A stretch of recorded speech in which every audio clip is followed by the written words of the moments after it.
Good morning, Your Honor. I'm Shannon Smith on behalf of Jennifer Crumbley. All right, so last night when I heard about the 55 pictures, Ms. Williams went back and called all of the jurors, all 17 of them, and asked them to not come in until 9:30, which I guess is working out well because they're also calling about the snow, so they're not going to be here till 9:30, which is good. I don't like the jury waiting while we're doing whatever we're doing. So I also believe that Ms. Smith had the opportunity to look at various pictures that were presented as evidence. I looked at all the pictures last night and I compared them to your objections, Ms. Smith, but then I thought to myself, I don't have a copy of the pictures that they agree to admit, so I can't tell if things are redundant or whatever it is. That's why I was having a hard time, because I could see what they'd take out, but I couldn't see what else was there. But we have good news. Yeah. I eliminated it, and we have far less objections, Okay. and then the prosecution is also eliminating 2 more. Okay. So I'm just trying to make sure I have the 2 they're eliminating. And then number 215, right? 215. Okay, so 215's out, 247 is out. 215's out, 247. Okay, so then I no longer have an objection to 216. So I have, I essentially have 2 very narrow sets of objections. Okay. Go ahead. Okay, Yeah, so. I have your list, and I've looked at all the pictures, and I have the exhibit list as well, so. Okay, so first, exhibits 22 and 23. I'm sorry, 220 and 221. Okay. I am asking that one or the other be admitted. Okay. It makes it look like. Let me at your desk here. Hold Sure. on a second.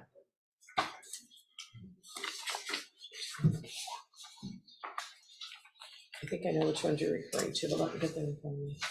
220 and 221. Who's?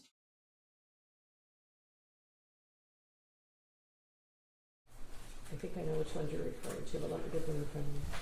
220 and 221. Who, is this in the same room? Yes, Judge. Okay. It's the same picture, one's just focused in, one's focused out. I would just ask that one of those be struck so it doesn't appear that there are 2 of what is in those photos. Okay, who's, is this the same room? Whose room is this? That's the, that's Mrs. Crumbley's son's room. Okay. You have an issue with that? Or don't they both, they depict a similar thing? It's the same thing. The testimony would be clear that it's the same items in the same room. It's just to give perspective for the witness and the jury. Okay, so what's the difference? I guess the question would be why you need them both. Just to show the perspective of the location of the room, Judge.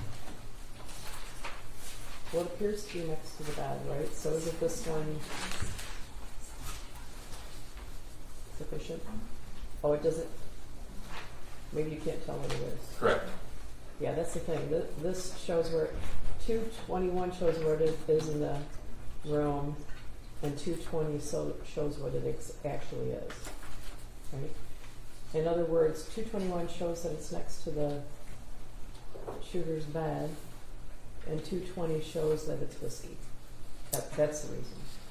I understand that. I believe that the photo from farther away, you can tell what it is, and that's simply my objection, but I understand if the court is. Yeah, I mean, at first objection. At first I agreed with you, but I don't think that, I don't think you can tell this is whiskey from a whiskey bottle from this photo. I mean, I guess you could argue it. So anyway, I'm gonna allow them both. Thank you, Judge. That's 220 and 221. Correct. Okay, and then the final argument is about exhibits 242 through 244. I am asking that the whiskey bottle in those 3 photographs be redacted because the whiskey bottle is irrelevant. It's the video games were not in the Mrs. Crumbley's son's bedroom. That's from in the house in general, so the court already ruled that alcohol and whiskey bottles would not be in. So I would just ask that those whiskey bottles be redacted from those 3 photos. I guess the ruling, I have the transcript of the ruling, it was more that someone having alcohol in their house is not indicative in and of itself of gross negligence. So that was the idea. Well, I feel like, the defense argues that it looks like there's possibly 3 different alcohol bottles, and so it's unnecessary to have 3 alcohol bottles in those photos. Yeah, well, I guess I'm gonna ask, what's the purpose of it aside from throwing dirt at the defendant? It's the same whiskey bottles in the defendant's room, Judge. It's clearly not 3 different bottles. You can tell from the pictures. The video games were... This isn't in the defendant's room, is it? This is in the kitchen? No, 220 and 221. Are the defendant's room? Correct. It's the same Wait, brand. 221 is the shooter's room or the defendant's Shooter's room. The shooter's room, yes. Okay. I'm sorry, I may have misspoke. Okay. Okay, so then, Your Honor, if that's the same whiskey bottle, it's clear they put the whiskey bottle... No, it's not. That's not what I said. It's not Okay. the same whiskey bottle. It's the same whiskey brand. The 220, 221 clearly is empty. Okay. 242, 243, 244. That's where this bottle with alcohol in it was found. It wasn't placed there. It's just one bottle. That's where it was found. Yeah, I'm gonna ask you to redact the whiskey bottle. I don't, barring some other evidence, the only reason to admit evidence of there being alcohol in the house is to attempt to ask the jury to believe that if someone has alcohol in their house, they might be a bad parent, or to connect it to the bottle in his room like they gave it to him or something, right? Well, he was 15 years old at the time of the shooting. It's the same brand that was routinely purchased by the defendant and her husband over a period of weeks and months, and it's the same brand that was recovered in the art studio where they were found on December the 4th. So we do believe it is relevant, especially in light of the stated argument that defense is going to put forth. Because I'm on national television, I don't want to tell you about the things I did when I was 15 years old. But the shooter could have taken this, right? Taken Or the bought photograph? it. No, the whiskey. Like, the jury shouldn't be able to imply that, unless there's evidence to the contrary, that the defendant and her husband were giving the shooter whiskey. Judge, the defense counsel has stated specifically that the defendant was, if anything, a hyper-vigilant mother. And if that's going to be the argument, the people should be entitled to explore what that means and what it doesn't mean. So these photographs were taken on November the 30th, the day of the shooting. Mm-hmm. The bottle with alcohol in it wasn't placed in the photograph. Detective Stoic will testify that that's just where it was found. He will testify that the empty whiskey bottle that is the identical brand to the one found in the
even be here by 9:30. They were concerned about that. So, I believe we are still ahead of our initial schedule. okay, so you think you're gonna rest sometime this week? Yes, sir. Okay, That's our hope. all right. Your Honor, I would ask if the prosecution is not calling some of their listed witnesses, they let me know, because there are witnesses on their list I intend to call if they don't, and they're Okay. aware of who those witnesses are. Okay. You can do that, right? It just depends on how the trial progresses, obviously. Okay, well, she might ask you to produce them, that's why. Yes. They know who I'm asking them to produce. Okay. I've already given the list. All right. So we'll have a full day today. We have this, is it Stoyak today? Stoyak, Well, like I said, we're working on schedules, but okay. Stoyak, Sergeant Pesky. Okay, I'm trying to think what else on my list. I think I sent you a set of instructions. You both sets of jury instructions. The jury instructions went back and forth, and then I sent you what I believe is a final set of jury instructions. I realize that they might need to be changed a little bit, right? So if there's anything different or any objections to the current jury instructions, let me know as soon as possible. I don't see any at this point, but Judge will certainly keep an eye out. Okay. I don't either, but I obviously will have to revisit that after the proofs. Okay. Also, proposed exhibit 424 was the interview transcript. I referenced that yesterday. Yeah. We provided a copy to defense counsel yesterday. What we have marked now is redacted in accordance with the personal information that was redacted on the audio that we Oh, showed. I see. Okay. Your Honor, I got this last night. Okay. I still need a few minutes to review it. Okay, that's fine. Thank you. That's fine. It would just be, if the transcript's accurate, I'd be admitting it. The idea would be if there's something inaudible and you did not agree what was said, Right. I either have to listen to it or strike it or whatever it was. Well, So, it's not a transcript that was done by a court reporter. Right. It's a transcript that was put together by the prosecutor's office. So I just want to double check sure. to make sure that it's accurate, Sure. and also that there's not a side commentary in there that the jury should be making evaluations on. So, for example, if this says who is crying, I would object to that being in the transcript. Well, that was a transcript made before that question was asked. So, just let me know when you're ready to indicate whether you object to any of that exhibit. Sure, thank you. Any other housekeeping issues right now? I don't believe so, Judge. Ms. Smith, anything? No, Your Honor, but I just have like 2 pages left, and it looks like the transcript is actually fine. I just needed to review it. Okay, sure. Let me just give me 1 second, and I think.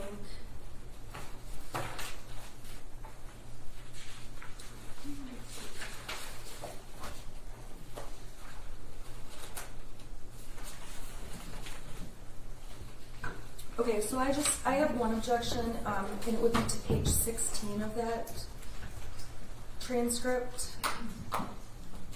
I don't have the transcript, but why don't you tell us what the objection is? Sure. There's one line on here that says JRC, which would be James Crumbley, and it says in italics sobs, and the rest of the transcripts appears to be the words that were spoken.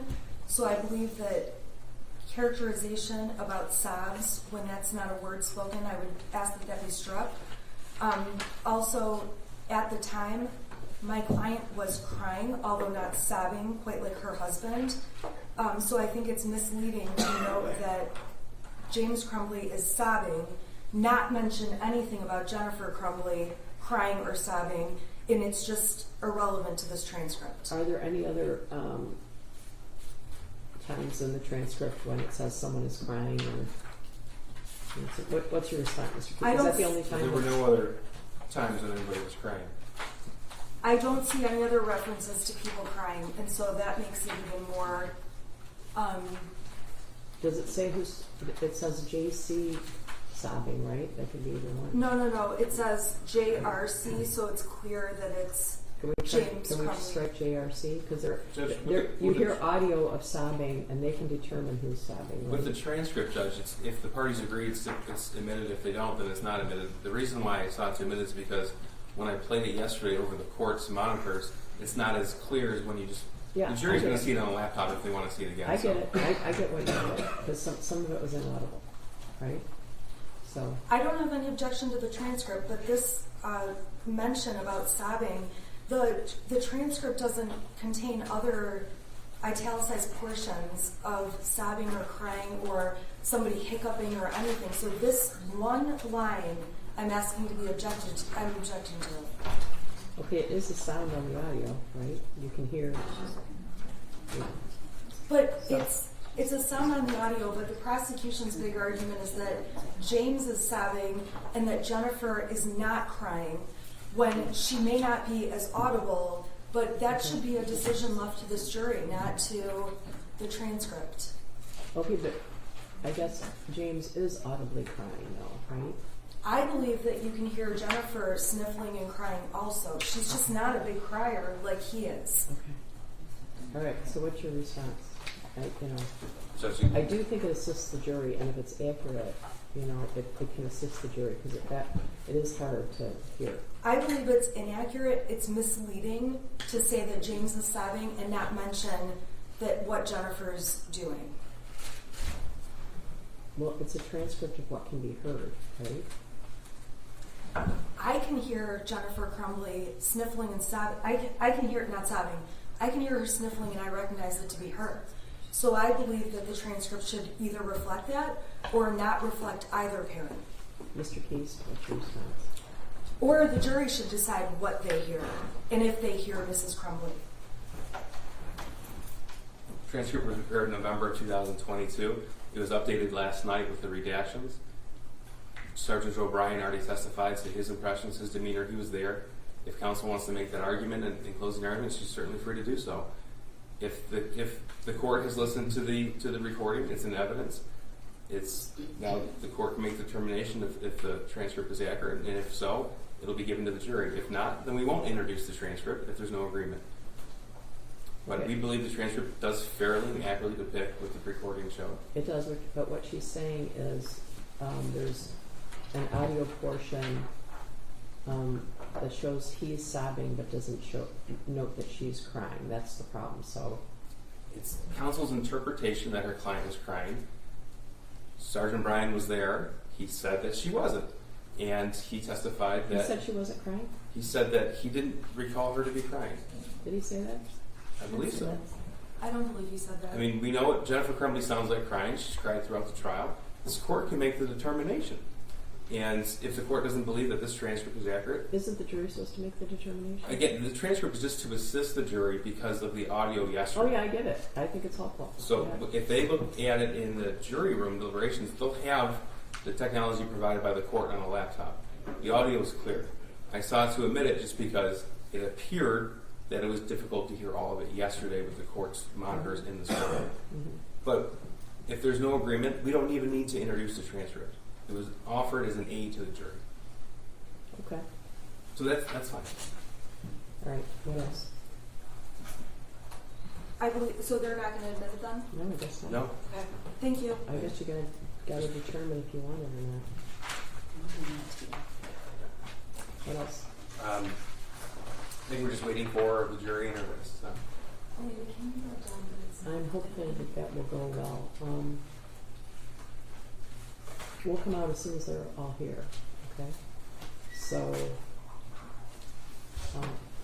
she'll be brought down, but I want to make sure both doors, because jurors are coming in both ways. So Your Honor, I have all the videos that are going to be admitted.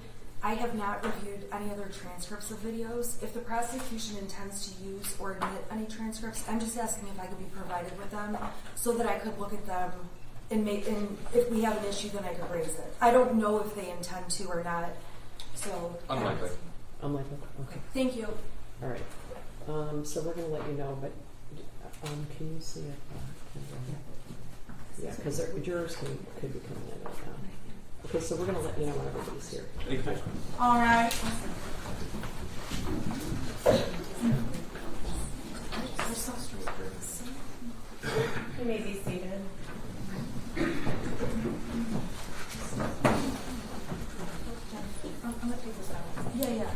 take that down. I'll keep you updated. Sounds good. I just want to make sure that there's not. Okay, I will. Thank you. Those are covered in the Okay. Okay, sorry, I'm just. Oh, you're fine.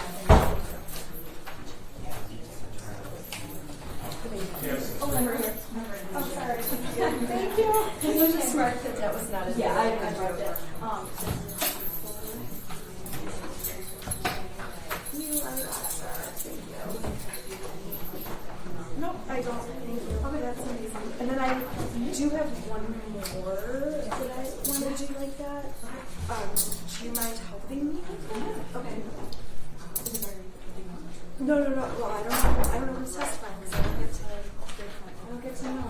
All right, I'll see you in a minute. You look very nice. I love you. That's from Holmes. It's one of those ones I was telling you about. Okay. So this one I'm almost set with.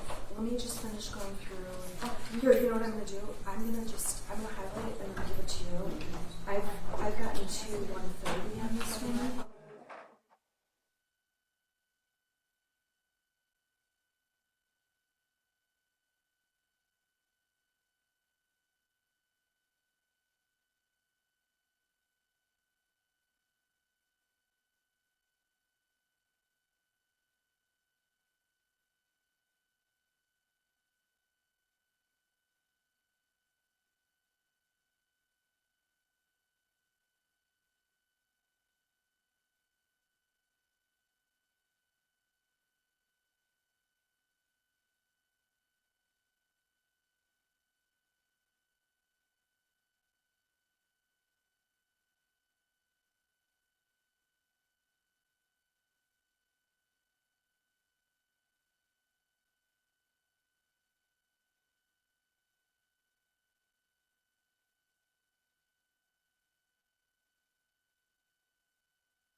They say that these people, Amanda Holland, Ejac, Lieutenant Marsden, and Pesky. But I have to say, and then Anderson. I just reviewed everything. And it's fine.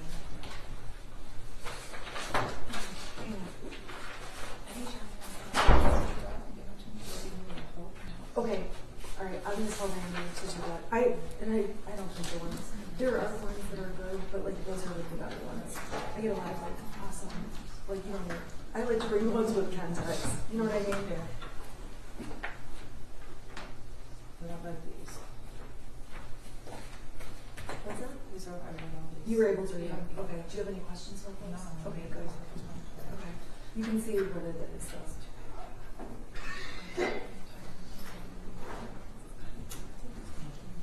I know. It is. I just.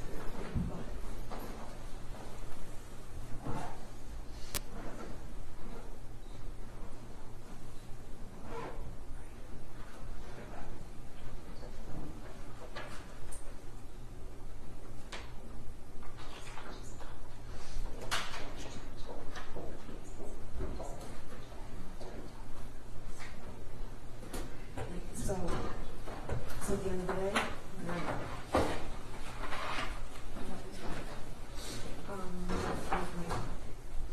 they're for you, but I don't want that one at the jail because it's protective order stuff. Do you want? Do you want these or? No, There it says. all right. I want you to have one.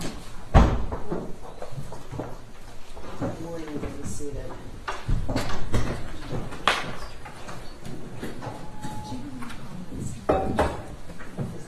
From the Ejac.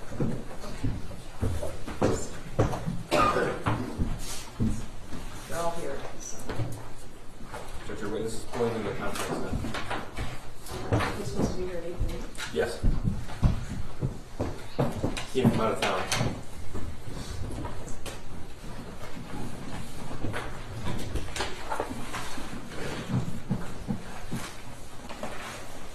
Okay, so you don't want anything to do with it. No.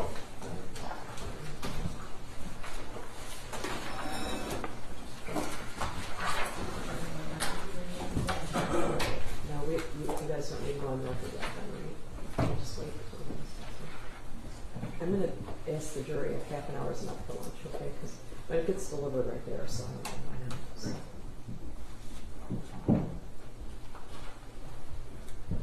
When that's going to happen, can you give me a heads up? Because then I can have Elena go downstairs and grab me something, because otherwise I don't have enough time. Yesterday it took 25 minutes for us to get through the line to get something. I need to eat Judge a meter.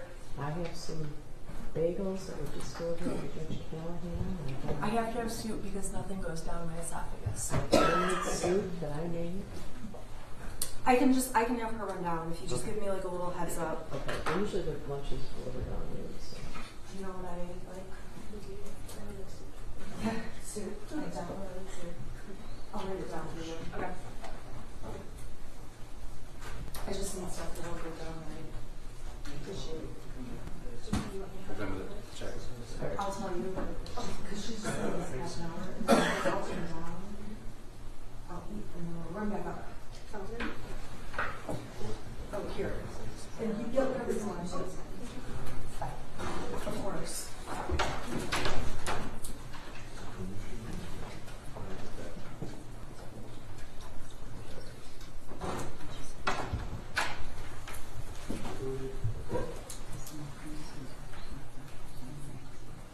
No.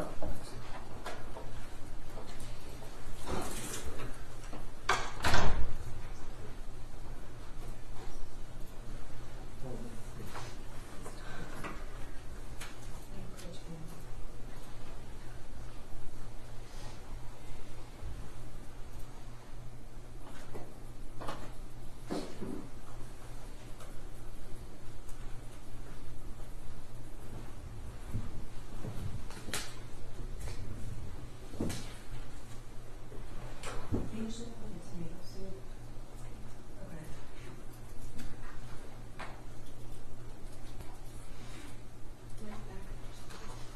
Just a cup. Just one that's not like one that's easy to swallow, like a frothy one.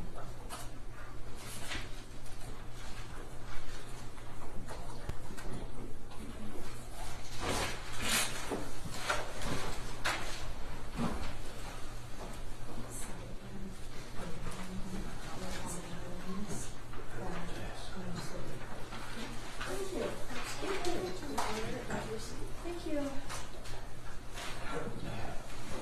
Elena is going to get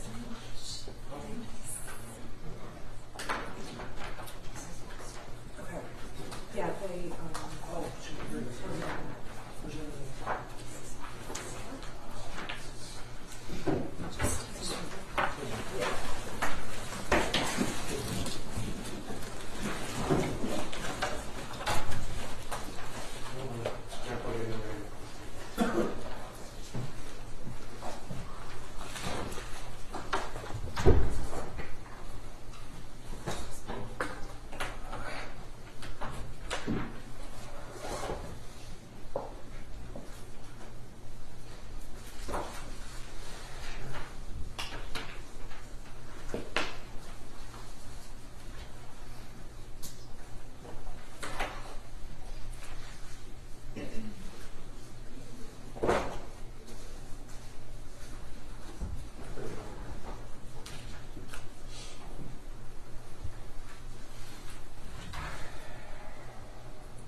No, but I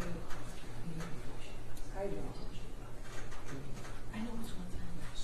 But when that was really, they didn't bring out the pictures. Okay, what we did is we got rid of anything related. That's something that I can ask Captain? him about. Let me ask you a question. All the things that are not supposed to be done, I do. Okay. So you're not, I mean, in terms of, I do know that. I used to, to be honest with you, when I saw those guns coming up, I didn't know those were BB guns. I was like, oh my god, these people have local guns. I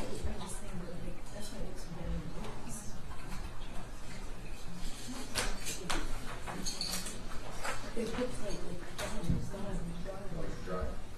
Slow.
Oh, those two tests I got were coming tonight. Oh my god, I forgot the others. So I have to bring in more infants to the jail. Okay.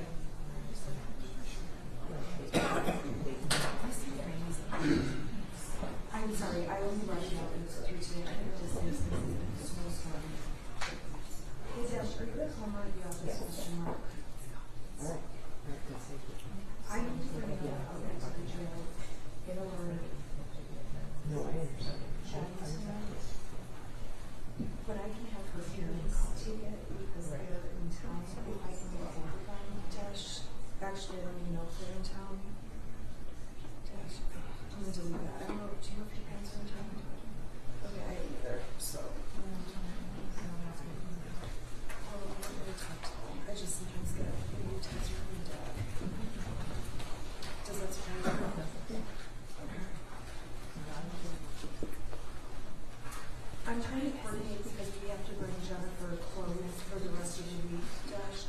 I ordered some tank tops on Amazon that are coming that are longer to go under what she's wearing. This one, Dash, I'm not positive we're not taping this one. the audio's not on, right? The audio, I turned it off. Sorry. Oh, well, He had it off, so.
Morning, you can see it.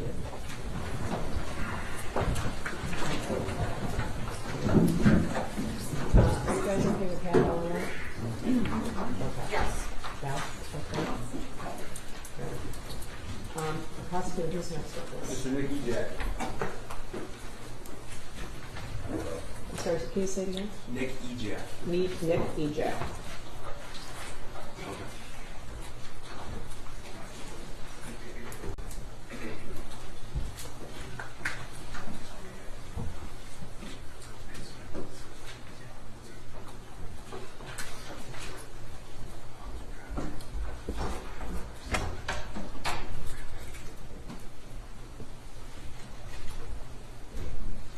Good morning.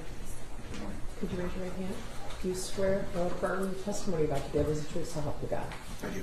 Please step up and have a seat.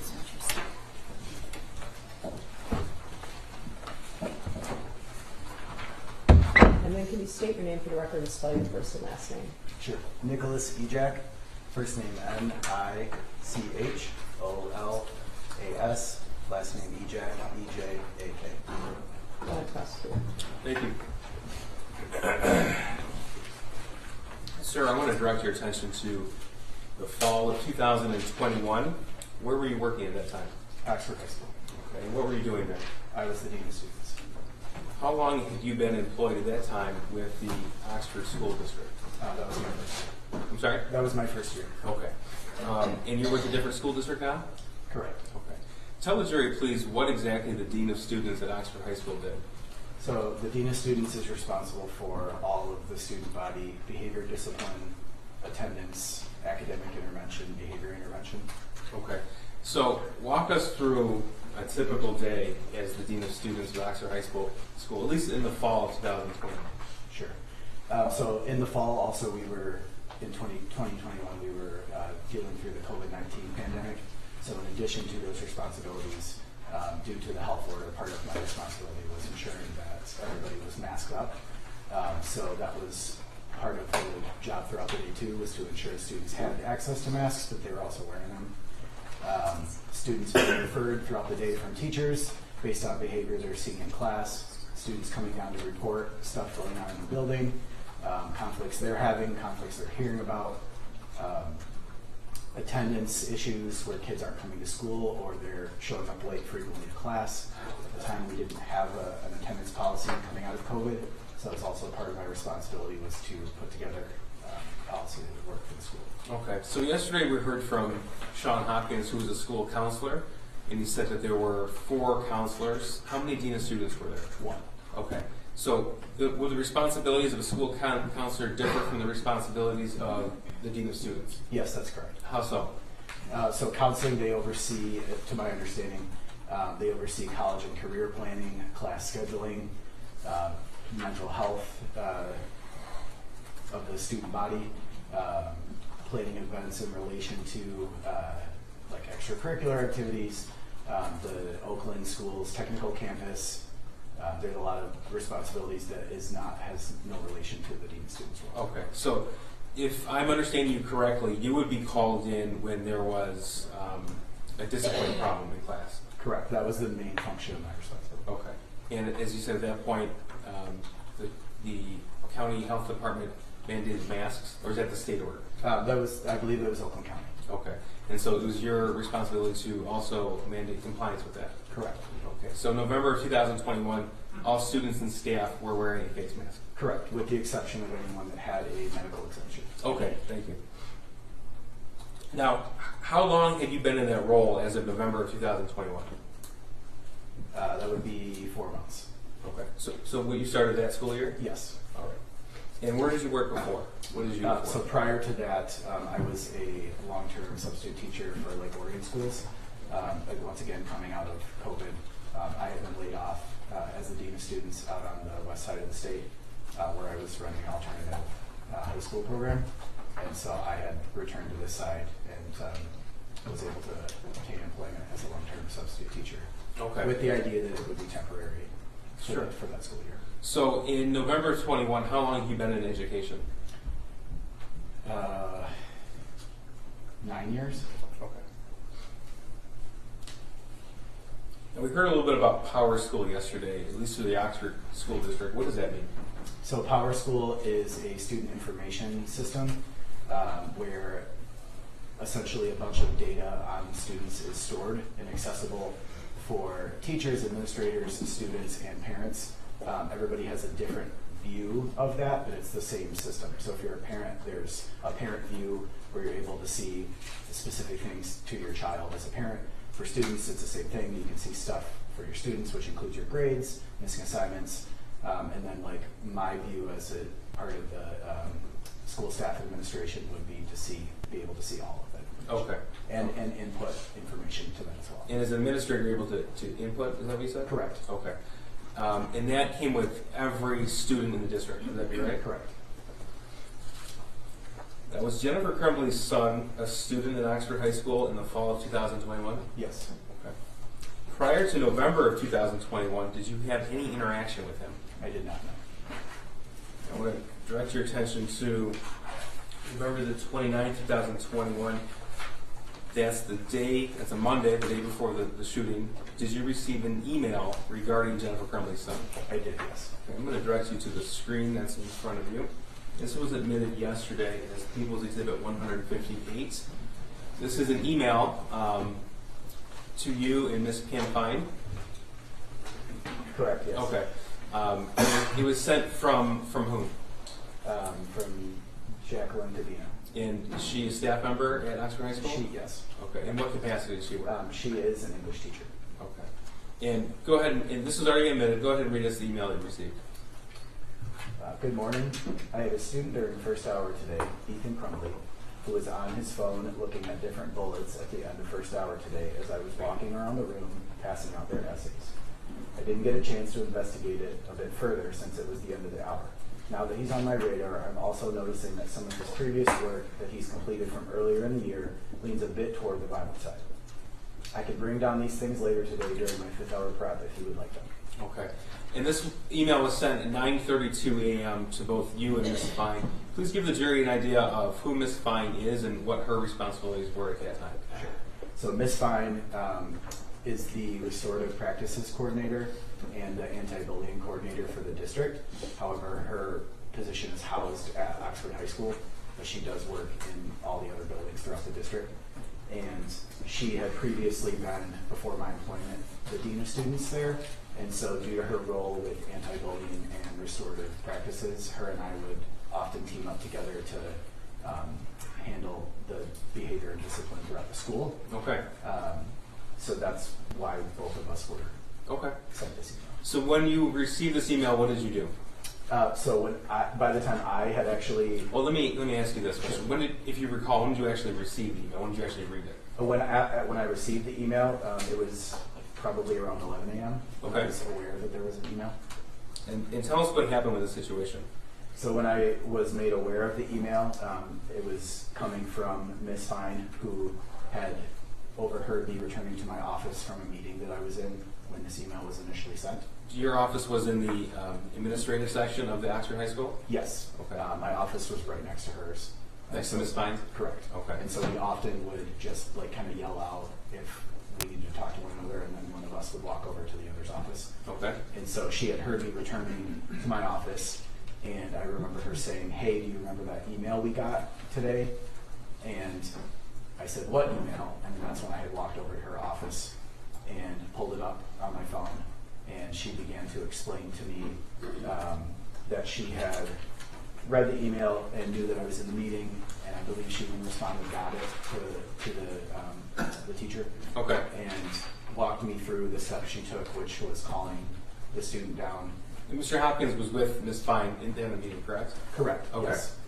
The meeting had since ended, and so like she was just walking me through what they did. Okay. So she updated you on what happened in the meeting? I'm sorry, what? She gave you an update on what happened in the meeting Yes, with correct. Jennifer Crumbley's son? Okay. After you received that information, did you determine if you had to take any steps regarding discipline?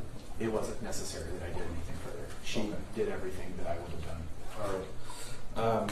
Did you have any additional interaction with that student at all on Monday the 29th?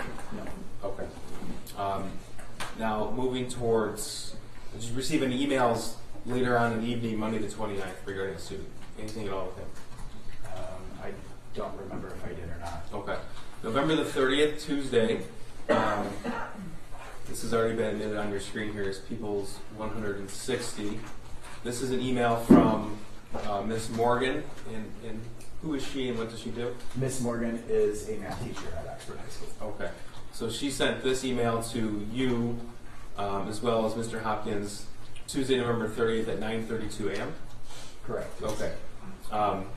Up until this point in time, did you have any conversations regarding Jennifer Crumbley's son?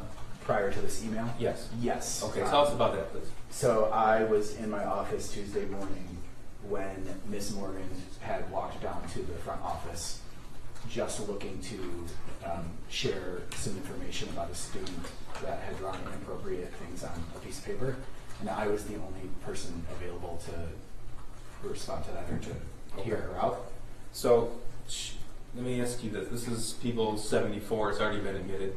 You said a piece of paper. Is this what you're referring to? That is correct. Okay. So prior to the email at 9:32 a.m., Miss Morgan showed you this, which has been admitted as People 74? She showed me an image of that on her cell phone. On her cell phone. Okay. Yes. Do you recall about what time that happened? I don't know. Okay. I just know that it was during our second period of the day. However, I don't remember what time. Okay, that's fair. It was. Tell us about that conversation when she came and showed you this picture. She had said she just needed to share that a student had written some inappropriate things on an assignment. And so I told her that I kind of waved her into my office since everybody else was occupied. And she had turned her phone around and showed it to me. And I had noticed the name on the top that I recognized from the day before. Okay. Ms. Fine had shared that information with me. And my response to that was, I need to go get his counselor. And her response was, I need to get back to class. Okay. So that was in the second hour, you think? Correct. Okay, so obviously it was before the email sent at 9:30? Yes. All right. Now, what was your initial response in seeing this, Exhibit 74? That I needed to alert his counselor. And why is that? Because it seemed like he might need somebody to talk to, or we might need to figure out how we could get him some additional help. Okay. Now, when you first looked at this drawing, what's the first thing that jumped out at you? The statements. Which one in particular? Blood everywhere is what I noticed first.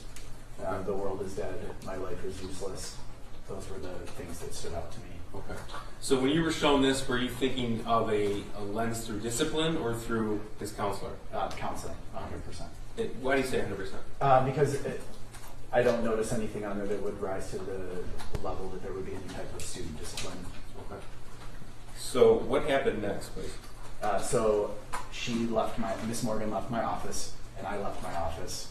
She returned to her classroom, and I walked down to the counseling area to alert Mr. Hopkins. Okay. And did you show this drawing to Mr. Hopkins? I did not. Okay. When you say you alerted him, what do you mean? So when I arrived to the threshold of the doorway in his office, before I even said a word, he said to me, Ethan Crumbley, and my response was, yeah, how did you know?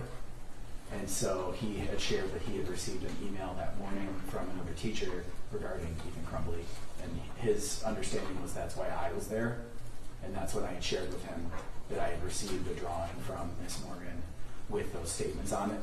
Okay, this drawing right here, Exhibit 74? That is correct, yes. Okay. Now tell us what happened next, please. His response, Mr. Hopkins' response to that was, I'll go get him from class right now. And he stood up from his chair and walked down to the math class and grabbed Ethan. Okay, did you go with him or did you stay? I remained in his office. Okay. And did Mr. Hopkins bring him back to his own office? Yes, he did. Okay, and what did you do? I sat in there and mostly listened to the conversation. Okay, let me stop right there. Sure. So, just so we're clear in the chronology, Mr. Hopkins retrieved the defendant's son from class, brought him back to his office where you were waiting? Correct. Okay. And then was a conversation ensued between Mr. Hopkins and the defendant's son? Yes. Okay. Now, he testified yesterday, so without telling us what words were actually said by each other, tell us what you did and why. I just sat there to listen for one, to be an additional adult for support. I feel it's important in my job to know that there's more than one adult in the building that cares about the students. And so it was important to me that I was there for support, but also there in case there was a reason that there was behavior that rose to a level for discipline. Okay.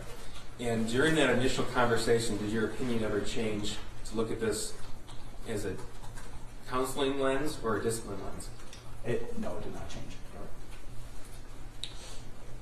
Was a decision made to call that student's parents? Yes. Okay. And who made the decision? Sean had made that decision. Okay. And were you there when he made that phone call? I was, yes. And we have evidence to suggest it was at 9:24 and 9:27 a.m. when phone calls were made. Does that sound right to you? Yes. Were you in the office when the calls were made? I was, yes. Okay. Were you in the office when a portion of the phone call was on speakerphone? I was, yes. Tell us what you recall from that conversation. So I recall Mr. Hopkins putting the phone on speaker so that the conversation could be had collectively. And so Sean Hopkins had introduced myself and said we were there with Ethan. And during that conversation, he had forwarded the email that we got of this assignment to his mother. Is that the defendant, Jennifer Crumbley? That is, yes, correct. Okay. So that she could see it in real time while we were having the conversation. Okay. Did the defendant make any statements regarding that? I believe she said, "What were you thinking? Why did you do this?" Okay. And that was while on the speakerphone where her son would be able to hear? Yes. Okay. Were you there when, well, at some point the defendant and her husband arrived at the school? Correct. Okay. So in the time period that elapsed from that phone call to the time period when the defendant and her husband arrived at the school, what did you do? So once the conversation had ended, we had already changed class periods, and it was now our third hour of the day. And so his backpack was still remaining in the math class, and so it's a common protocol that our security or a hall monitor or someone will go retrieve the student's belongings if they're still waiting on a parent meeting or still having a conversation. That way it's not left when other students arrive. Okay, so what did you do? So I left Mr. Hopkins' office and walked down to Miss Morgan's classroom to retrieve his backpack. Okay, and did you give it to him? Yes, I did. Okay. At that point in time, with the COVID protocols in place for students using lockers? Not at all. Okay, so every student had a backpack with them at all times? Every student had a backpack. Okay. Now, what was your expectation of what was to occur at the meeting with James and Jennifer Crumbley at the school? So my understanding is that we were going to discuss what would be best to move forward next for getting him some additional help, and that would be happening that afternoon. Okay. As in happening that afternoon, what does that mean? That he would be leaving from the parent meeting with his parents. Okay.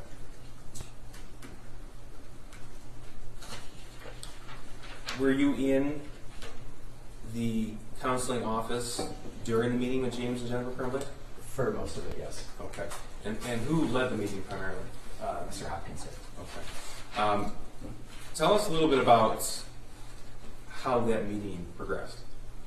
So when I arrived, Mr. and Mrs. Crumbley were already in his office, and they had already began talking about the events that led to the parent meeting, and the edited drawing.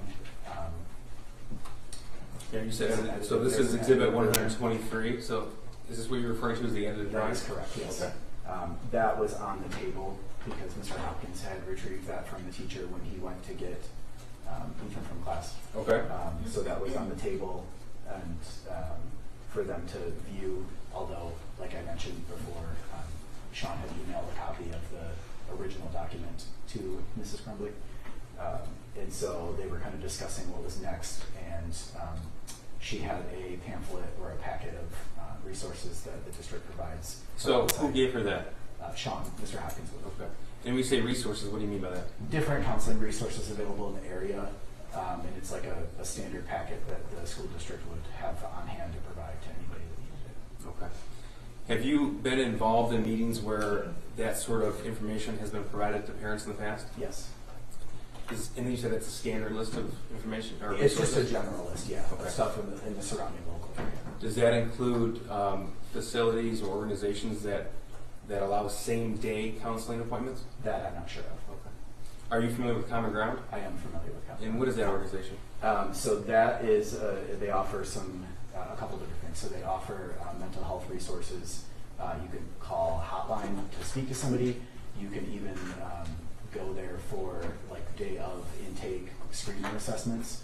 And that is the organization that in previous districts I worked in, that a lot of students that have been seen for mental health had went to Okay. day of. And they're here in Oakland County. Correct, yes. All right. All right. Now, clearly your expectation of what was to happen at the meeting was not met. Tell us about that, please. So, throughout the conversation, I had overheard his parents confirm the things that Ethan was sharing with us in his office that were kind of explaining the drawings and the words that he had written that supported him feeling sad. And so he had shared that a dog had passed away recently, a grandmother had passed away, and then one of his close friends had moved within the last month or so. And then that he was very interested in designing video games, and that had led to a argument the night before that he should be more focused on his academics rather than the video games. Did she provide any details about that argument? No. Okay. Did she provide any details about how the circumstance in which when his friend moved away? No. I'm sorry, please continue. And that he really struggled through the pandemic with the virtual learning, as many students did, and that they felt like he should put more focus on his academics than spending time working through the video game design. So at any point, did you see this as anything different than your initial perception, which was a mental health issue? No. Okay. You said you had the backpack with you and you provided it to the student. Okay. At any point, did anybody request to search the backpack? They did not. And did you search the backpack yourself? I did not. It wasn't necessary or rise to the occasion that I do that, because I didn't have any reasonable suspicion Okay. to do that. And I did that. Explain what that means, please. Sure. So reasonable suspicion means that there needs to, by law says you have to have some type of reasonable suspicious activity that would lead to searching student belongings. And so typically that's like a report that someone has a vape pen or a weapon, or that they're securing something they're not supposed to have at school, or nervous behavior when you have their belongings, which is very typical of students that we have searched in the past. They usually, their behavior will change when you're in possession of their stuff, and none of that was present at that moment. Okay. And again, it's a lot of details. Well, have you ever met the defendant before, Jennifer Crumbley? I have not known. You ever met her husband before? I have not known. Prior to this day, you ever met their son before? I did not know. Okay. And was he wearing a face mask the entire time? He was wearing yes, Okay. a COVID mask. Now, was there a desire for him not to be left alone at this point? That's what Sean had stated during the meeting when we were discussing what to do moving forward. And so his recommendation was that Ethan receive outside counseling as soon as possible today, if possible, meaning the 30th. Mm-hmm. And the response to that was, we can't take him anywhere today, we have to go back to work. And who said that? Mrs. Crumbley said that. The defendant did? Yes. Okay. What was your reaction to that? It seemed a little odd based on my experiences in previous similar parent meetings when students are being seen for mental health. Tell us about that. Could you rephrase that? Tell us about So it. why did it seem odd to you? Because typically, Your Honor, objection is to relevance, what he's experienced with other parents. So it's similar to Mr. Hopkins' testimony yesterday. We can lay a foundation that he's been in these meetings before. Go ahead. Okay. So, sir, you've had the opportunity to be in these type of parent meetings before with mental health issues? yes, Okay. And could you put a number for the jury and how many you've been a part of? between 5 and 10 of them Okay. across the time of my education. Okay. So calling in a parent for an immediate meeting, that's not a regular thing that occurs, correct? It is not. Okay.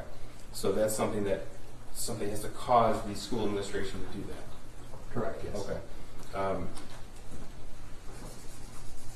Now, you testified earlier that it was your expectation that the defendant or her husband would take the defendant's son home, correct? Correct, yes. Okay. And this did not meet your expectation, but you found it to be odd. So comparing what happened November the 30th with everything in your prior experience, tell us why you felt that to be odd. Typically, when it's recommended that parents take their children to seek out medical assistance immediately, they follow the direction of the mental health professional, and that's been my experience every time. In this case, that would have been Sean Hopkins. That is correct, yes. Now, what was your impression of how that meeting ended on the 30th? It sort of seemed like it ended abruptly. It was a very short meeting. I want to say it was somewhere near 10 minutes long. Okay. And once it was determined that they were not going to take him home, it was stated that he would end up having to walk home if he was going home and then be home by himself. And who said that? Ethan had said that. Okay. In front of his parents? Yes. Did either Jennifer or James dispute that? No, they didn't. Okay.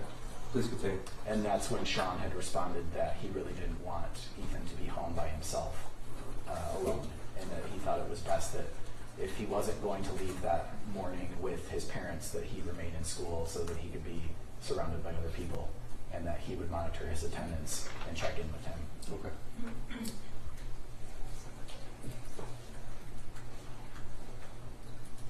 I have nothing further. Cross? Thank you, Your Honor. Good afternoon. In terms of your experience, I understand prior to becoming the assistant dean, you were a long-term substitute over in Lake Orion. That is correct, yes. And you have a degree in what? I have a master's degree in education and human development, and a bachelor's degree in sociology. And did you ever have any training specific to disciplining students or discipline issues? Yes, on-the-job training. When you say you had on-the-job training, where was that? So my job previous to being a long-term substitute teacher, I was the dean of students for an alternative program in charge of behavior and discipline. And then I spent 3 years for Brandon School District as an intervention specialist. And so I specifically dealt with student behavior. In the trainings you did, were you taught signs of things to look for in students that would have discipline issues? Yes, I was. I believe you mentioned that one of those signs that you would know to look for in terms of thinking about what, if you need to search their backpack, would be whether they seem nervous when you're holding their materials, correct? Yes.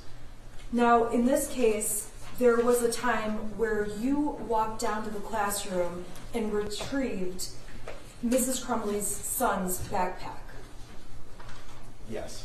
And you carried that backpack to the office where you were meeting with Mr. Hopkins and Mr. Crumbley's son, Mrs. Crumbley's son. Yes. When you carried that backpack back to Mrs. Crumbley's son, he did not appear to be nervous at all that you were holding his backpack. He didn't appear to even care that I was holding his backpack. And so based on him not caring or showing signs of nervousness, you had no concern there was anything in that bag. I had no reasonable suspicion to search his belongings, no. You did make the observation that that bag felt unusually heavy. That is not correct. Did you ever make the observation about how heavy the bag seemed? I made a joke to Miss Morgan at how easily she picked it up and then handed it to me and my arm dropped. And so it was more of a joke of how strong she was compared to handing it off to me. I see. So you had training through your employment with the Brandon School District. Is that Correct, right? yes. You had training when you were working on your undergraduate degree. Correct, yes. You obviously have your advanced master's degree. That is correct. You have the experience from working in the school across state. That is correct. And you probably have attended other seminars and things to keep up to date on any recent developments in this area. Yes. How many additional hours would you say you've spent in those additional trainings? I'm not sure. Are you required to do a certain number per year? No, I'm not. But you do those trainings? Yes. Have you done more than one training? Yes. More than 5? No. So your main job or responsibility at Oxford High School was to be in charge of discipline issues with the students. That was one of them, yes. And when you were looking at any situation involving Mrs. Crumbley's son, there was nothing that you determined required a disciplinary action. There was nothing that had required discipline in that situation, no.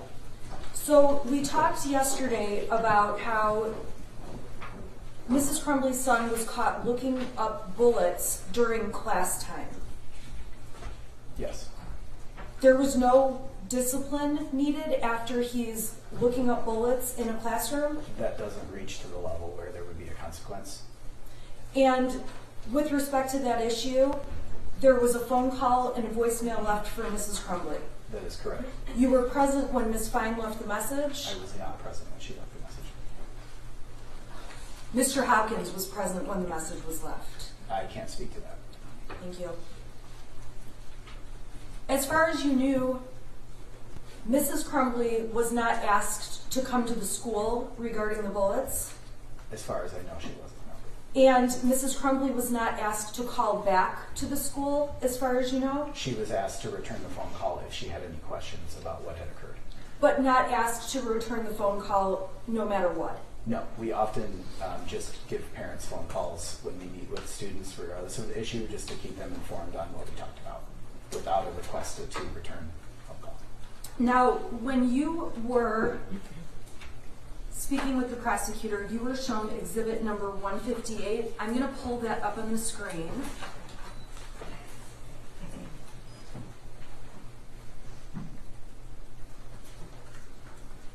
Okay, so I've got 158 up there.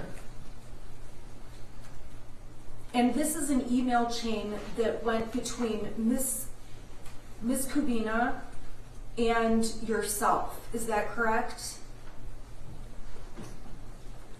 I'm sorry, I'll back up. I can see that this went between Miss Kubina and Sean Hopkins. Were you made aware of the contents within this email that's in Exhibit 158?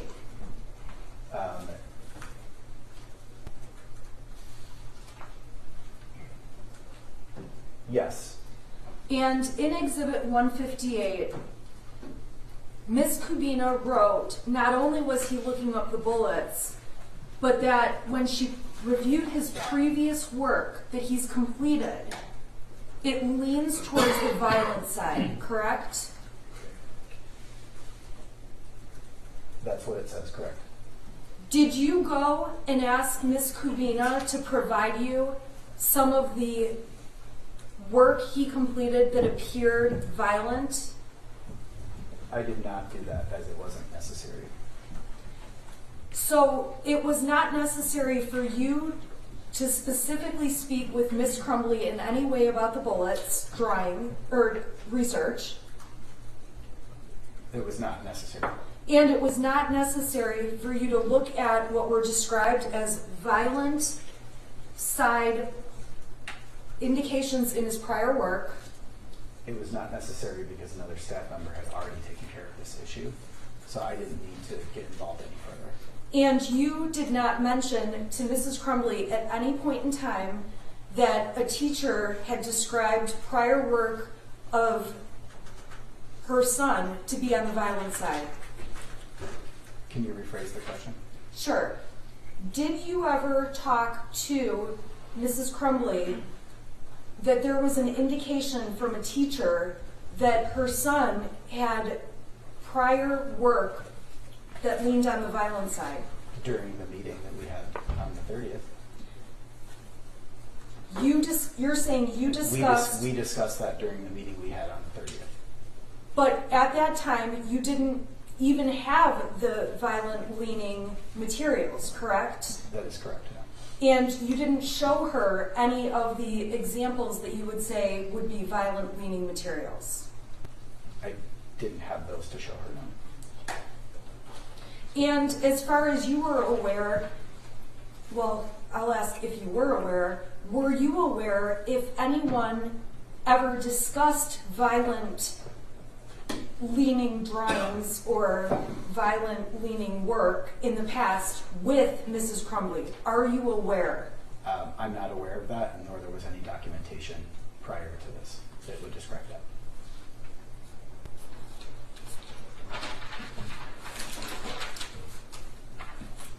Now, on November 30th, we know that you were told inappropriate things were being drawn on the math paper. Or you testified that inappropriate things were drawn on the math paper, correct? That is correct. And when you're talking about the math paper, you're speaking about what we see in Exhibit 74 that has drawings and writings by Mrs. Crumbley's son on the paper. That is correct. You're aware that Mrs. Crumbley's son was drawing these things and writing these words during class time when he was supposed to be working on this review, correct? Yep. And that did not create a discipline issue to you? When he's seen for mental health, that supersedes any type of minor violation that this would potentially rise to, but this doesn't violate any of the code of our conduct. So there wouldn't be discipline, and as I mentioned, because of the fact that he was being seen by his counselor for mental health, that's what takes precedence in the situation. That was explained to Mrs. Crumbley. This is not a discipline issue. Your son is not in trouble for this drawing, correct? Yes. And you explained to Mrs. Crumbley, we're concerned about mental health, not disciplining him for this drawing. Yes. And during that meeting, it was a conclusion by you that this was not, you and Mr. Hopkins together, that this was not a discipline issue, but a mental health issue. So I was there for discipline and behavior, so that question was posed to me to make that call as part of my job. And what was the call you made? The call that I made was that there's no discipline warranted, that I'm more concerned that he gets the help that he needs. During that meeting, were you aware that another teacher had reported Mrs. Crumbley's son was looking at a violent video in class? Yes, that is why Sean thought that I had come to his office that morning. So he had shared that he had gotten an email from the other teacher. Did you ask to see the violent video that Mrs. Crumbley's son had been watching while he was in class? I did not ask to see that, as it wasn't necessary. You found it to not be necessary to take a look at the video that he had been watching? No. You didn't even ask Mrs. Crumbley's son, hey, can I see it? Take a look at that video. Well, since it was described as not like a live event, and due to the fact that most teenagers are watching violent movies, video games, pre-recorded on YouTube, it doesn't rise to the occasion where you would be concerned. And it also didn't rise to the occasion that you felt he should be disciplined for watching a video during class time. That also wouldn't rise to the occasion of a violation of our code of conduct. That would be more of a teacher-managed behavior. You would never be suspended for that, or that wouldn't rise to that occasion. Okay. I went to school in a different day and age where you had to do school during school. So it sounds to me like during school, Oxford High School allows more freedom than what I experienced. So it was okay that he was looking at the bullets. That's not a discipline issue. It's not that it was okay, it just doesn't rise to the occasion that you receive a suspension as a consequence. We have to rely on restorative practices instead of going right to suspension, as you mentioned that you might have experienced when you were in school. And we have to consider how the student's behavior interferes with the day and discuss that with them and talk about how we could move forward, and that has to be considered for all minor violations before you would ever consider a suspension, and that's something that we have to do by law. So, and when you're considering all of these things, you're ultimately concluding these are minor violations, if they're violations at all, correct? That is correct. Looking at bullets in the classroom, Yes. looking at a violent video on his phone, Yes. the drawings on this math paper, Yes. the drawings on the amended math paper where Mrs. Crumbley's son made other marks on the page. So the drawings at the moment were not as important as a standout as the statements were. So when you have the explanation of the desire to design video games, and that's how he was practicing the drawing, and you have the parents confirm that information, it lowers the level of concern immensely. So you took into account the context of what you were understanding, and that was part of what helped you conclude this was not a disciplinary issue. That is correct.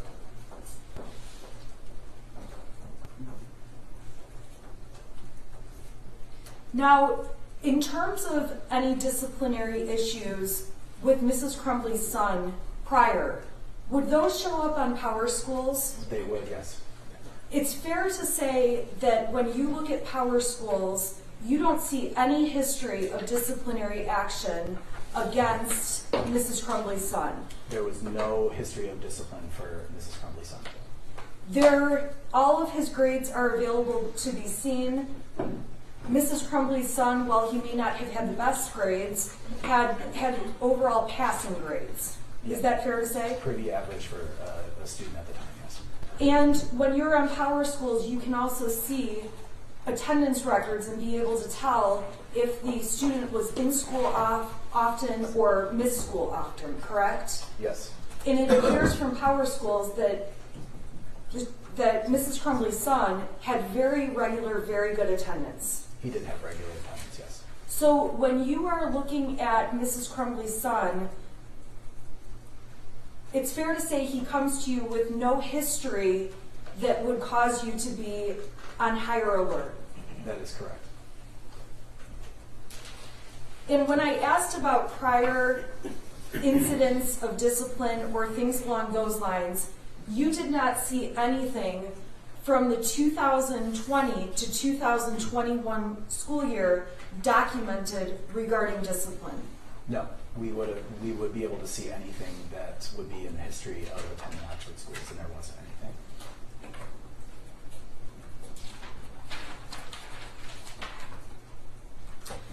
When you heard the phone call to Mrs. Crumbley where she was asked, or it was suggested that a parent come to the school, her immediate reaction, you wanted to see her immediate reaction to seeing the paper from math class, correct? Can you rephrase that question, please? Sure, and I apologize.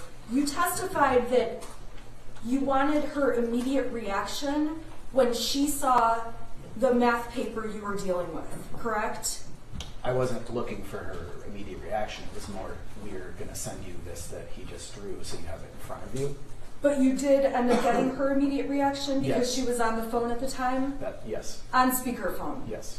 And you testified that her first reaction was to ask her son, what were you thinking? Why did you do this? Yes. When you call parents and say, I need a parent to come up here for a meeting, oftentimes one parent or the other comes to the school. That's not necessarily true. Well, there are times where both parents come to the school together. Yes. There are also times where one parent or the other parent come to the school. Yeah, fair statement. And when you're asking for a parent to come to the school, you are not specifically saying it has to be mom, or it has to be dad, or it has to be both, correct? It just has to be whoever's legally allowed to, yes. And in this case, legally allowed to would be both mom and dad, Mr. Crumbley and Mrs. Crumbley. Yes. So according to your request for a parent to come to the school, it's perfectly okay if it would be Mrs. Crumbley who comes, Mr. Crumbley who comes, or both parents. Yes. In this circumstance, both parents came to the school. Correct. And they had both attended the meeting that lasted approximately 10 minutes, as you said. Correct.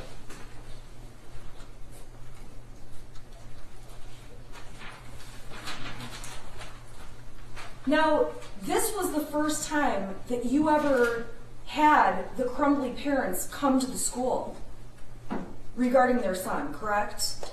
That I was involved in? Yes. And that you're aware of. That, yes. You would have seen on Power Schools if Mrs. Crumbley had been up at the school many times the year before, or the year before that, or the year before that, correct? It depending on the type of meeting, potentially. If they're meeting with a teacher, it probably wouldn't be listed in Power School. So discipline meetings would have been on there, and you didn't see Correct. any history of Mrs. Crumbley coming to the school for discipline. That's correct. So she was a person that when she arrived, you did not know from prior occasions you had not had many communications or any communications with Mrs. Crumbley where you would know who she is or how she is. That's correct. During the meeting, Mr. Hopkins, supplied Mr. Crumbley and Mrs. Crumbley with the sheet of resources, including many therapists listed. That's correct. And on that sheet, there's also Common Ground is listed in some other mental health facilities. I can't speak to what's included on this. During that meeting, you indicated to Mr. and Mrs. Crumbley that you wanted them to get counseling for their son. I did not indicate that, no. Mr. Hopkins did. Yes, But you agreed with that. I do. And when that happened, there was not any specific direction, you need to go to Common Ground. No, the direction was as soon as possible, that day if possible. As soon as possible, that day is possible, if possible, but it's okay if it was going to end up being on a different day. I can't speak to that. I can speak to the statement that was made that Mr. Hopkins would be following up within 48 hours to ensure that they had made arrangements for that, which means they had 48 hours to secure some type of counseling. And by secure some type of counseling, you mean scheduling an appointment, making steps to get mental health counseling, correct? Correct, after they said they were not going to be taking their son out that day. Now, during the meeting, as the dean of students, you're aware that there are some circumstances where children or students at Oxford High are not permitted to stay at school, correct? There are situations where students wouldn't be permitted to stay at school, yes. If a student comes to school and is positive for COVID, you would not allow the student to stay there. That's a fair statement, yes.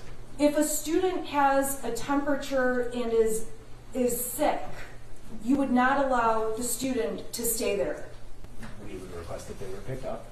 And if the parent said, no, I'm not going to get them, they're fine, the school would still say, no, you have to take them home, correct? We've said that in the past and it still hasn't happened. It hasn't happened where a parent hasn't taken the child home. Is that what you're saying? What I'm saying is, in that specific case where students have had a fever and parents refuse to come pick them up, they remain at school. I've been in those situations before where parents were refusing to come pick them up. So you end up letting parents, so there are times then where you want the child picked up, but they don't get picked up, and the school doesn't do anything about it to force the parents to come. There's nothing that we have the power to do to force parents to do anything. If you said, if there was a discipline issue, if you had looked at this as a discipline issue and told a parent, your child cannot stay here because of this discipline issue, you do have the authority to say, you must take your child home, correct? I have the authority to recommend that. However, I can't force them to do that. If it doesn't reach to a level where there's any type of illegal behavior, I wouldn't be able to do anything further than recommend that they get up there because the child cannot remain at school. But I can't force them to do anything. Okay, but in this particular circumstance, there was discussion where ultimately it was okay, in your mind, for Mrs. Crumbley's son to remain in school. From a discipline standpoint, yes. There wasn't a reason to suspend him. There was no violation of our code of conduct that reaches the level of suspension. And if you thought Mrs. Crumbley or Mr. Crumbley were neglecting their son medically, you are mandated by law to report that, correct? Yep, absolutely. So it's fair to say that even looking at it from a counseling mental health perspective, you did not find that Mr. Crumbley and Mrs. Crumbley were meeting a level of being so neglectful that you needed to call to report that, correct? No, because I wasn't made aware of all the additional information that they were withholding. It's important for you to have all the information you can, correct? True. I You can't would- force people to share information with me. You would also agree that the school had information they didn't share with Mrs. Crumbley. We had shared all the information that we had with her at the time of the parent meeting. You would agree with me that there has been claims of prior disciplinary issues that from your documentation in Power Schools is not even included, correct? I wouldn't agree with that, no. I'm sorry, did I misunderstand? Is those prior discipline issues are on there? There weren't any prior discipline issues. Right, so there's no prior discipline issues listed on there. You testified you never spoke with Mrs. Crumbley about discipline issues. Yeah, that's correct.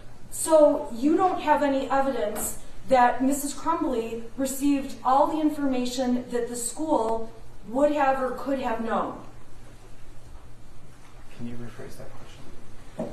You don't know that Mrs. Crumbley had received information about every specific situation with her son, correct? The specific information discussed in the emails that was shared with Mrs. Crumbley.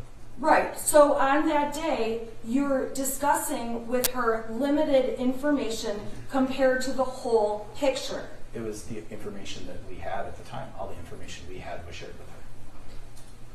Are you saying that when they came in, you shared the emails with her too? So the emails that we received from the teachers, correct? Oh, okay. Okay.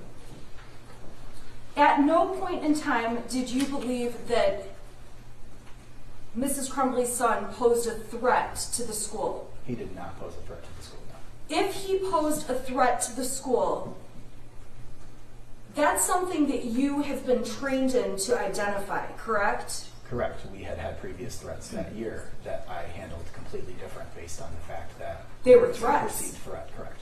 And when something is a threat, how is it that you handle it differently?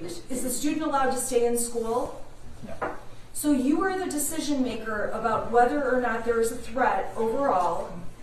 I wouldn't say that I'm the decision maker, but I have the power to heighten it to the level where we can get other people involved that can make a more informed decision. And you're the one that has the training on that topic. I'm one of them, yes. And in this case, your conclusion was that the shooter's son was not a threat. There was no threat present at the time, no.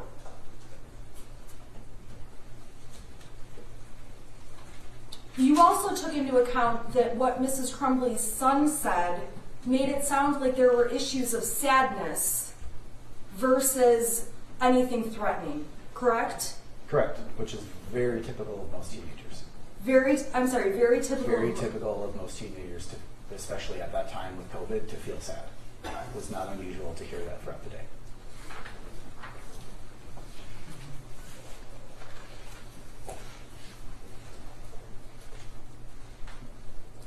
Now, some of the statements on the math paper, you saw the statements that say things like, I love my life so much, and OHS, which I assume stands for Oxford High School, rocks, correct? Yes. Those kind of statements also Would you agree those are mixed signal kind of statements? No, I would say it looks like you have a teenager who is trying to not get in trouble, knowing that the Dean of Students is involved. Most of the time when I'm involved in student meetings, the kids always think they're in trouble, which is not necessarily always the case. So I looked at that as he was trying to get himself out of being in trouble. Thinking he was going to be in trouble from this meeting we were holding. And that was something that's not unusual for you to see? That's not unusual, no. That doesn't mean there's a threat to you? That doesn't mean there's a threat,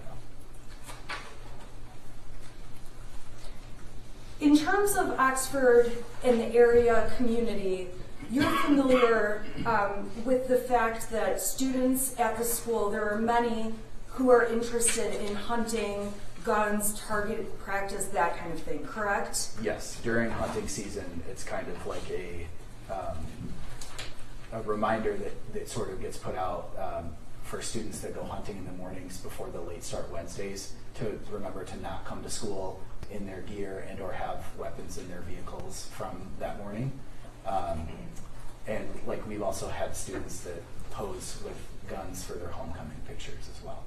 So it's very common in the Oxford community. Okay, so it's so common that there are students, they pose for homecoming There have been pictures? students that will pose with guns for in their homecoming photos. When you're talking about homecoming photos, you're talking about like the dance. They're dressed up at home and taking photos, correct? So they're dressed up in their, little party dresses, and they're holding guns in the photographs before they go to the dance? Yes. And you're saying that there are students who go hunting in the mornings before even coming to school? Yes. So at the time, we had late start Wednesdays, so school didn't start till 10, 20-ish. So when hunting season would start, they potentially could be out hunting with their parents in the morning. So in addition to what you did know in this case, seeing a gun or talks of a gun, that was not something that caused alarm to make you think there was some kind of threat. No, nor Guns- was I aware that he even had a gun. Guns at that school are very common. Then it sounds like it's a common topic if they're in pictures of homecoming dresses and things like that. I would say across many schools, it wouldn't be uncommon to see guns drawn on assignments or papers. Oftentimes, there are certain books or part of the curriculum, and students end up drawing guns to represent stuff in the stories. Now, my understanding is that you guys recommended immediate care. I'm sorry, I'm going to strike that. I was going into a question I've already asked you.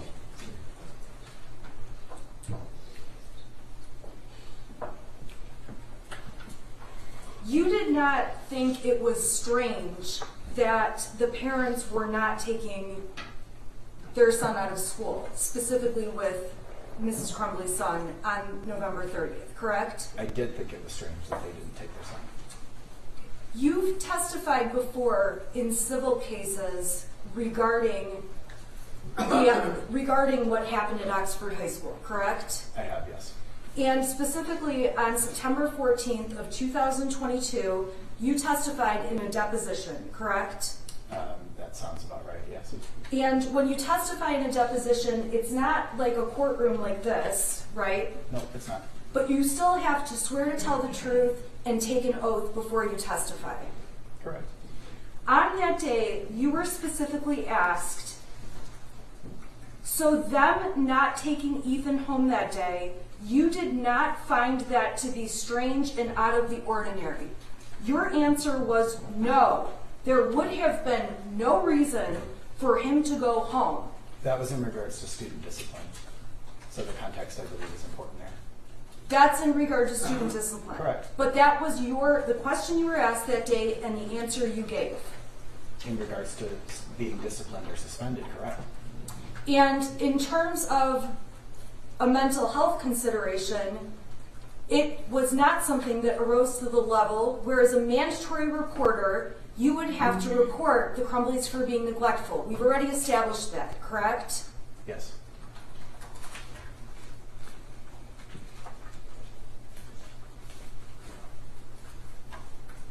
In the meeting you had, there was no indication, and there is nothing in Mrs. Crumbley's son's record to show there had ever been a previous concern about the need for mental health to Mr. Crumbley. Judge, I think we've already answered this question. Did ask this already? No, I asked about prior discipline, but I didn't ask about prior notations mental health was necessary. Okay, go ahead. From a school standpoint, we did not have any record of mental health. Now, when you testified previously, you testified that Mrs. Crumbley seemed receptive and willing to get mental health treatment for her son.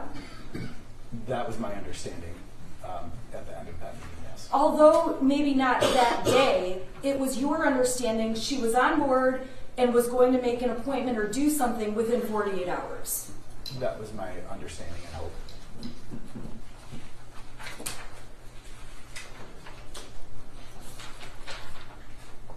When you were in the meeting and the struggle was discussed, ongoing struggle between the Crumbleys and their son, would you agree with me that the parents were making statements about they were concerned with their son's schoolwork and grades?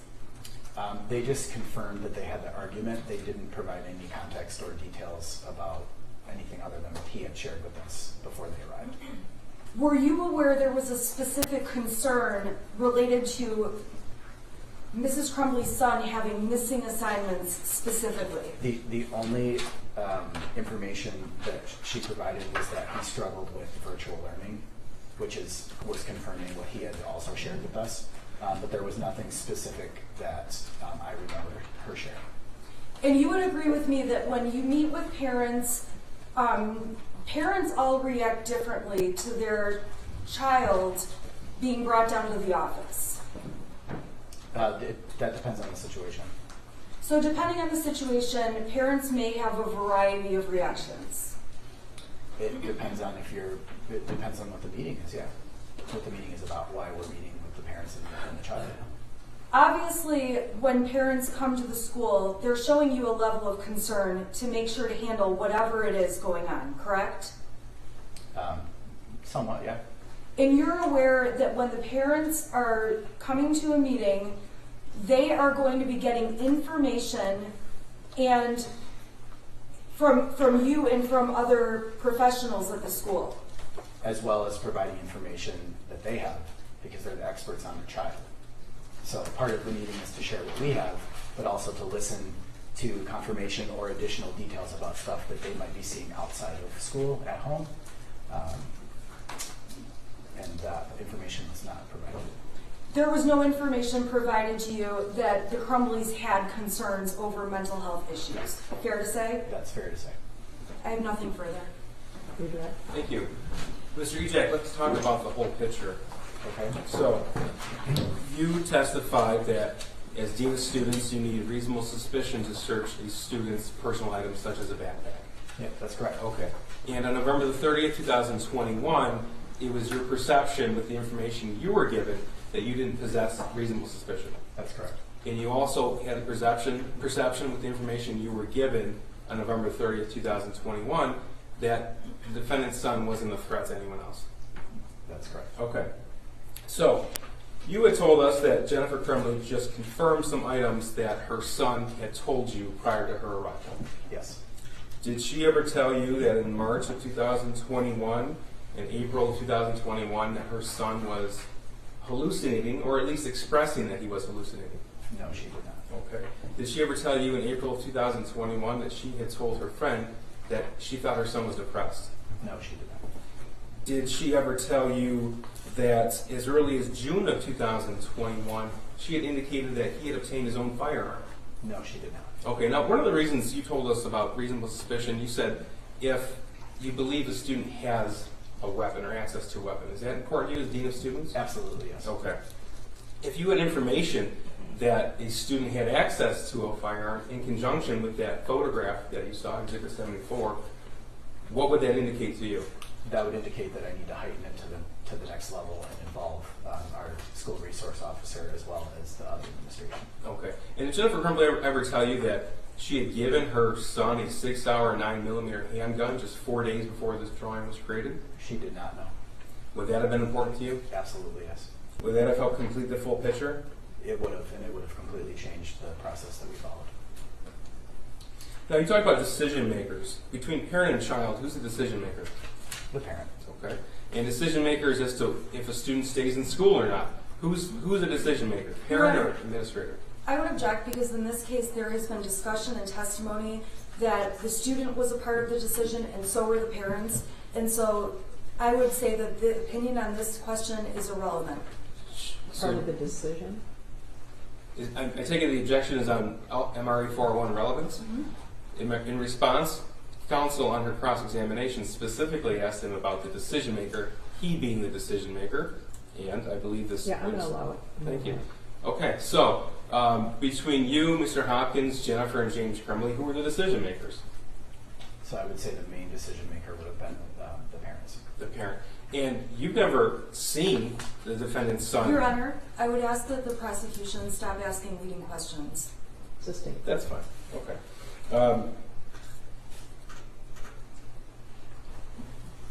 If you were given the full picture, what would have taken for you to heighten that to reasonable suspicion to search a backpack? Any type of indicator that the student was going to be a threat to anybody, including himself. That would have heightened it to the next level. And when you have an a indicator that there was access to a firearm, or that he had made comments about wanting to hurt anybody, any statements written on there with names, or I'm going to do this, I'm going to, like, those would have all been things that would have changed the process that we followed. And when you have a meeting with a parent and a student, do you rely upon the parent to provide information? Absolutely. As an expert of their child, heavily rely on the parent for information. Thank you. Your Honor, may I ask one question Sure. on redirect? You also, so you're from a community where guns are popular, you testified about that. You also didn't ask if the Crumbleys had a gun, correct? I did not ask that, no. You're aware many of the families in Oxford have guns, but you did not ask them specifically if they had one, and they didn't tell you. I didn't ask that question. Thank you. Anybody? No, Judge. Thank you. You can step down in your seat. Who's the next one? Andy Smith. He's in the hallway out here.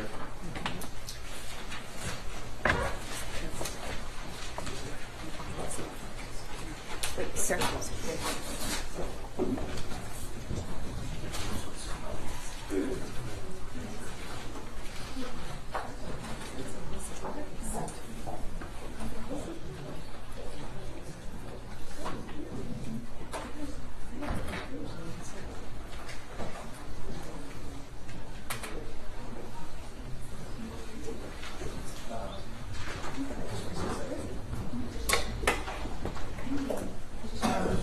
Good morning. Good morning. Morning. Could you raise your right hand? Do you swear or affirm the testimony you're about to give is the truth, so help you God? Yes. All right, you may be seated, and would you state your name for the record and spell your first and last name? Andrew Smith, Andrew Smith, SMITH. Go ahead, prosecutor. Good morning, Mr. Smith. Good morning. Can you tell the jury what your profession is? I work for a real estate company. I'm the chief operating officer. But you're also a lawyer. I also am a lawyer. Yes, Okay. sir. All right. So you're not technically practicing law, is that fair to say? Or Not normally. From time to time I will, but that's not my primary responsibility. okay, what are your primary responsibilities? My title, I'm responsible for all the operations of a portfolio of real estate holdings, commercial, multifamily, industrial, throughout the country. And about how many employees in the company? Approximately 700. Okay, so you're the COO of a real estate management company that has 700 employees. Did I get that right? That's correct. Okay. Do you know Jennifer Crumbley? I do. How do you know her? She worked for our company. She was the marketing director at my company. Do you know what the time frame that was? I believe she had been a marketing director for approximately a year, a little longer. Before that, she was on the marketing team in a different capacity. I'm not really sure when she hired in, but it was approximately 5 years, give or take, I think. Okay. Do you see her in the courtroom today? I do. Can you tell the judge something she's wearing? A tan brown Husky sport coat and glasses. May the record reflect he's properly identified the defendant. The record will so reflect. So, did you supervise Jennifer Crumbley? I was her direct supervisor when she was the marketing director, yes. So how long was that? I believe that was a year to year and a half. Okay. What were her responsibilities as the marketing director? She was responsible for handling the marketing of our portfolio of properties, dealing with outside vendors, social media, dealing with reviews, online reviews, helping with leasing training, all that goes into marketing an asset. Okay, and so does your company have social media accounts? Yes. What accounts do they have? In general, you don't have to In say general, that. I know they have Facebook accounts for properties, and they have, I believe, Instagram as well. Okay. Can you tell the jury what Jennifer's work week is? How many hours was she required to work, and what were the times that her beginning and end time? I can approximate. She was a director, so I know she was responsible to work a 40-hour work week. The start and finish time fluctuated depending on schedules, whether it was 8 to 4, 9 to 5 type scenario. Did she have a set schedule, or did it change day to day? It was somewhat set with some flexibility depending on what was needed. I believe she came a little bit early, left a little bit early, if I recall correctly. Okay. Was she ever allowed to work from home? Yes, there was occasions where she would work remote. And so you're saying she had done that before? Yes. Okay. Talk to me about the company's culture in terms of families. I think we're very family friendly, family first type atmosphere. So do you have employees that have issues with kids or family or personal things? Me included, sure, yes. Okay. And what is the company policy on that? I think we're very big on family first culture. If you need time away we have a PTO policy, a paid time off policy to cover handling of your needs, but we also are very friendly when it comes to needing time for addressing what may be a child issue or child care, whatever it may be. Routinely, people will bring kids into work because of post-COVID needs for daycare and school closings and snow days, things like that. What happened when the pandemic was in full force? Were employees still coming in every day, or were they working remotely, or both? There was a little bit of both, Okay. depending on the job and the ability to do so. Okay.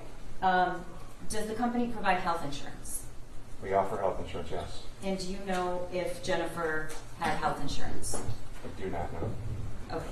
Do you know whether or not anyone else in her family was insured? I have no idea. On our company policy, Yes. I'd have to look at those records. I don't know. Okay, so if I handed you the records, would that refresh your recollection? I'm not in charge of HR, but it would at least, I would assume, indicate whether or not she was on our policy front. Okay, thank you. You're the COO, correct? Correct. Who does the human resources person report to? A few people, but me included. Okay. And does the company regularly keep benefits documents in the normal course of business for each employee? Absolutely. Okay. May I approach your Honor? Sure.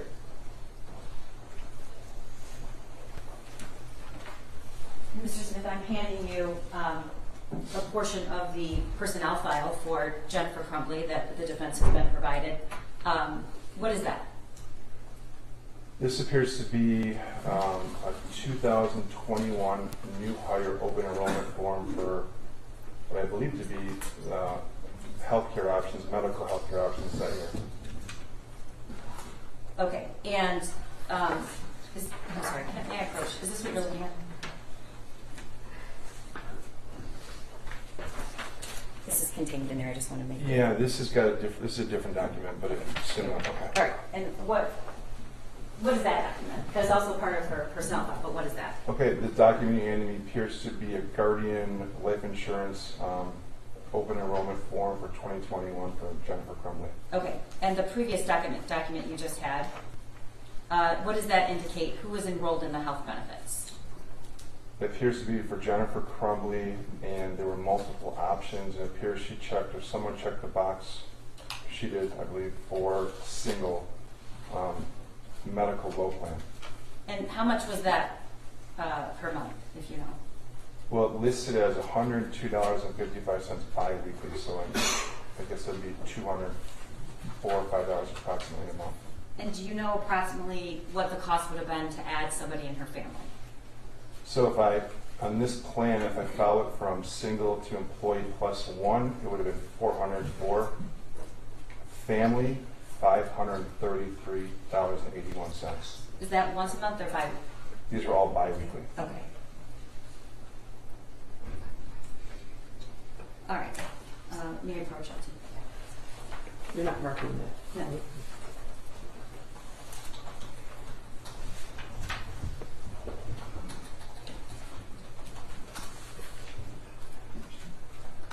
I want to talk to you about November 30th, 2021. Okay. Do you remember that day? I do. Okay. As a matter of your daily routine, what were your hours? It depends on my day, where I'm going, what's going on that day, but it's typical standard 40-hour work week. Some days can be longer, some days can be shorter. You're also a parent, so did you come in early or did you come in late? What were you? I remember that day specifically. I forget I was coming from that morning, but I remember that I was driving when I got a text from her that morning. I think it was around 10 a.m. Okay. I'm going to show you an exhibit that's, I think it's been previously marked, that is from Jennifer's phone. How did you communicate with Jennifer? In person, email. Text message or Facebook Messenger? I'm sorry. Oh, use text message would be primary. Yeah, text message. Okay. This has been marked 152. I don't know if the jurors' eyes are. Oh, thank you so much. This monitor's not on. Your Honor, I believe it's not only been marked, but it's admitted. It's just admitted. Just check. Yeah. Okay. Yeah, she's noticing that the TV isn't on. So I don't know how to turn it on. Magic. It's on. Okay, thank you. Could the jury let me know if they can't see? I have a little trouble with seeing that. But can you see on the monitor? Yes. These are communications that begin that morning or that day, just from Jennifer Crumbley's phone. Looking through this exhibit, is that representative of your text messages that day? I recognize the first two texts, and I believe that I recognize all these texts correctly. Okay, is this the entire communication you had that day? No. So, are you saying something's missing? Yes. All right. I'm going to now show you screenshots that we received from your phone and your text messages between Jennifer Crumbley that same day. Use the ones I gave you, yes. Okay. Is your testimony that these accurately depict the entire text conversation of that day? Could you scroll down? Sure. Okay.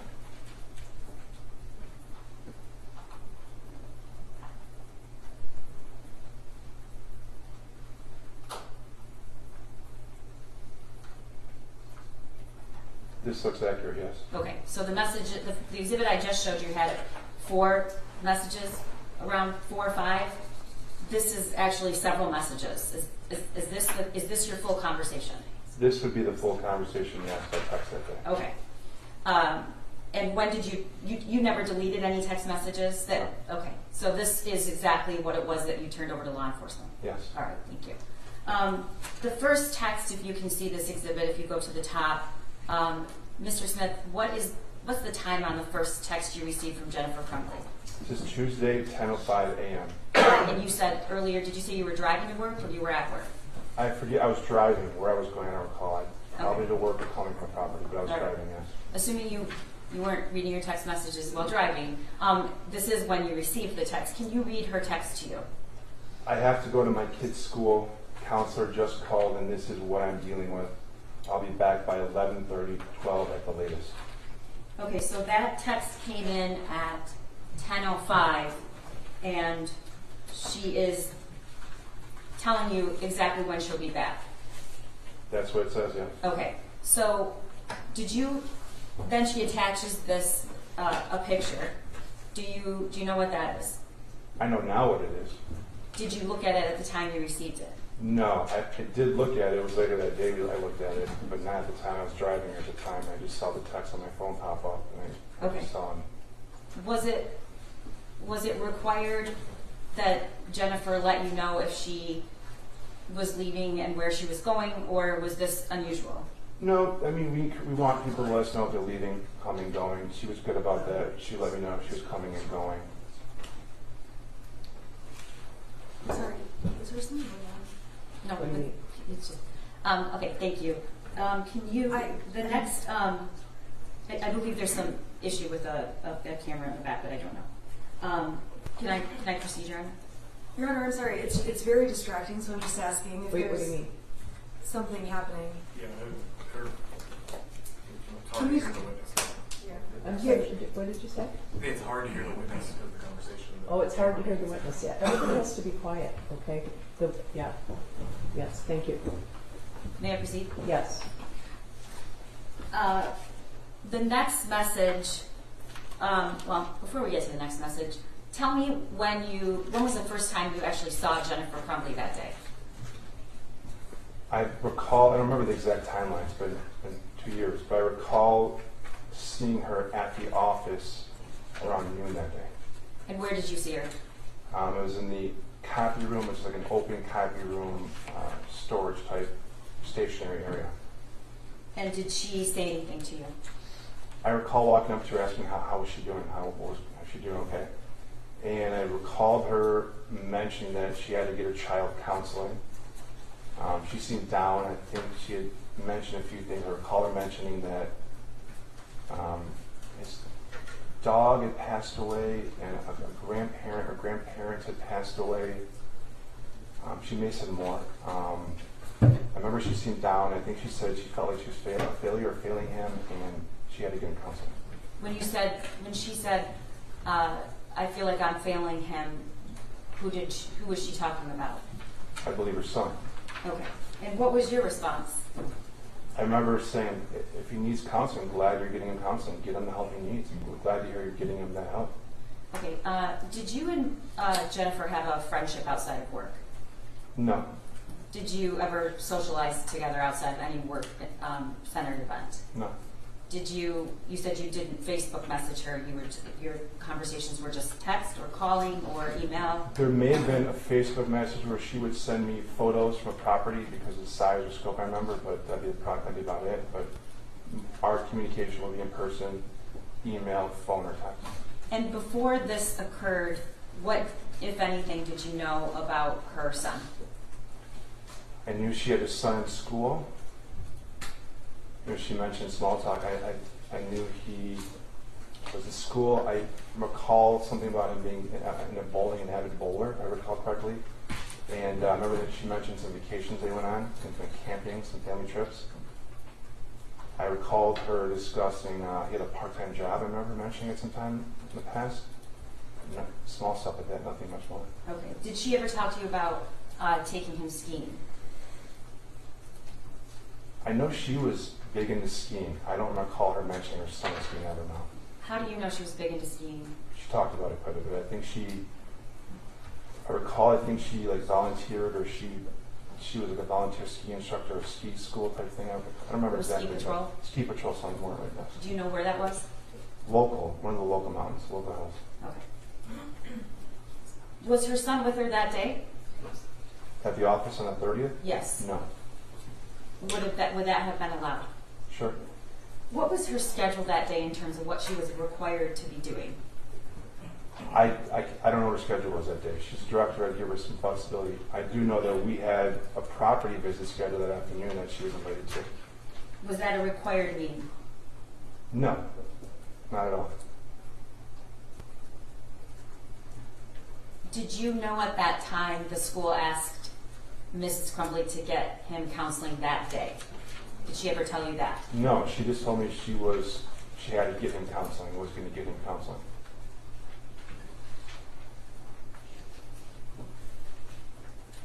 Was there any big project or assignment that Jennifer Crumbley was expected to do that day, an upcoming deadline that needed to be met that day? I can't think of any deadline or anything bigger than this, but I'm sure she had a busy schedule as a director. I just don't recall anything specific, no. Okay. But I guess what I'm asking is, had she asked to leave that day, would that have been a problem for the company? Or you were her supervisor? It would have been no problem at all. Did she have any paid time off collected? I don't know what bank she had for PTO, but it wouldn't have mattered to me. Okay. When was the next time you had any contact with Jennifer Crumbley after you saw her in the copy room? We had a quick meeting with another colleague shortly thereafter, 20 minutes, 30 minutes thereafter. Can you give me a time frame about? I think I saw her in the copy room about noon, and so 20, 30 minutes thereafter, around 12:20, 12:30 that afternoon. And we talked about the property we were going to visit, kind of what our goals, why we were going there. And we had talked, I think, about some calls and things we had down the road a couple days later. Okay, and when after that was your next contact with her? I recall, because I was in a Zoom hearing at the time, about 1 o'clock, I think it was. Okay. I heard some loud commotion outside my office, like yelling. And, How close is Jennifer Crumbley's office, was it to yours? 10, 12 feet away. Okay, and you said you heard, I don't want to put words in your mouth, what did you hear? No, I just remember yelling, like a commotion, loud noise, like yelling, screaming type noise coming from down the hall. And what did you do next? I stepped away from my hearing. I looked outside to see what the noise was, and I saw her like racing out of her office, racing down the hall. Did you learn, or did she say where she was going, or what she was upset about? I recall her saying there was an active shooter at her child's school, and I remember saying to her, go, like, go. And so obviously you didn't have a problem with her leaving. Not at all, Okay. no. When was the next time that you had any contact with her after she left around 1 o'clock? I got the text on this thread, the one on, it says 123, the gun is gone, so are the bullets, was the next time I received any communication from her. Okay, so she leaves around 1. The text comes in at 1:23. Let's talk about this for a second. Did you know something about a gun prior to this? No, Did you know that she had purchased a gun for her son? no. Okay, so when you got this text, what were you thinking? I didn't know what to think. It alarmed me. Okay, She just run out and I got that text. I was really confused and alarmed. all right, and what did you respond? I responded by saying, I'm praying everything is okay. And then the next text was from her. Can you read what she texted you? There was a phone call that came in before that next text. It was just for timeline, if you remember that. But Yes, I'm sorry, thank you. So she made a phone call that came in at what time? 1:25? I don't remember the exact times. I can remember what happened. Okay, so do you remember when you're saying the call came after I'm praying everything is okay? I remember this because I was in a hearing. I was in a court hearing, covering hearing, and I stepped away and I got that because I was so alarmed by it that I walked down to my human resource director's office to let them know what had just transpired, to show her this text. And when I was in And my... when you say this text, you mean just the one, the gun's gone and so are the bullets? Correct. Okay, go ahead. Correct. Then I recalled receiving a phone call from her. I was in my HR director's office at the time. They put it on speaker and I remember there was a conversation. And can you tell me what the conversation was about? What did Jennifer say? I can't remember everything, but I remember vividly the sound of sirens in the background. Was she in her car driving? Was she at home? I believe she was in a car. She's in a car, I believe, driving. I remember her saying she was trying to get to her child's school. Okay. So what did she say? I remember her telling us she was trying to get to her child's school. I believe she said something about the gun was missing, or family gun was missing. it was me and our HR director were both, we just both said, call the police, please call the police. I remember her saying that her husband had already called the police. Okay. And were you aware that if her husband, first of all, had you ever met James Crumbley? I never personally know. Okay. Were you aware that he in fact did call 911? No, I mean, just what you told us. Okay. Did she say he had already called, or he was going to call? I believe she said he had already called the police. All right. What happened after that? Did you end the conversation? Did she end the conversation? I don't remember much more. It was short. I mean, they said, let us know if anything we can do to help, or let us know what we can do. Then I stayed with my HR director because we were trying to find out what was actually going on, and I got these next texts. So you ended the call. Yes. You're still in the HR director's office, or were you in another room? If I left, I would have left to go back to my office, which is about a minute away, to log off of Zoom. Okay. Or I can't remember exactly, but it would have been there or her office. All right. And then the next text was from you or Jennifer? It's from Jennifer to me. Okay, can you read that? OMG, Andy, he's going to kill himself. He must be the shooter. All right, now there's no timestamp on those specific messages, which normally would indicate they're coming in along the same string. Is that correct, or do you remember there was a significant period of time that lapsed? I don't remember the exact times, but I want to recall those being somewhat close in proximity within the same hour time frame. Okay, and then the next text, I need a lawyer at substation with police. and then the next text. Ethan did it. Okay. What's going through your mind at this point? Shock, fear, sadness, a lot of emotions. We didn't really know what to think. Okay. And you testified earlier, after I asked a few questions, that you're actually a lawyer. Yes. Okay. Do you practice any kind of criminal law? Never, no. Okay. Had she ever asked you for a lawyer before? I get asked that question a lot by people. She may have. I don't recall. Okay. So it appears from this text string that you didn't respond via text right away. No, I recall there was another phone call. Okay. Sometime shortly after that last text, Ethan did it. There was another phone call she made to me, because I remember I was still in my HR director's office at the time, and we were together. Maybe another colleague was there. Was it on speaker or? Yes, I put it on speaker. Okay. And what did she say? I believe she said she was at the police station or had been at the police station, and that she needed a lawyer. Could I recommend a lawyer? And what did you say?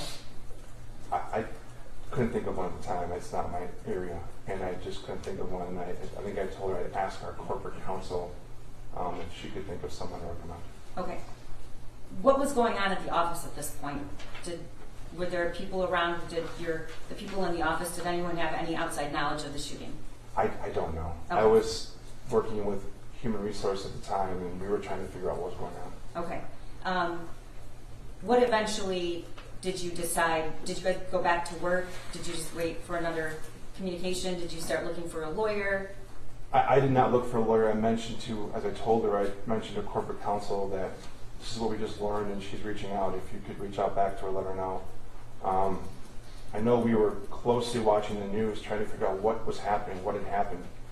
And I remember I left a little bit early that day to be home with my family. Why'd you do that? There were a lot of emotions going on. I just wanted to get home and see my family. Okay. At some point, did you receive another text from Jennifer Crumbley? Yes, at 3:39 on this thread, it says I got a text that So that's about 2.5 hours after she left the office when the shooting occurred? approximately, yes. All right, and what does the text say? I need my job. Please don't judge me for what my son did. What did you think when you received that text? I was a little taken back. I was surprised that she was worried about work right then. Did you respond? I did. At 5:47 p.m. Let me read the text. So at this point, were you at work or were you home with your family? I think I was home at that point. Okay, and your response was what? I can't even begin to understand what you're going through. I'm praying for you. I asked Carolyn to text you some attorney recommendations, and Carolyn's our corporate counsel. All right, and did she respond? She did. I don't know what time, but it was later after that text. They were taking my cell phone. Was that the last communication you had with Jennifer Crumbley? That's the last time I can recall communicating with her. Yes. Okay, at some point did the company terminate her employment? Yes, she was terminated. Okay, do you remember about when that was? I want to say it was a couple of days. I don't remember the exact date. It was some days after this incident, November 30th. Whether it was 2 or 3 days, I don't remember exactly. Okay. At the beginning of this, I showed you the text string from Jennifer's phone versus your phone. Was there any ever discussion or comments from Jennifer about why she's deleting text messages to you? Did she ever talk to me about them? No, I never had that conversation with her. Do you know why? I don't guess. No idea. All right, nothing further. Ross? Your Honor, I have quite a bit of cross because there's previous testimony. Is it a good time to break? No?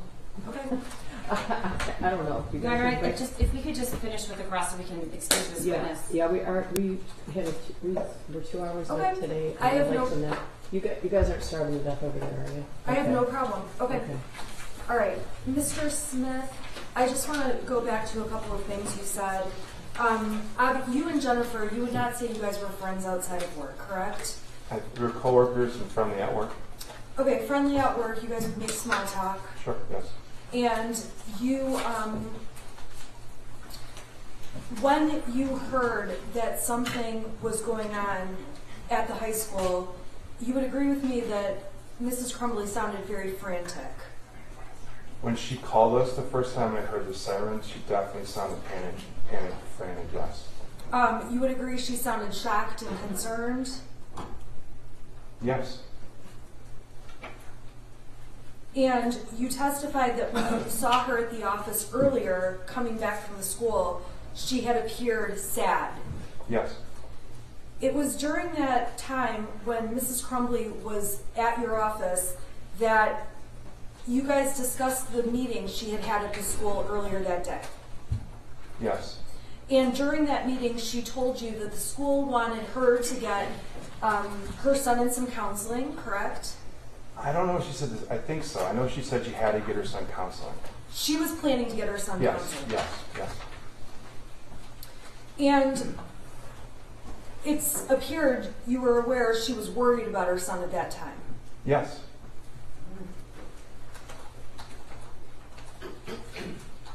Mrs. Crumbley is not someone who had a history of constantly disrupting her day at work. Is that fair to say?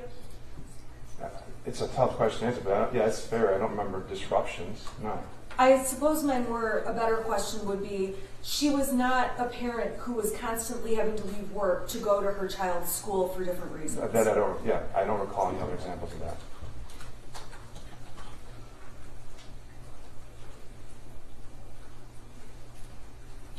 You never had any concerns personally about how Mrs. Crumbley parented her son.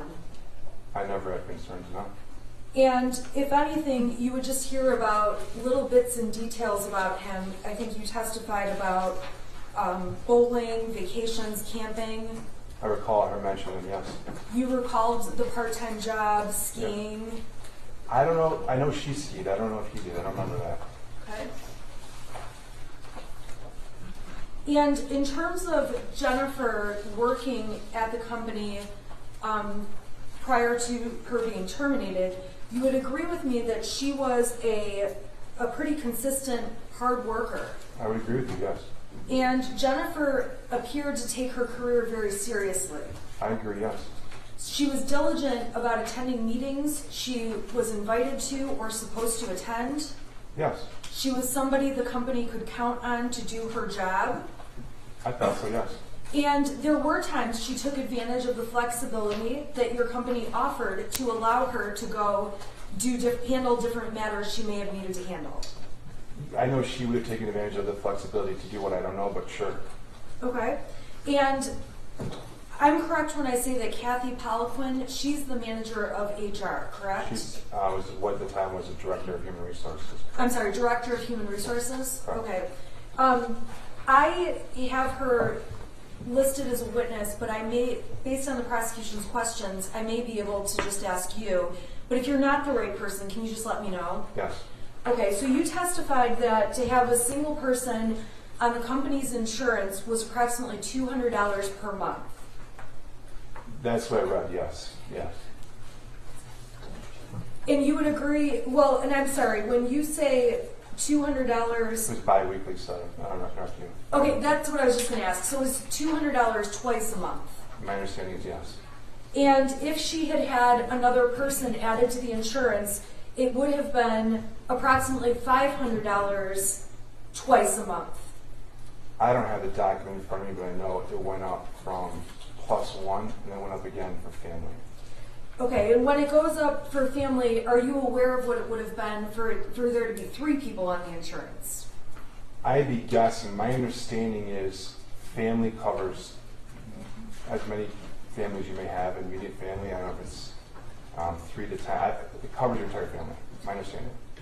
It's fair to say that in the past you have complained that the health care costs taken from your paychecks is significant. Have I complained? No, because I'm not on the health plan then.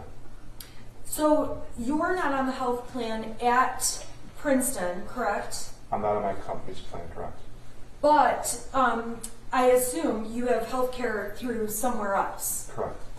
And in this case with the Crumbleys, you're not aware if they had health care through another source, correct? Correct. And as far as you know, Mr. Crumbley had a job, a professional job in the past. Are you aware of that? Yeah, I remember he had a job, a career, and I think he was laid off or in between jobs at the time. And you're not aware if Mrs. Crumbley, Mr. Crumbley, or their son was covered on Mr. Crumbley's insurance? I'm not aware. In addition to the insurance offered at Princeton, there's also a plan through Allied that you guys can take advantage of where you get virtual doctor visits. Are you aware of that? I'm aware of that, yes. And those virtual doctor visits are free as part of the Allied benefit. I believe so, yes. And you can also get Aflac supplemental insurance for yourself and your family members. And you're getting in the HR world, but my understanding is yes, you can elect those benefits. Now, the open enrollment period is right in approximately November every year. Is that right? I honestly don't recall when, but I know it's every year at the same time, and it's open for approximately 30 days, I believe. And you may not be the right witness, and if you're not, just let me know. Okay. Are you aware that in November of 2021, Mrs. Crumbley was doing anything with her insurance? I'm not aware, no.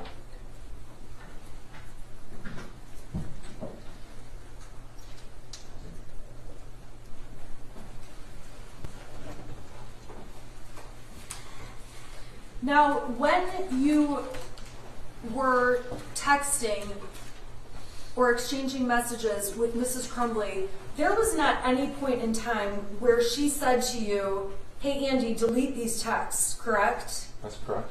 So she texted you over a photograph of that math paper. She sent that to me, yes. Obviously, when you look at that math paper, especially knowing what we know today, it's very alarming. Yes. And she texted you openly that the gun was gone and so are the bullets. That's what she texted me, yes. And when you were texting with her,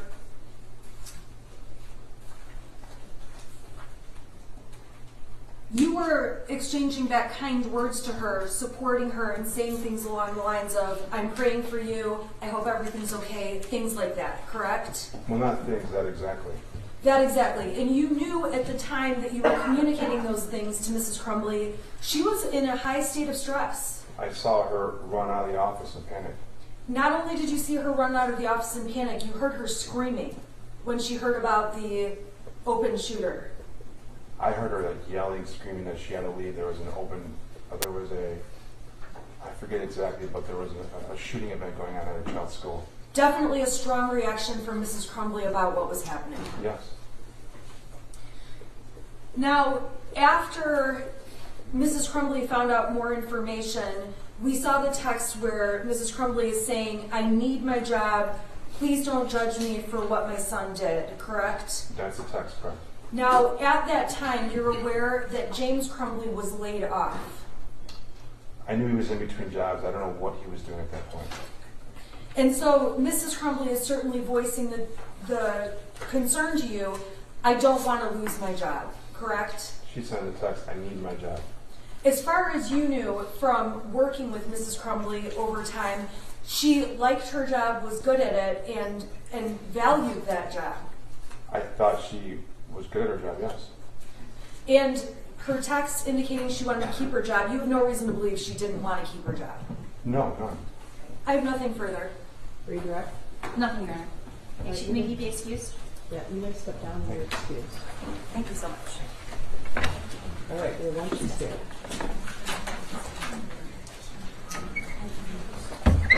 How about quarter to one?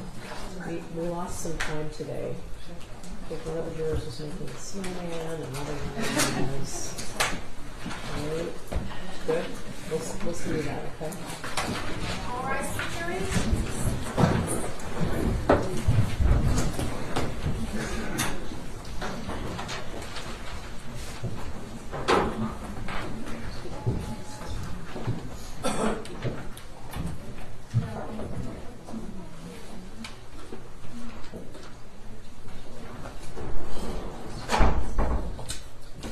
All right, you may be seated. You know, could I have the prosecutor approach on an unrelated matter, actually a sort of related matter, which is the other, are you off? Are you off? You want me to be? Yes. I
about that, they're on the screen, and I don't want to bring them out here every time they want to look at an exhibit.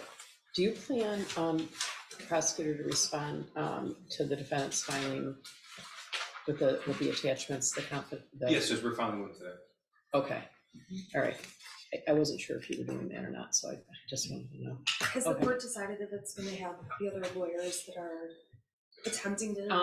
I'm probably not. I can't think of a reason to have him here at the moment, but after I read the response, I might feel differently. I'm only asking because they keep emailing, so, and I just keep ignoring, so. Yeah, I at the moment, I can't think of another reason. I can't think of a reason to have them here. Who represents the shooter right now? Does Ms. Lofton no longer represent them and Jacqueline Overy does. Okay, so Ms. Lofton does not represent him at all anymore. Do you think that's right? I don't believe she technically represents him, but I do Okay. know she's still in touch with him, so I don't know. Oh, okay. She's Yeah, still in contact with him frequently. Okay. All right, so who's the next witness? Amanda Holland? Okay, we're gonna bring the jury in, all right?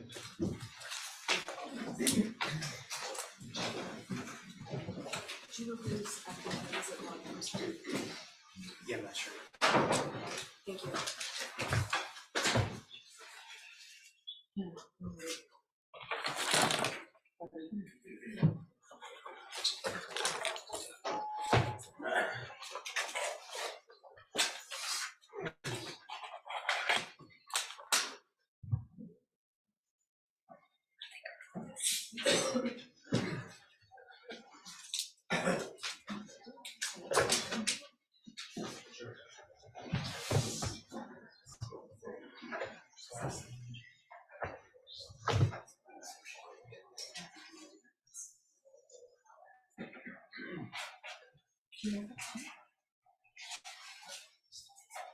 I know. All rise for the jury.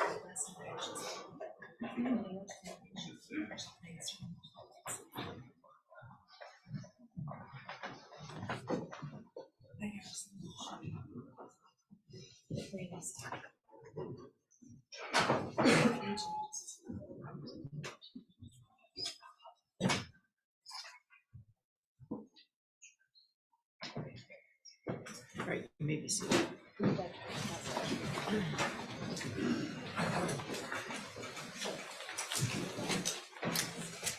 All right, who is the next witness? Miss Amanda Holland.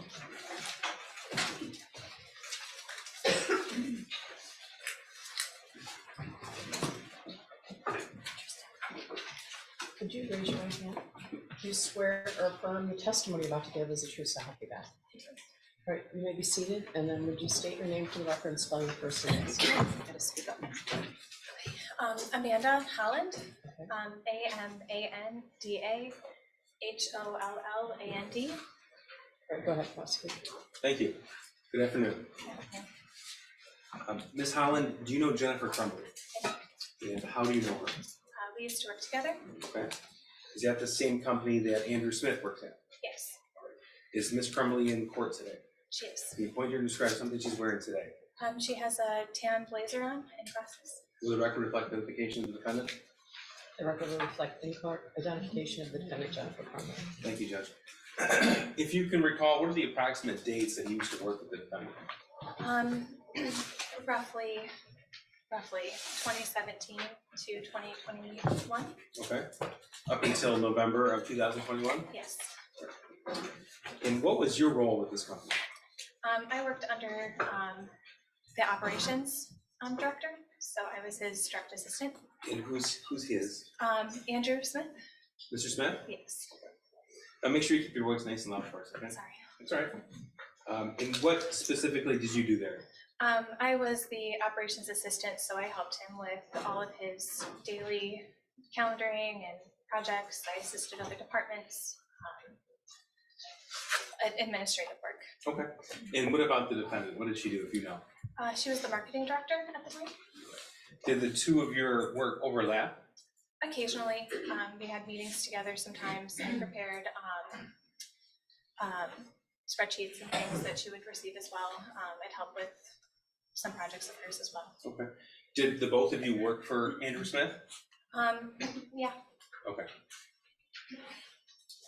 So both of you reported to him? yes. Okay. Now, tell us about the physical proximity between your respective workstations, you and the defendant. She worked directly across the hall from me, so if I was sitting here, she was probably where you are, her office. So I'm about 7 or 8 feet away, would that be right? Roughly, yes. Okay. And were you in an office or in a cubicle or different? A cubicle, Okay. and her office was directly across the hall. And the defendant was in an office? Yes. Okay. Now, what about Mr. Smith's office? Where was his at? The office diagonal from mine, so I was on a corner and he was in the back corner. Okay. So the three of you, generally speaking, were in the same proximity to each other? Yes. Okay. Now, specific to November of 2021, what hours would you generally work? 9 to 5. Okay. And what about the defendant, if you know? She got in earlier than me, and she left around 4. I'm not sure what time she came in. Again, nice and loud, please. Sorry. Pretend I'm at the very back and you're shouting at me. It's okay. Okay. How would you describe your relationship with the defendant? We were friendly coworkers. We talked on a daily basis, worked together. Did you ever socialize with her outside of work? No. When you say you spoke with each other on a daily basis, tell us about that interaction, please. In the morning, if you work in an office, you say good morning to people, you talk to them, you keep cordial relationships with everyone to keep the professional relationship normal. Okay. So fair to say that you get in the morning and say hello when you got there? We'd say good morning, ask about our days or nights, just kind of check in with each other. Okay. Did you know that she was married? Yes. Okay. Had you ever met her husband? No. Did you know that she had a son? Yes. Had you ever met him? No. Did she ever talk about her son? Not often, but occasionally. Okay. And those occasional times that she spoke about her son was in a positive or negative context? It wasn't either, really. It was kind of just, that he had bowling or he had, they were camping or, so it wasn't necessarily negative. Okay. Now, in these conversations, would she keep you abreast of certain things that were happening in her life? Yes. Okay. Did she also keep you abreast of certain things happening in her son's life? Not as much, but yes. Okay. Did she tell you about any of his friends? One friend. Okay. And tell me about that conversation. When I heard about the friend, it was just that he was leaving and she was concerned about her son being lonely with his only friend going away.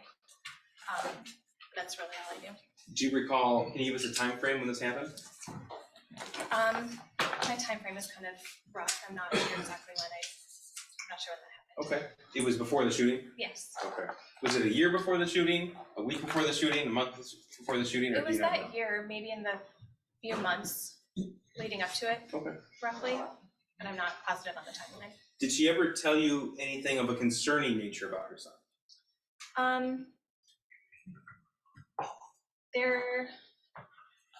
Just that he was lonely with his friend gone. So that's, always with teens, you always worry that they're going to be sad or lonely with that. They had a couple fights, but other than that, nothing crazy. There was one time where he had fainted at work. She mentioned that before too. But nothing that really stood out to me before the event. Now,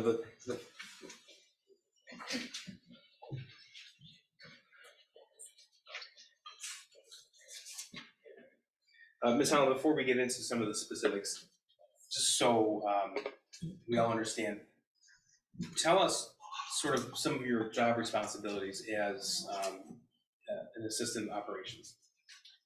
I helped with a lot of claims. Andy was a lawyer, so he did a lot of the subrogation claims that came in through the apartments, so I worked on a lot of the claims.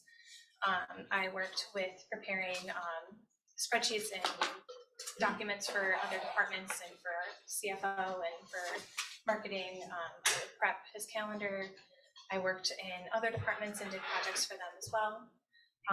So I would kind of do audits of vendors, lots of things. Operations was kind of a catch-all. Okay. So I kind of had my hand in a lot of different departments. And how long did you work for Mr. Smith? I was with the company for 5 years. I was with Andy probably for 4 of those 5 years. We were in the legal department for 1 year, and then I was his assistant for two or three. Okay. And how long did you work with the defendant? We were close at probably for those 2 years, roughly, when I worked with Andy, and we were in the same corner together. Okay. So there's a lot of shifting in the company. Now, you said you were friendly at work, but you didn't socialize outside of work? Correct. Okay. Did you follow her on social media? We were friends on social media, yeah. Did you keep that public or private? It was public, like you could see we were friends. A lot of my coworkers, just in any company, I friend everyone that asks, but I don't necessarily follow their feed. It's just something I like to do, so I don't like to see all of my coworkers' lives Sure. all the time.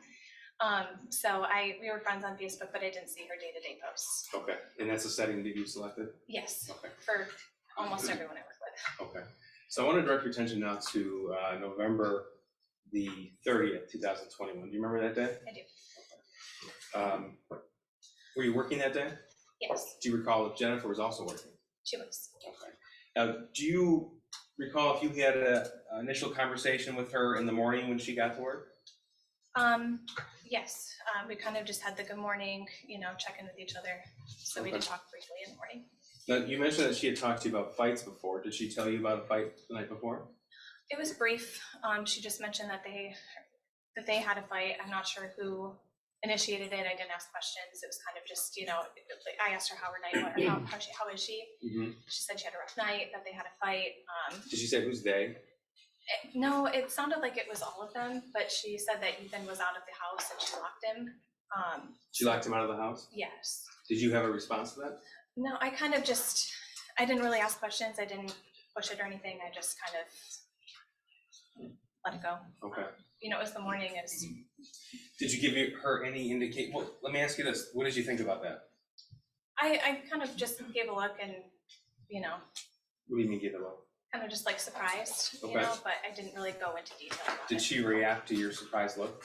I don't really remember. Okay. Did she say anything else about it?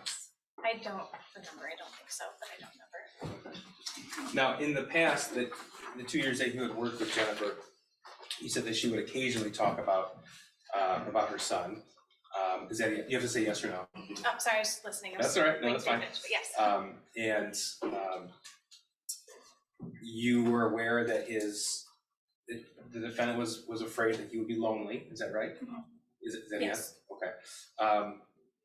Did she ever tell you about things going around in the home that caused her concern, or at least enough concern to talk to you about? Around the home, the only thing that was concerning, I don't remember when this happened.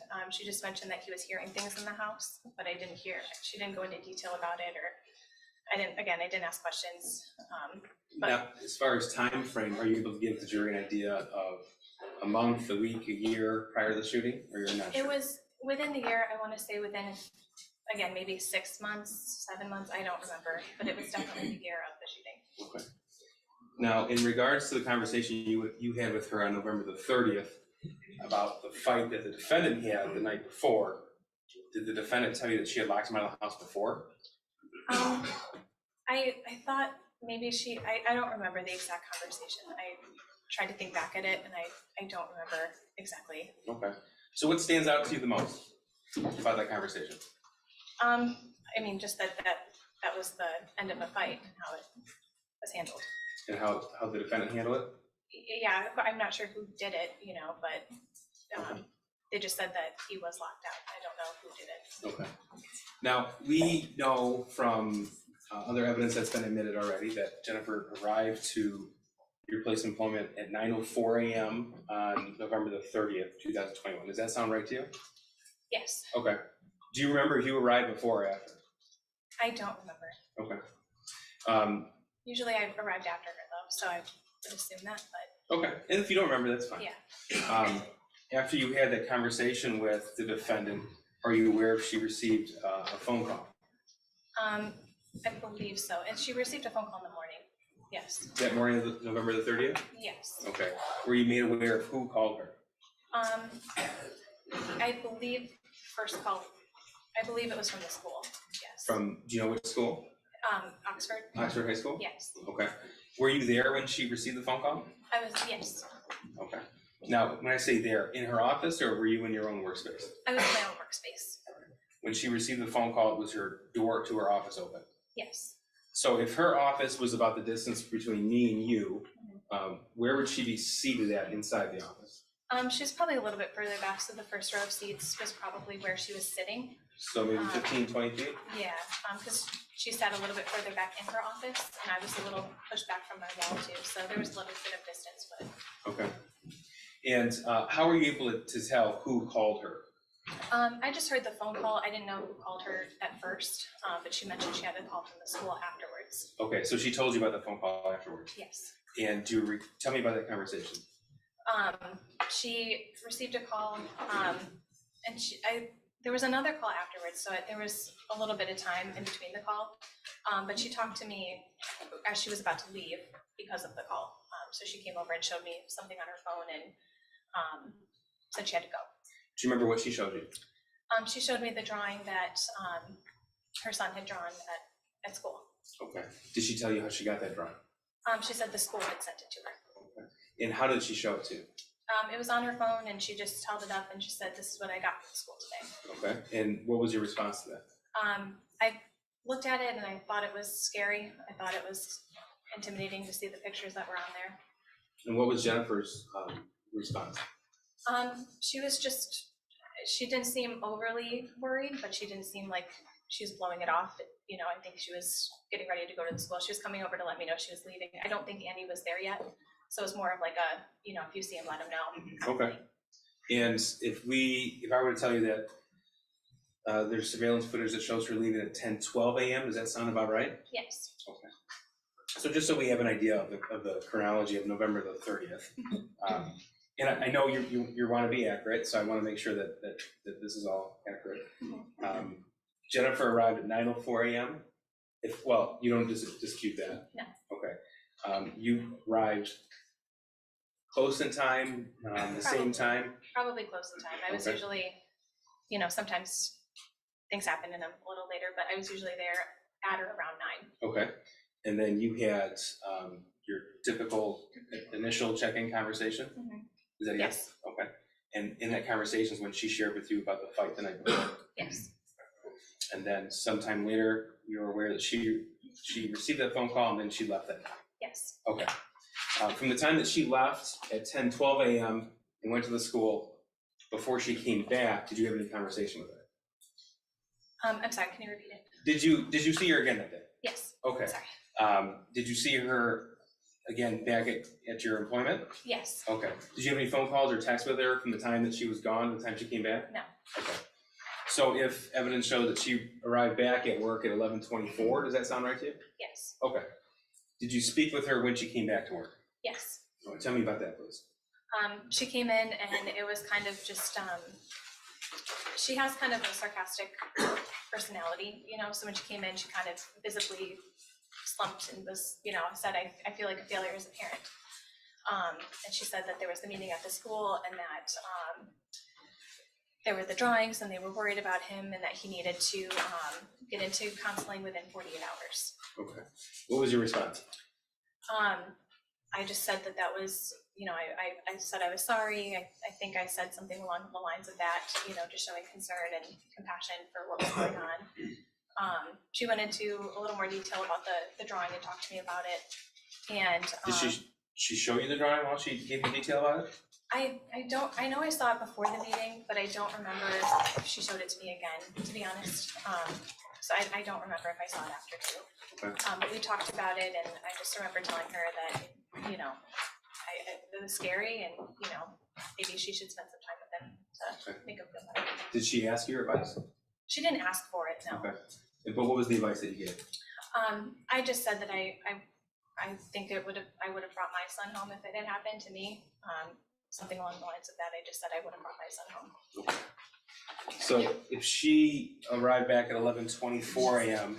and we know that she left at 1:18 p.m., do you recall about what time you had that conversation with her? No, it was right after she got back. I think when she was coming in, she stopped at my desk, and Oh, before she even went to her office? I think so. Okay. I don't remember though, but it was very quick and she did. Okay. After you had the conversation with her about the drawing and you giving your advice on it, did you speak with her again? Not until she left for the day. Okay, and tell me about that, please. That was when she got the call. I'm not sure who called her, but somehow she got the notification that there was the shooting at the school, and she very abruptly, very, like anyone, jumped up and was nervous, scared, ran out the door. Did you understand what was happening?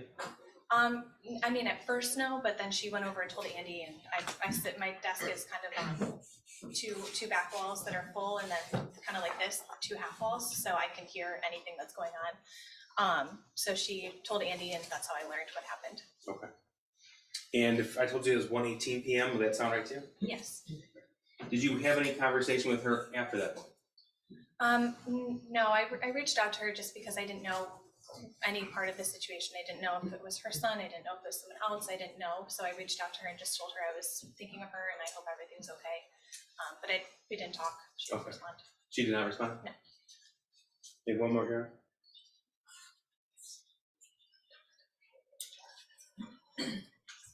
Thank you, nothing further. Thank you.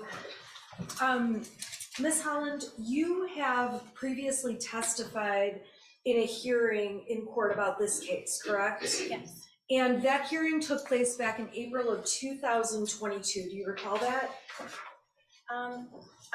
Was it April? I thought Would it it was, be spring? yeah, I thought it was maybe February. Oh, it might have been. It might be. I don't believe it was April though.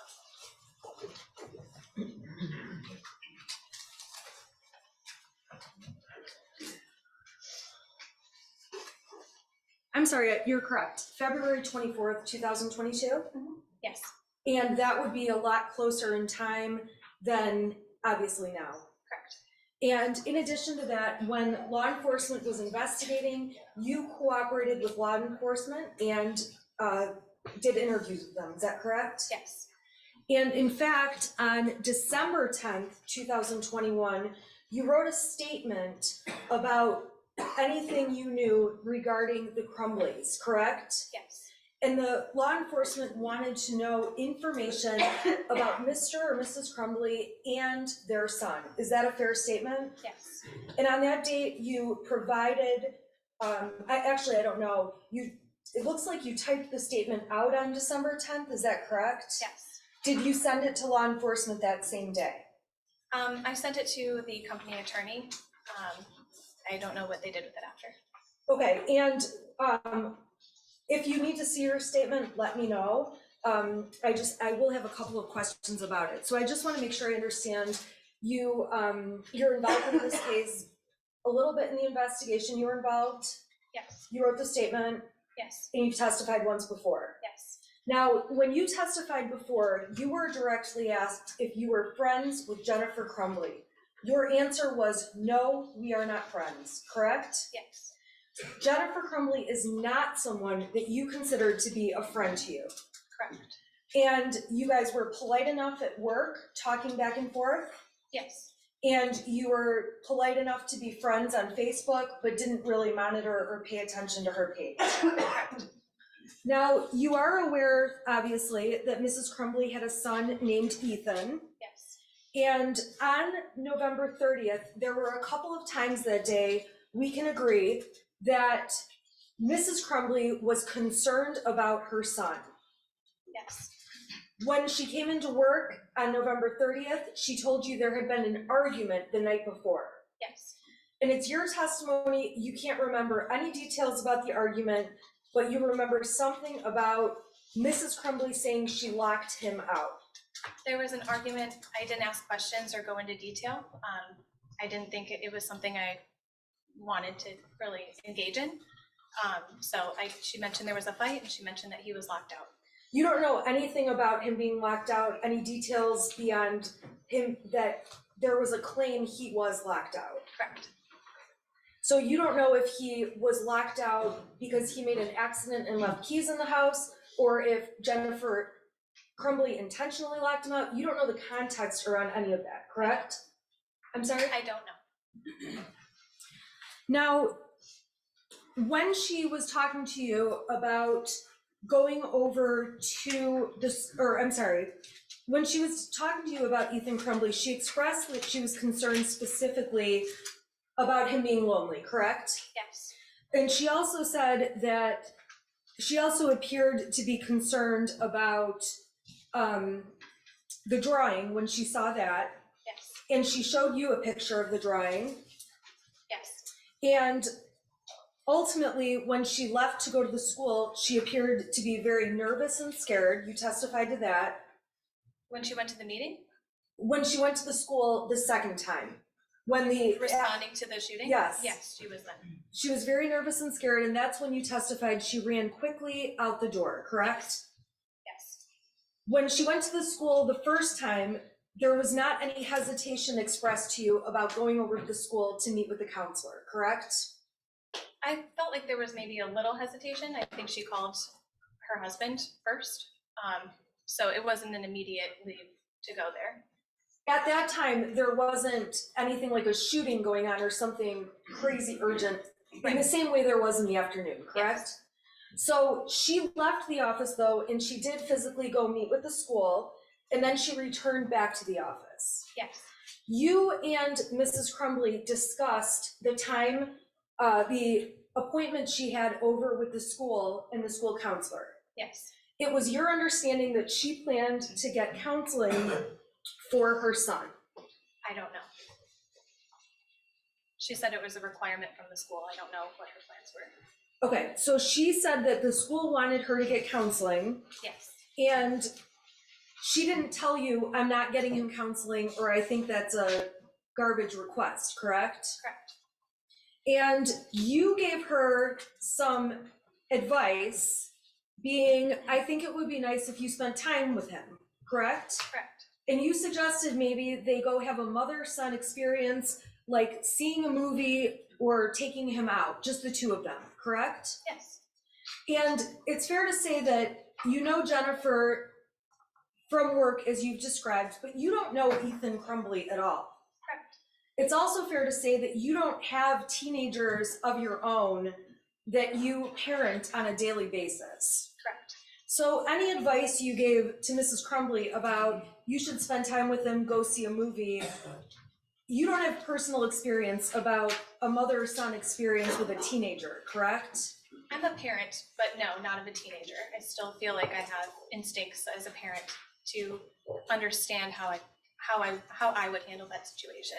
Okay, so you have judgments about how you feel Mrs. Crumbley handled that situation, fair to say? I wasn't judging her, I was giving her what I would do.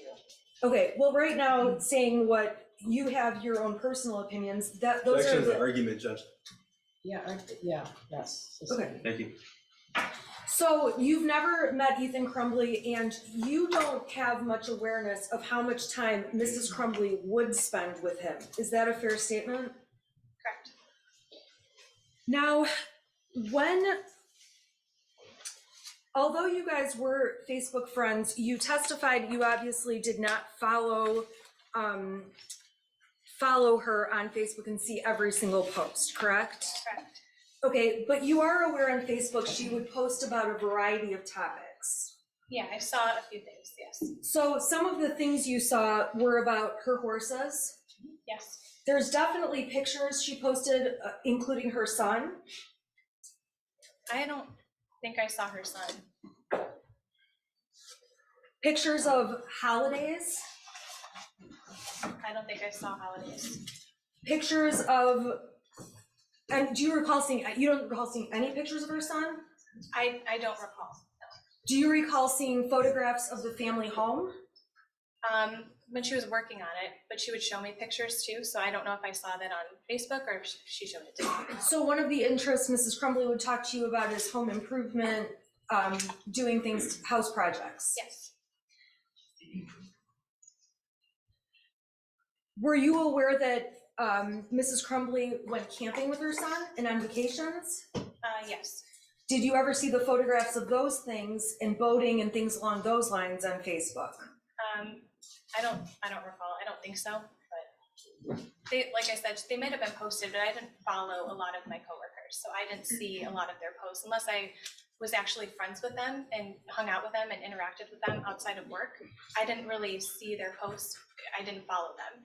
So she may have posted it, but I didn't see it. It's fair to say you have no personal awareness of any of those things, whether they were on Facebook or happening in her life, correct? Correct. A lot of the times, unless she showed it to me, I wouldn't see it online. So it's fair to say that there were certainly topics going on in her life, if those topics are true, like posting pictures on holidays and things like that, activities with her son that you're just not aware of. Correct.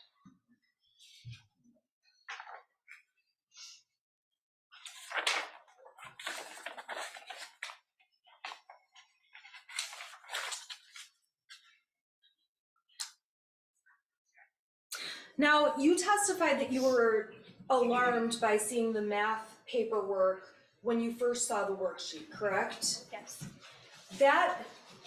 The drawings on the page did not concern you so much that you expected there would be a school shooting later that day, correct? Without context, yes, correct. You didn't expect that some major tragedy would unfold based on what you saw in that photograph. Correct. And you were aware that Mrs. Crumbley had returned to work and her son had stayed in school. Correct.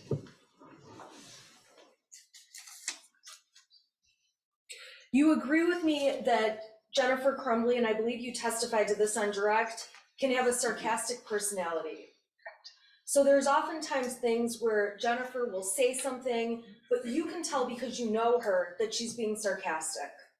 Yes. Now, when she said she's a failure as a parent, you said that seemed sarcastic to you. Yes.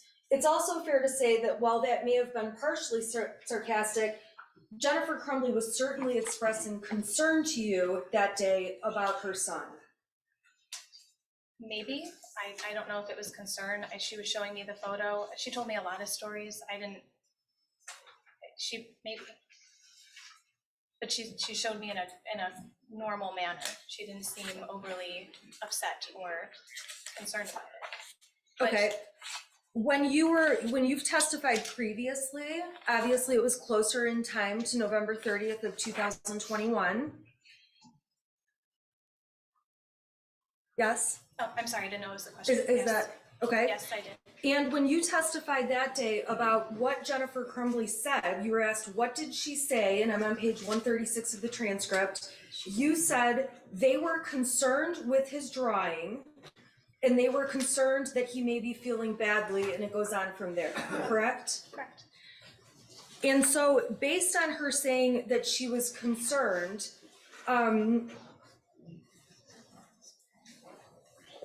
you're saying now that you don't know if she truly was concerned? Is that your point? I think at the time I was assuming she was concerned, but like I was trying to portray now, I don't know how she felt. I didn't ask her how she felt.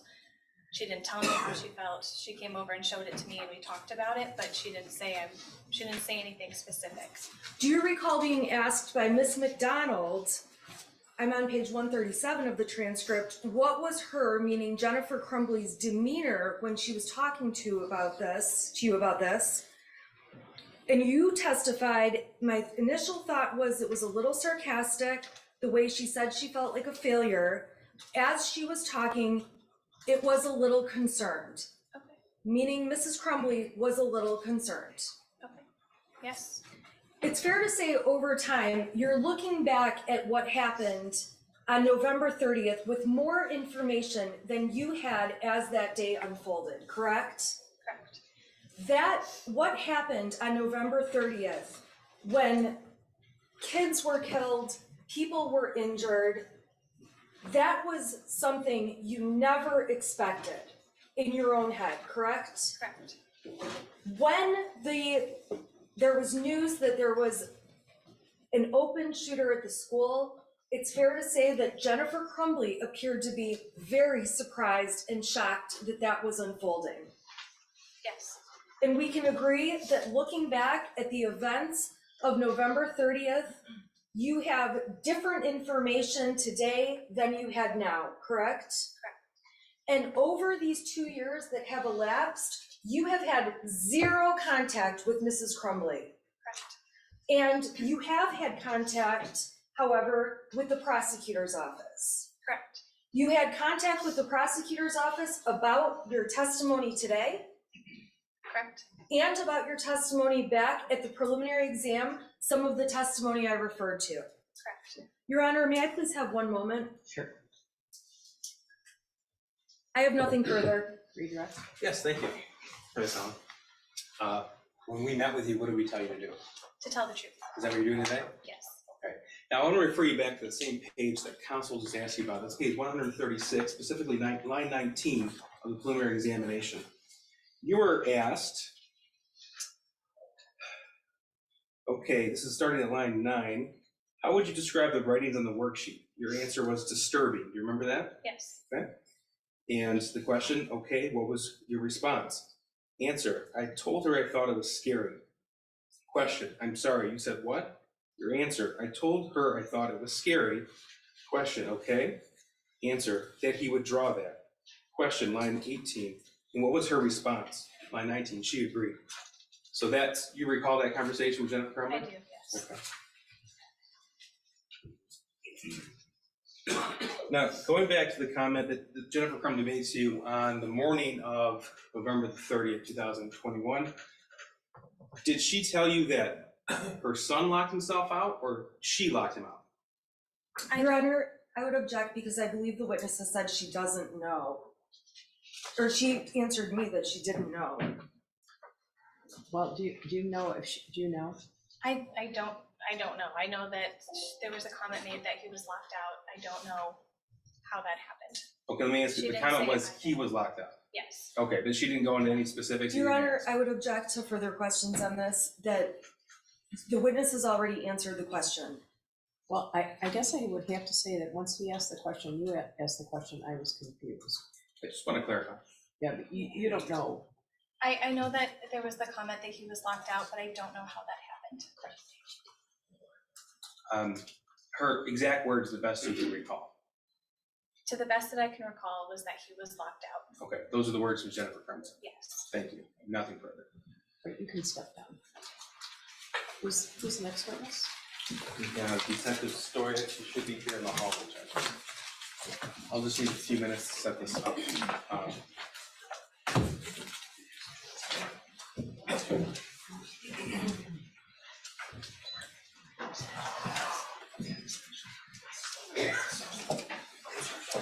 Yeah. This is a public discussion.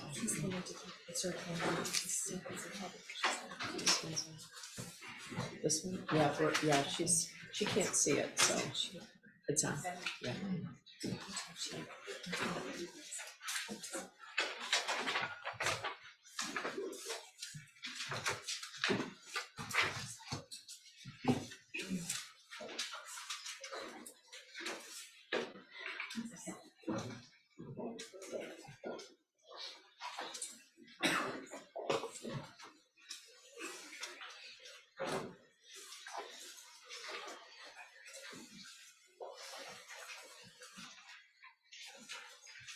Good afternoon. Could you raise your right hand? Do you swear or affirm the testimony you're about to give is a true self you got? I do. Right, could you step in, have a seat, and then would you state your name for the record and spell your first and last name? Adam Stoyak, ADAMSTOYEK. Go ahead. Thank you. Sir, how are you employed? I'm a detective with the Oakland County Sheriff's Office, And how long have you been with the Sheriff's Office? just under 12 years, How long have you been a detective? just under 4 years. Where exactly is your, well, that's a bad question. You're a detective at what substation? I'm assigned to the city of Pontiac. Okay, so you work out of the Pontiac substation? Correct. Okay. And what sort of things do you do there? Investigate crime reports that come in on a daily basis. We have periods of being on call, investigating anything from homicides, assaults, things like that. Okay. Now, prior to being a detective, what did you do? I spent some time in the corrections division. I was in the courthouse, went to road patrol where I worked in Pontiac, different shifts in Pontiac. I was a school resource officer in Pontiac for a short period, and then I got moved up to the detective bureau about 4 years ago. All right. Now, I'd like to direct your attention to November the 30th, 2021. Do you recall that day? I do. Were you working? I was. Were you made aware of the shooting at the Oxford High School that day? I was. And tell us, please, where were you when you were made aware of that shooting? I was at the Pontiac substation at my desk. Okay. And how is it that you came to learn about the shooting? I had the my computer screen up, which had all the pending and active sheriff's office calls in the county, and I actually saw the call at the school go up on the pending calls on the screen. I read it. Okay. What do you mean by that? You saw it up on the pending call on the screen.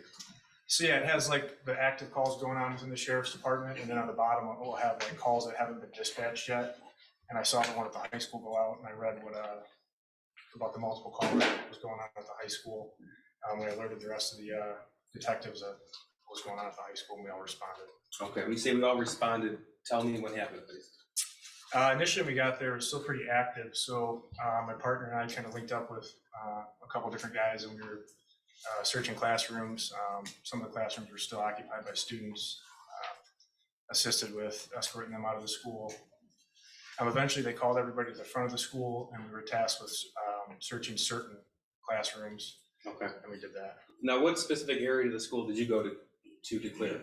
Initially, we went towards where the gymnasium was, towards the cafeteria and the gymnasium, which I believe was on the southwest corner of the school. Okay. And you said some of the classrooms were still occupied? Correct. Occupied by whom? Students and teachers. Okay. So tell us how that process worked to clear these rooms. Yeah, so in a couple of the classrooms, the teachers were kind of initially hesitant to open the door. We kind of had to go back and forth with them explaining that we were the police, and eventually they did open the door. There wasn't really a whole lot of words exchanged. Everybody just kind of looked at you and didn't really just kind of listen to what you told them to do. They were, escorted out of the school, and we would clear the classroom to make sure there was nobody else in the classroom. Okay. And you said at some point while you were on scene, you were redirected to the office area of the school? Yeah, they had like a command post kind of started in the front of the school. And we Okay. directed there. And tell me what happened next. Command officers were having us link up in teams, and they would give us specific classrooms to go search just to make sure that the classrooms were unoccupied and there was no one else inside of them. Okay. And you did that assignment? Correct. At some point, were you tasked with going to 112 East Street in Oxford? Yeah, at some point after we cleared the classrooms, Lieutenant Hicks gathered a few of the Pontiac detectives, and we were told to go to 112 East Street and secure the residence prior to a search warrant being drafted. So why were you directed to that specific residence? That was the residence of Jennifer and James Crumbley. Okay. And so I take it at that point in time, the school shooter was in custody, Correct. and officers had learned his identity, where he resided, and who his parents were? Correct. So did you go there? I did. At that point in time, did you know what you were going to find there? No. Okay, so did you have any information if there were going to be other casualties or anything else going on?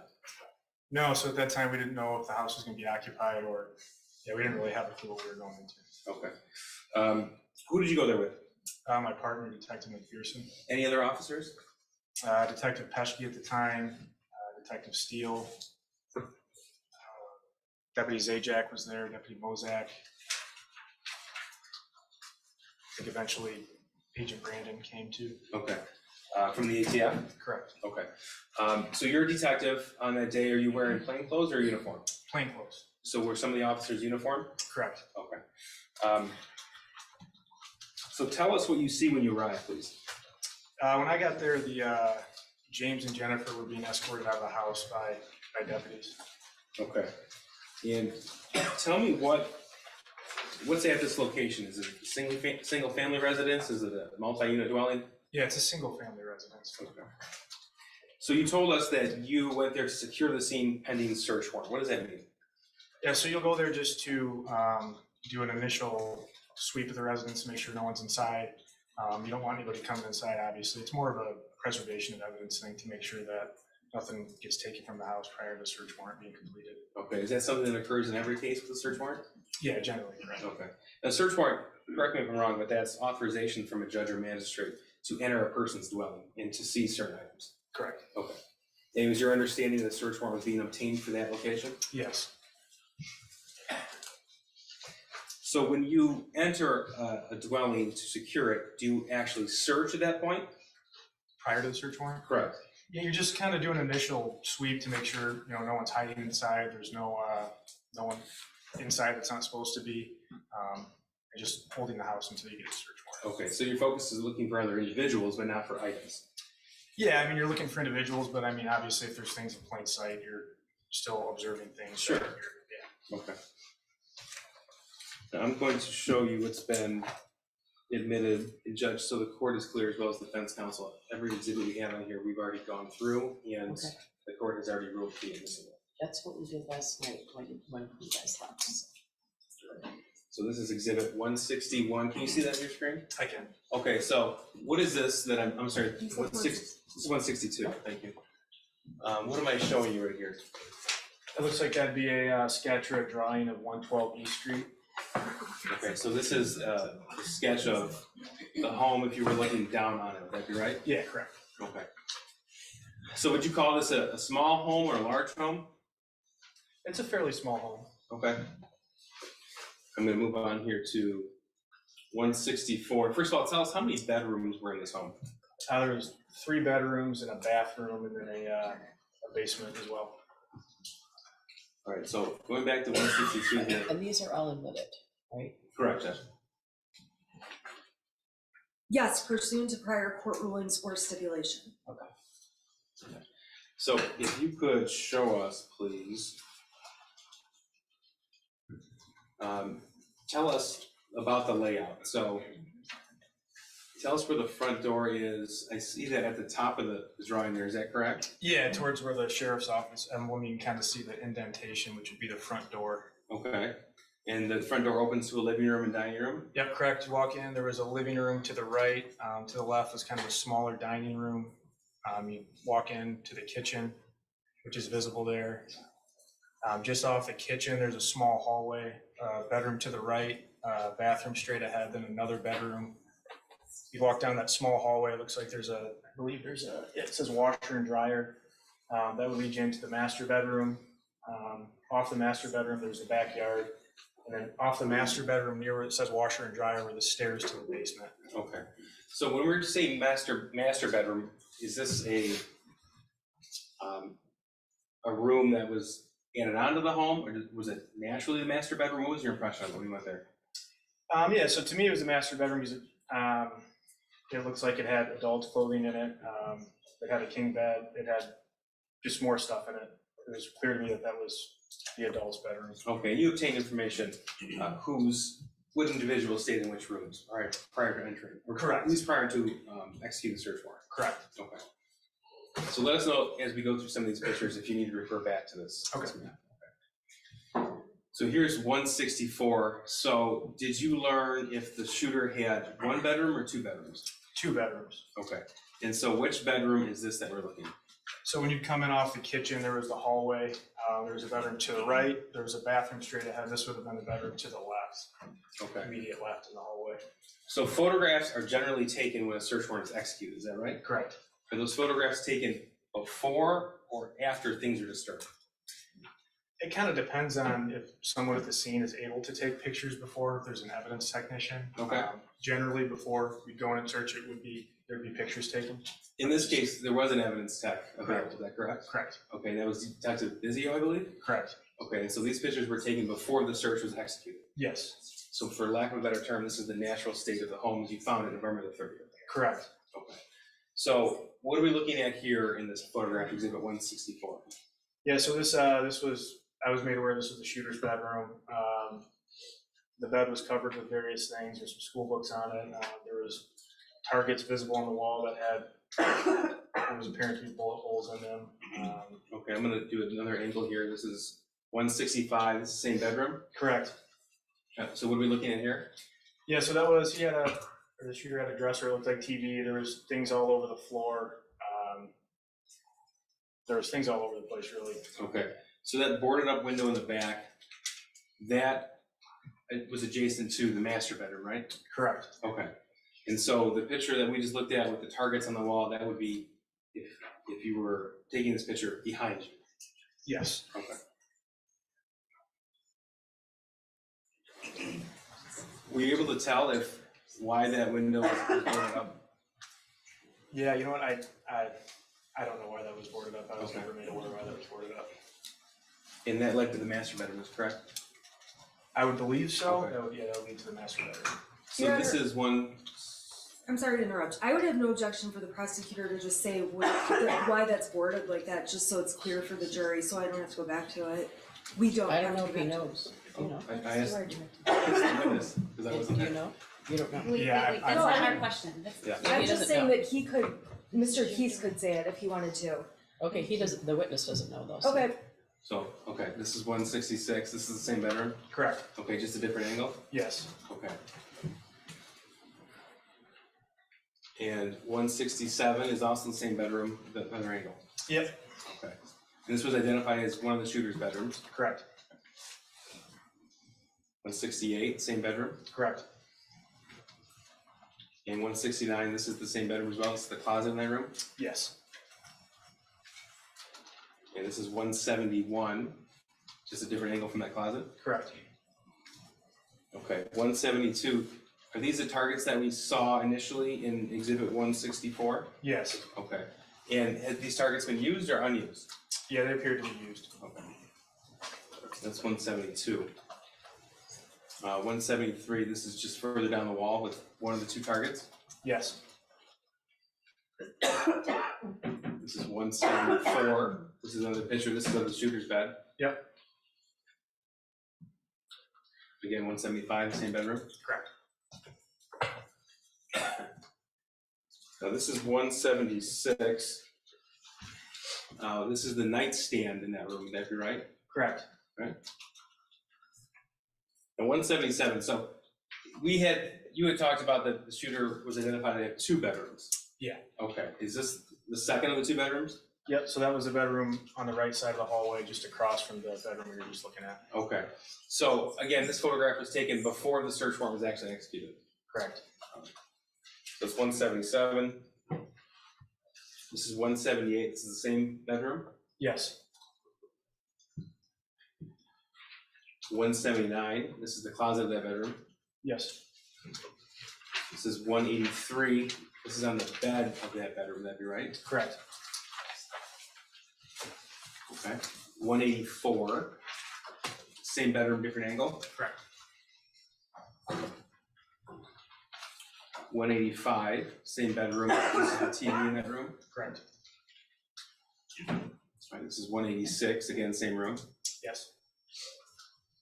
This is 188, there was one bathroom in the home? Yep, that was, when you walk in that hallway, bedroom to the right, the bathroom is straight ahead, and the other bedroom is to the left. Okay, and this photograph fairly accurately depicts the condition of the bathroom on November the 30th? It does.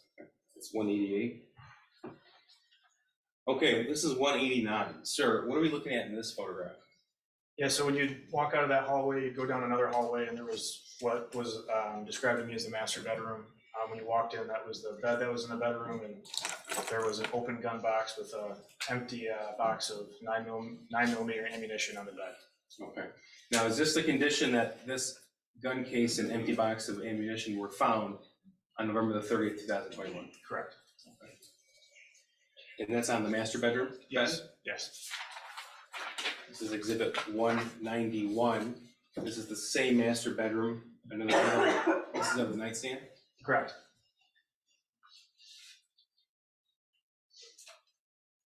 This is 192, it's the same room. yes, Again, 193, this is also the same room. correct. And 194, what are we looking at here? So when you walk into the bedroom, immediately to the right of the doorway. The master was- bedroom? Yeah, the master Okay. bedroom was an armoire. Okay. 195, this is the same armoire with a slightly different perception. Correct.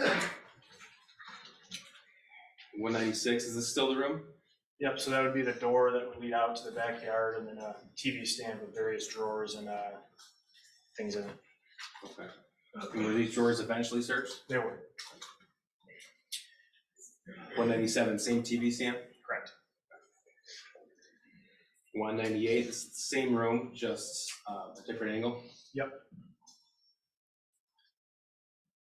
199, again, same master bedroom? Correct. Okay, this is Exhibit 200. Sir, just so we're clear, moving back to Exhibit 197. These drawers were searched? Correct. Okay. Were you actually directed where to go to? I was. Okay. Who directed you? James Crumbley. Okay. And so specific to the, if we're looking at this photograph, the right drawer, I'm sorry, not drawer, you tell me, which area did you find what was located here in Exhibit 200? Yeah, so when you're looking at that picture, to the right door there, you open that up and there was two shelving, shelves on it, and the gun safe was on the top Okay. shelf. And who told you where to look for that? James Crumbley did. Okay. And that's already been admitted into evidence, and that has a locking mechanism on it? It does. Okay, were you told what the combination is? I was. Objection. Your Honor, just irrelevant to Jennifer's case, unless the information came from her. Okay, well, I'm sorry, what James would say is hearsay to this officer, so I would object for that reason. isn't it? Judge, it's relevant because the firearm was found in the defendant's home, shared home, Okay, and it But that- shows how the officer opened the case and recovered other weapons in the trial. Your Honor, okay, the but what he objection. said is hearsay. So you had a conversation with James Crumbley. Yeah. And then you found that case and opened it. Correct. And Judge, I'm sorry, she also testified, or she also said in her statement to the officer yesterday, Joe Bryan, in an interview that was admitted as evidence, that she knew where the firearm was found. And later No, on today, Your Honor, she did not say that. like, She did not say that in the video. Or she did not talk about these firearms. Sergeant Pesky is going to testify later on today. We're going to admit an in-car video with Jennifer's recordings will be admitted as an exhibit, and she's asked specifically about this. And Your Honor, I would ask that the jury wait until then because I disagree with the prosecution's description of what that evidence will show. Okay, but he already testified they had a conversation with James Crumbley and then he went to this location and that he then opened that safe. Yes. Isn't that sufficient? That's, well, how did he open the safe is important. I mean, did you have to crack open the safe? I did not. Okay, so you were given the code to open the safe? Correct. Okay, and were things recovered from that safe? Yes. Okay, so without having to crack open the safe to recover the items, you learned how to open it?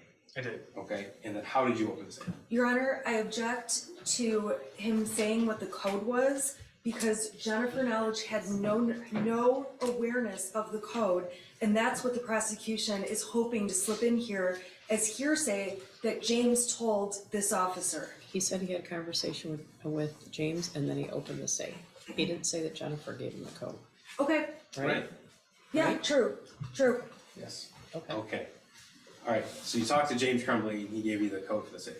He did, Okay, and tell us how you got in the safe, by using the code that he gave me. and what was it? It was 000. Okay, and that's the default code for that case. Correct. All right. Exhibit 200, okay. Now this is 201. We're looking at the same drawer here. I keep calling it a drawer, it's better called a shelf, right? Yeah, I'd say it's Okay. more of a shelf. Okay, so we have this case that's been admitted in evidence, and then it looks like an article of clothing. And then underneath that, what did you find? It was a holster, which is on the right there, and then 2 magazines, and there was a baggie of bullets in the back. I can't really see it there. Okay. And this is 202. All right. You see 2 magazines and a baggie of bullets. That wasn't on the shelf when you walked into the bedroom, right? So that's what you pulled out of there? Yeah, so that was, at that point, it had been removed from the shelf and it was placed into the bag, and the magazine was placed on the top of the TV stand there. So this is 203. Again, this is the locking case. Is that correct? Correct. Okay, so tell us what was found in the locking case. So I located a .22 Kel-Tec handgun and then a .22 Derringer.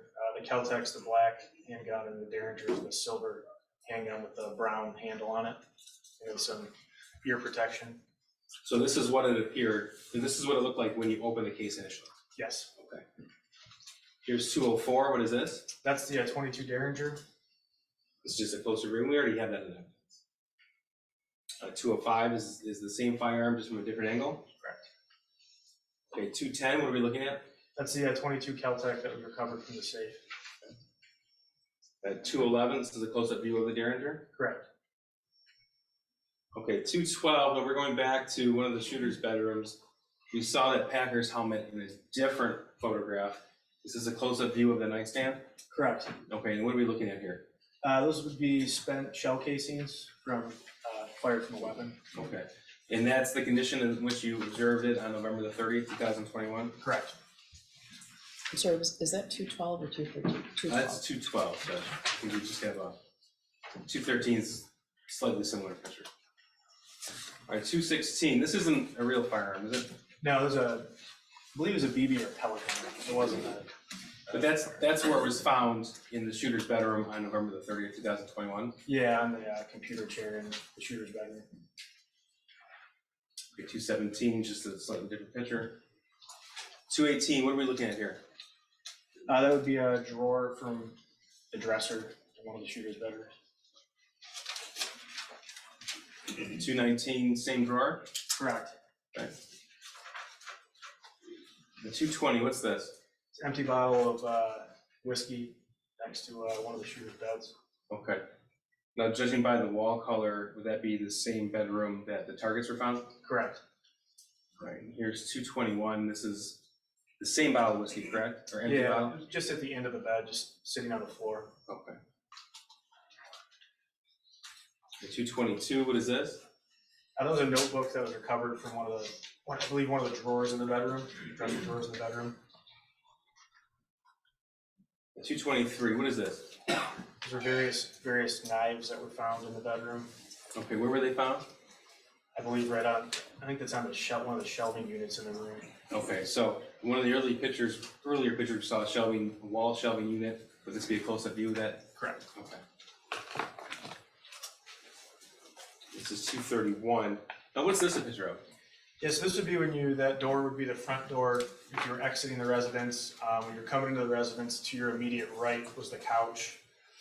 That TV was on the wall, which was facing the front of the house. So that was a view of the living room. Okay, so the door that we see in the right-hand side there, that's the front entrance door. Correct. Okay, so this is what you would, when you walk into the house, this is what you walk into? Yes. Okay, that's 231. This is 232, what's this? Same thing. When you'd immediately walk into the house, that's what you observe. That's the living room area, the couches. The TV would be just in front of that. 233. Same thing, just a different view. So this angle would show that hallway, which is observed or straight ahead, would lead directly into the kitchen. 234, this is also the living room? Yeah, it's the TV stand. Okay.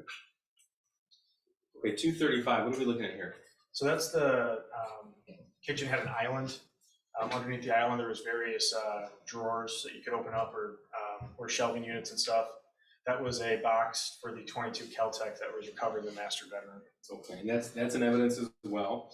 236 is just a different angle view of where that Kel-Tec box was found? Correct. Okay, was the Kel-Tec box opened? It was. Okay, what was found in there? When I opened the Kel-Tec box, it was a secured cable lock for a firearm. It was in the packaging still. So 237 is just the side view of that Kel-Tec box you found? Correct. And 238, you said it was still in the packaging. Is this how it was found? That's how it was found. In fact, there's still keys in that locking mechanism, is that right? Yeah, there was the keys were at the end of there, towards the bottom of the lock. Like where it looks like a black box there? Yeah. Okay. Yeah. And that's also an evidence. That's 238. 239, what's this a picture of? I believe that's a PlayStation unit or a gaming system that was recovered from the residence. So then things from the Crumbley home, such as video games, were seized as well? Correct. Gaming system, okay. So here's 242 with some of those. Correct. 243 with more. Correct. And 244 as well. Correct. Okay. Were the vehicles searched as well? They were. Okay. What are we looking at here? That was the back of, I believe that was the gray Kia that was searched in the driveway. Okay. It's 245. 246, this is the same vehicle, just a different angle of that hatchback. Correct. This is 248.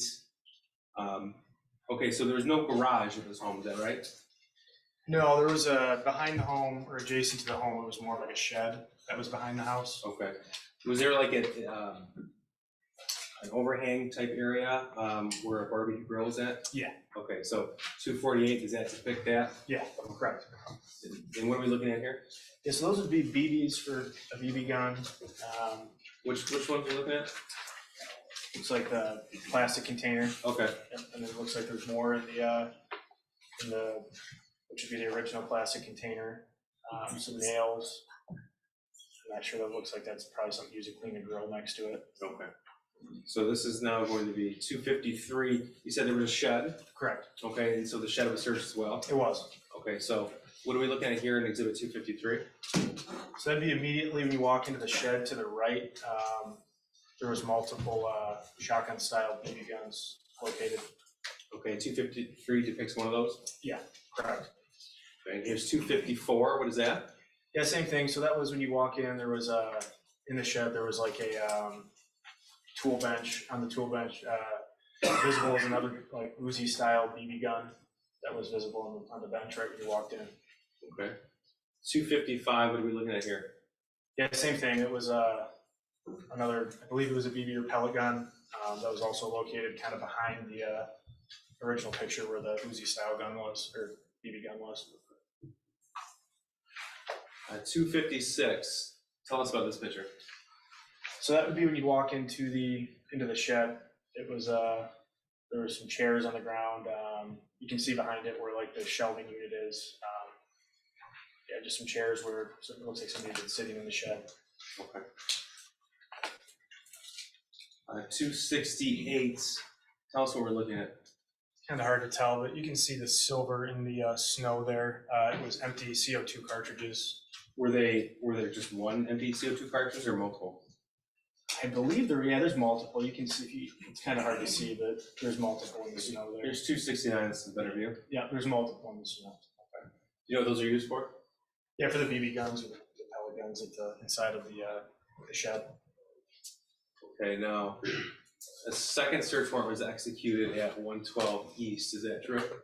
Correct. Okay, so this is, obviously, what we were looking at before, it was at night, that was the evening of November the 30th, 2021.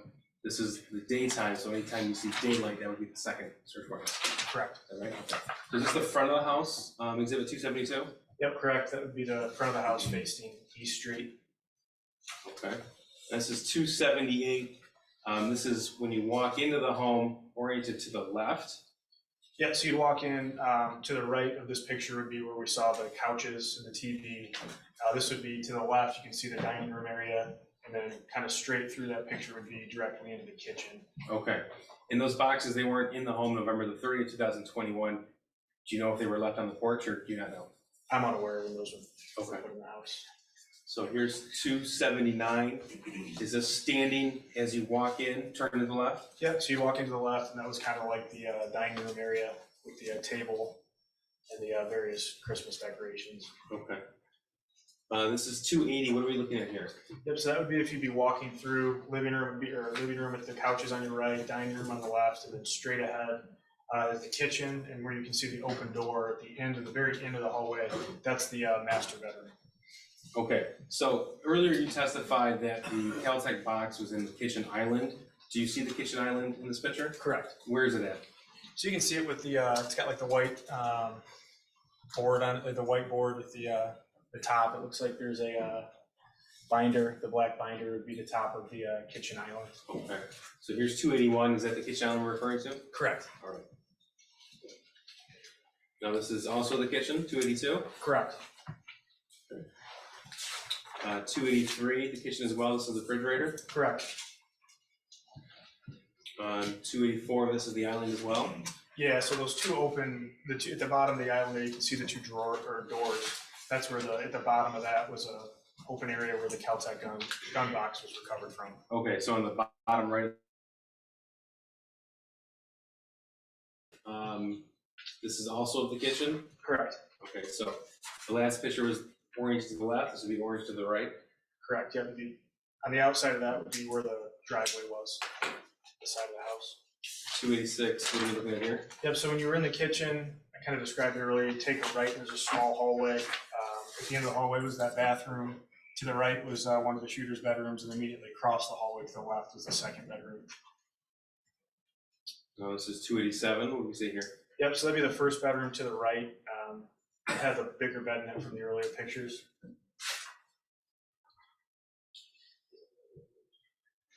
All right. 288. Oh, this is after the initial search was executed. Yeah, this was done the next day, different, after the home had already been searched by detectives. 289, this would be identified as the shooter's second bedroom. Correct, All right. 290, same bedroom, different view. correct.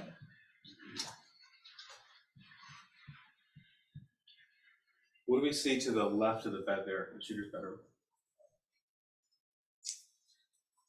Are we referring to the stand kind of to the left of the bed there? On the ground. Looks like a Gatorade bottle. Was there a litter box on the ground? Yeah, a litter box, yeah. That's 290. 291, this is the same bedroom, now looking towards the closet and the door. Correct. There's 293, this is down the hall looking at his, what we refer to as first bedroom. Yeah, just directly across the hall was the first bedroom. Okay, 296, this is the room with the boarded window Correct. from the hallway. Correct.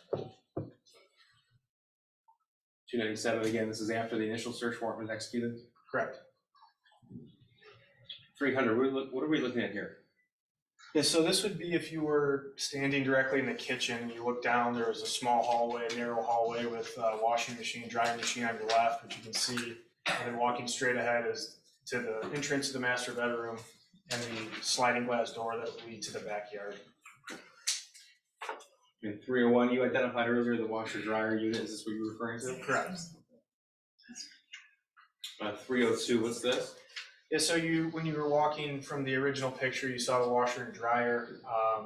To the left of the washer, and prior to getting to the washer and dryer to the left was a small little hallway that was filled with various items. And that was, what you're looking at right there is kind of like the landing leading to the basement. Okay. We just had a few more to get through. 303, what are we looking at here? That's the entrance to the master bedroom. To the master bedroom, okay. Correct. 304, this is taken in the master bedroom.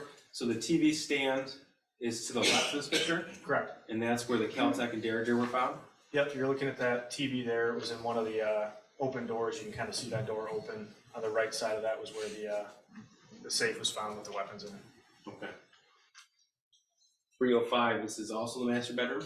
Correct. If you came into the right, it was I believe it was a king size bed and then a couple end tables next to the bed. And here's 306, what are we looking at here? Similar view. To the right was that armoire, which you would see when you walk in to your immediate right when you came into the bedroom. Just a different angle of the bed with the armoire. And here's 307. So if you were kind of sitting on the bed, you'd be looking at the TV with the TV stand. That door in the bottom right there that's semi-ajar was where the safe was. Okay. With the weapons in it. And here's 308, what are we looking at? So 308 would be what I referred to. I believe that's to the landing area that leads to the basement. Okay, It's a different. here's 309. It's a landing area that leads to the basement.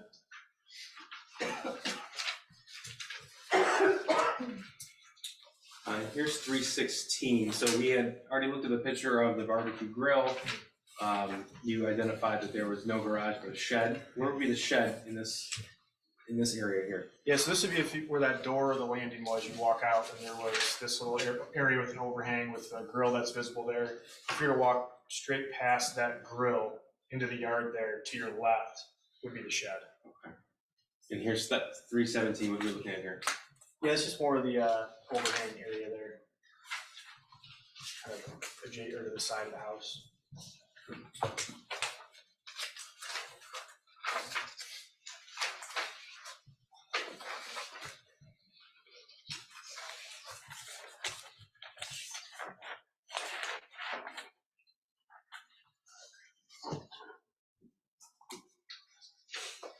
On November the 30th, when you first entered the home to secure the home for the search warrant, were you aware if the stove was on or off? Yeah, I don't recall. That's our other officers are here.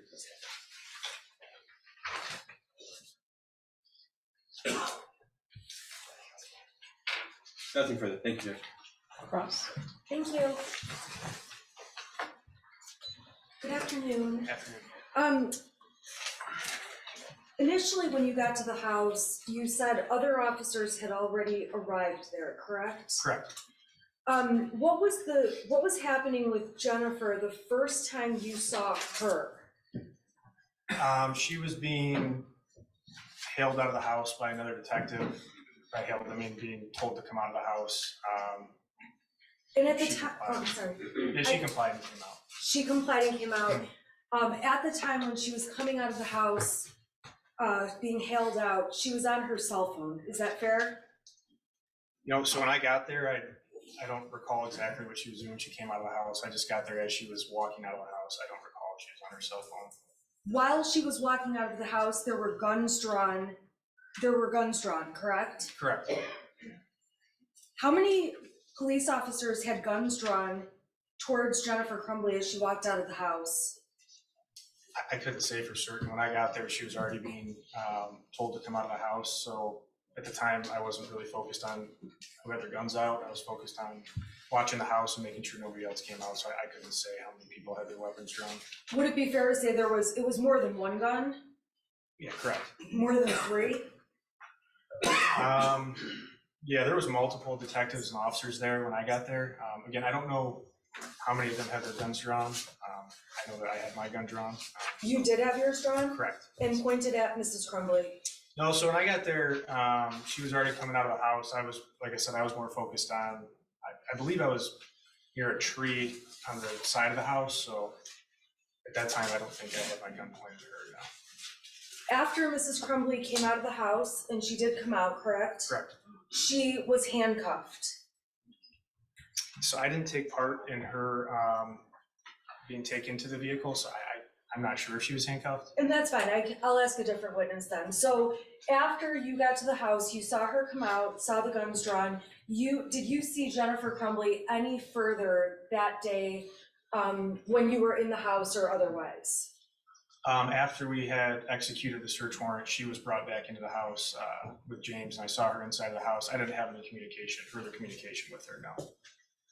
I just want to be clear about the guns and gun cases, boxes, some of the things we saw on the screen.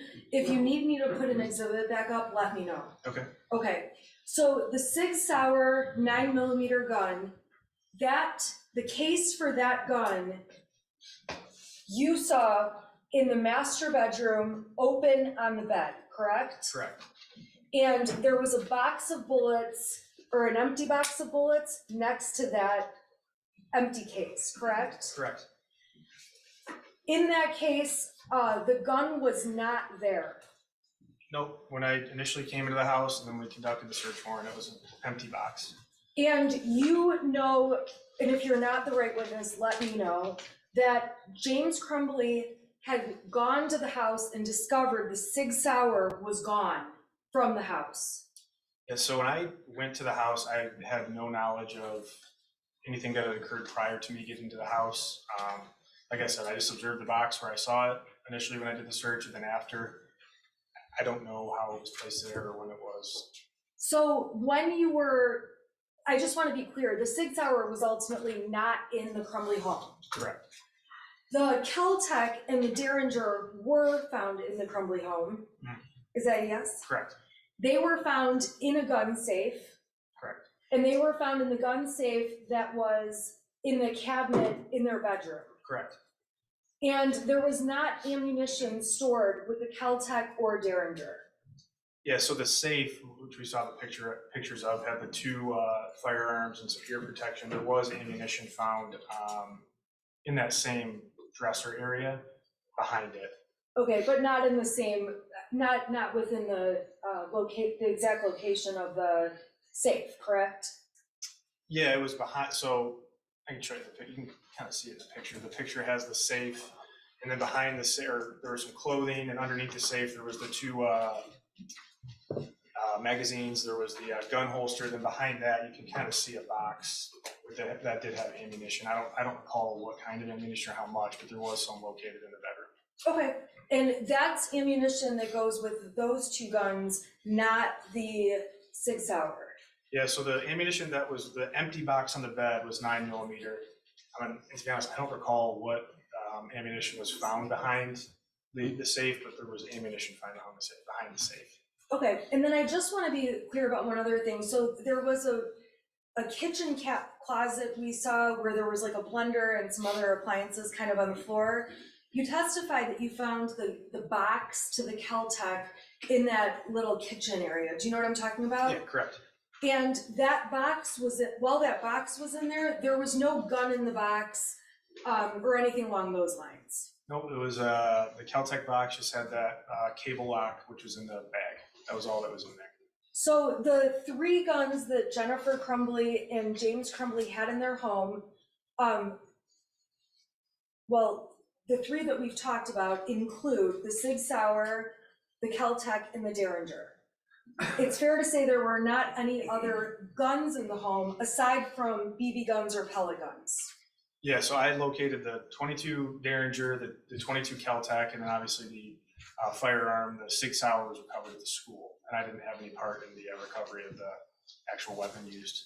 Well, to me, it looks like they've got a lot of guns, but I can't tell the difference between a BB gun and something else. So I just want to be sure, aside from knowing about the Sig Sauer at the school and the Kel-Tec and the Derringer, all the other guns that we saw in the pictures, those were BB guns or pellet guns. Correct. And the casings that we saw on the ground in the snow, those were from BB guns or pellet guns. Yeah, so the CO2 would be used to operate some of the BB guns that were found in either the shed or the bedroom. And in the backyard, you could tell that they had shot BB guns there before because there's also targets up, correct? I recall the BBs that were located. There was the empty CO2 cartridges, which would indicate that they were used. I don't recall specific targets in the backyard, but I do recall the other things there. And then when you were testifying, there was very brief testimony that there was a litter box. That was in the second bedroom of the Crumbley son, correct? Yeah, when you walk to the right and left was bedrooms. That was the bedroom to the immediate right, and right next to that was the bathroom, and across the hall was what I think we described as the first bedroom. And just very quickly, when you were executing the first warrant, the Crumbleys had a dog in the house. Yeah, there was a dog in the house. I didn't have any dealings with the dog. I believe the uniformed officers went into the house first, and I think the dog was friendly, so we didn't have any issues with the dog. And then there was a cat and a kitten. Do you recall that? And if you don't, that's okay. I don't recall the cat and the kitten. Okay, I have nothing further. Redirect. Just briefly. Detective, why did you approach the home with guns drawn? Yeah, so I mean, again, we didn't have a whole lot of information about what we were going into. I mean, obviously, we had just come from the scene of shooting. Yeah. So the information you were given, well, you knew that there was a mass casualty event at Oxford High School. Correct. And you found Your out, Honor, I would just object to the leading questions. just trying to orient the witness to where he was and why. Okay, question answer, please. So you had already been at the Oxford High School? Correct. And you knew what had happened there? Your Honor, Okay. I would object to the leading. Well, that was a yes or no. Did he already know what had happened at Oxford High School? That would certainly affect whether or not he'd approach a house with his gun drawn, right? And the assignment to secure 112 East, you told us that you were given an assignment by Lieutenant Hicks? Correct. Okay. And at that time, did you know what you were going to find there? No. And what information did you have at that point? That the shooter resided there, and to go to the house and secure the house prior to the search warrant being drafted. There wasn't a whole lot of information given at the time. Everything was kind of quick moving at that moment. Okay. Now this is Exhibit 200 on the screen here. You were asked about the 22 ammunition. So in that locking case with the .000 combination, there was no ammunition in that case, correct? No, there was not. But you did find ammunition in the same location. Yeah, so I guess you can't see it, but it was underneath the, So I'll move yeah, to you can 201. kind of see where the two magazines are. There's a box behind it. It's The like gray, red, and black. Yeah, yep, that's the box to ammunition. I don't recall what specific caliber was recovered, but it was a box with ammunition. It's right behind the holster right there. Okay.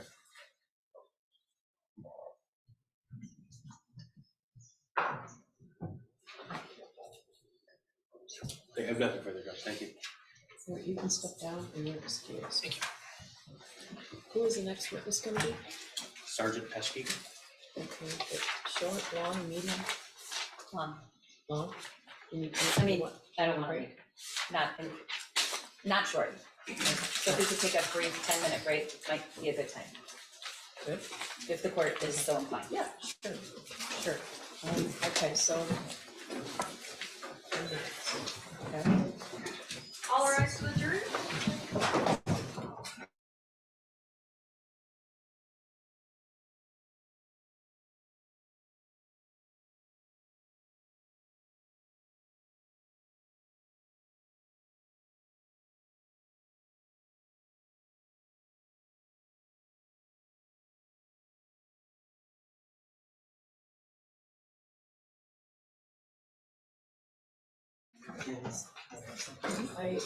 I got a note from the jury during the break.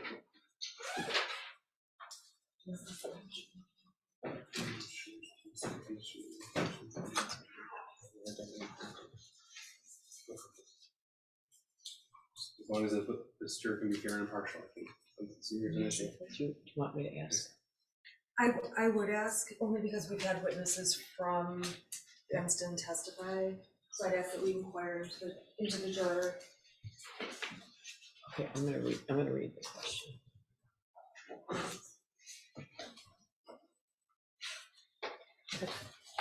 May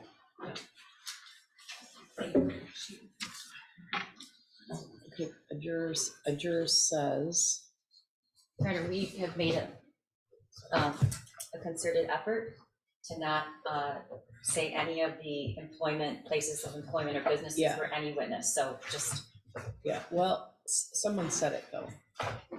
I It was a believe witness. opposing counsel did, but we've made an attempt for all of the witnesses not to identify specific places.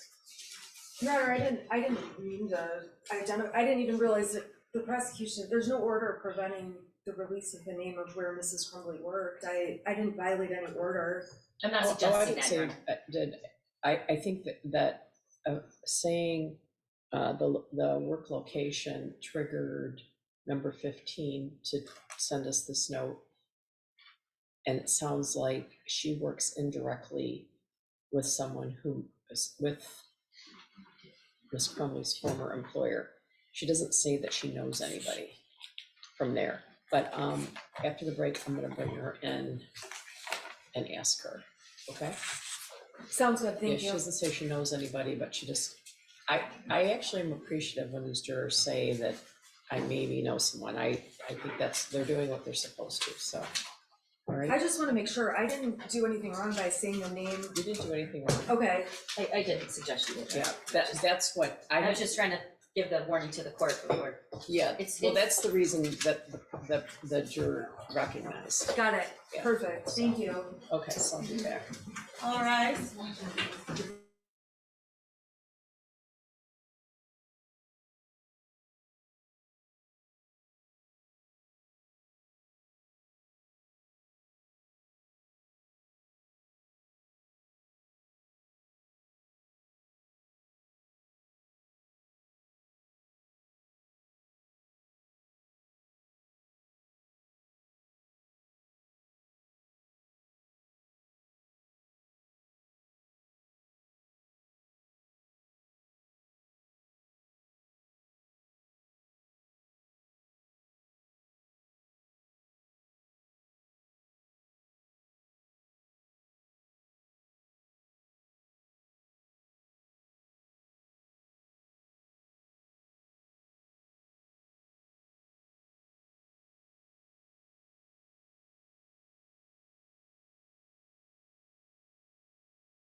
Don't worry.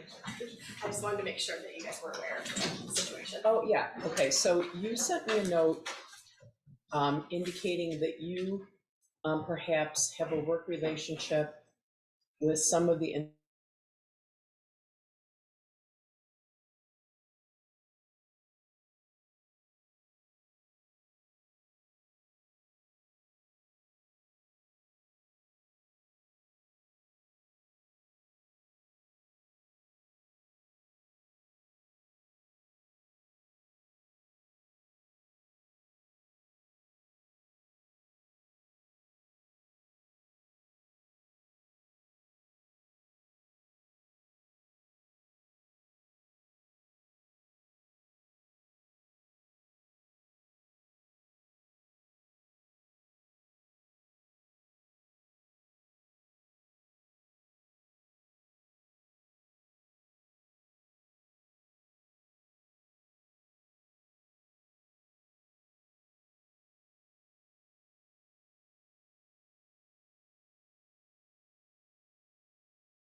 case okay. So several of the jurors, you guys are kind of in two camps. You know, you got north and south going back there, two different jury rooms. And I've had a request for more menu items for lunch. All right, so I've been working in the courthouse for over 32 years. I can see you all doing the math.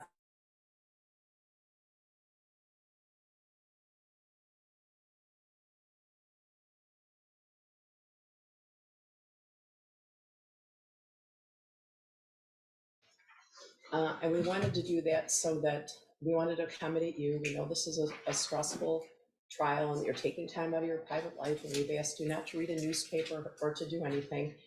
But we also don't want you going down to the cafeteria because it creates too many opportunities for inappropriate reaction, not necessarily you with someone else, but someone else with you. We don't expect you to be here with us very long, only about 5 more weeks. In any event, we're going to add a couple of menu items. And the alternative would be to bring your own lunch, which is what a lot of jurors do. But I think we're adding a salad or something.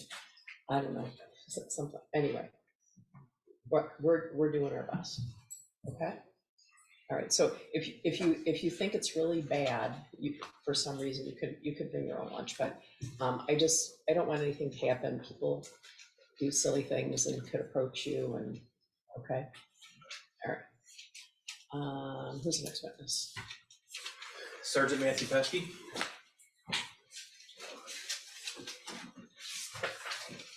All right, could you raise your right hand? Do you swear or affirm the testimony you're about to give is the truth, so help you God? I do. All right, could you pull the door toward you, have a step up, have a seat, state your name for the record, and spell your first and last name. Matthew Pesky, Mathew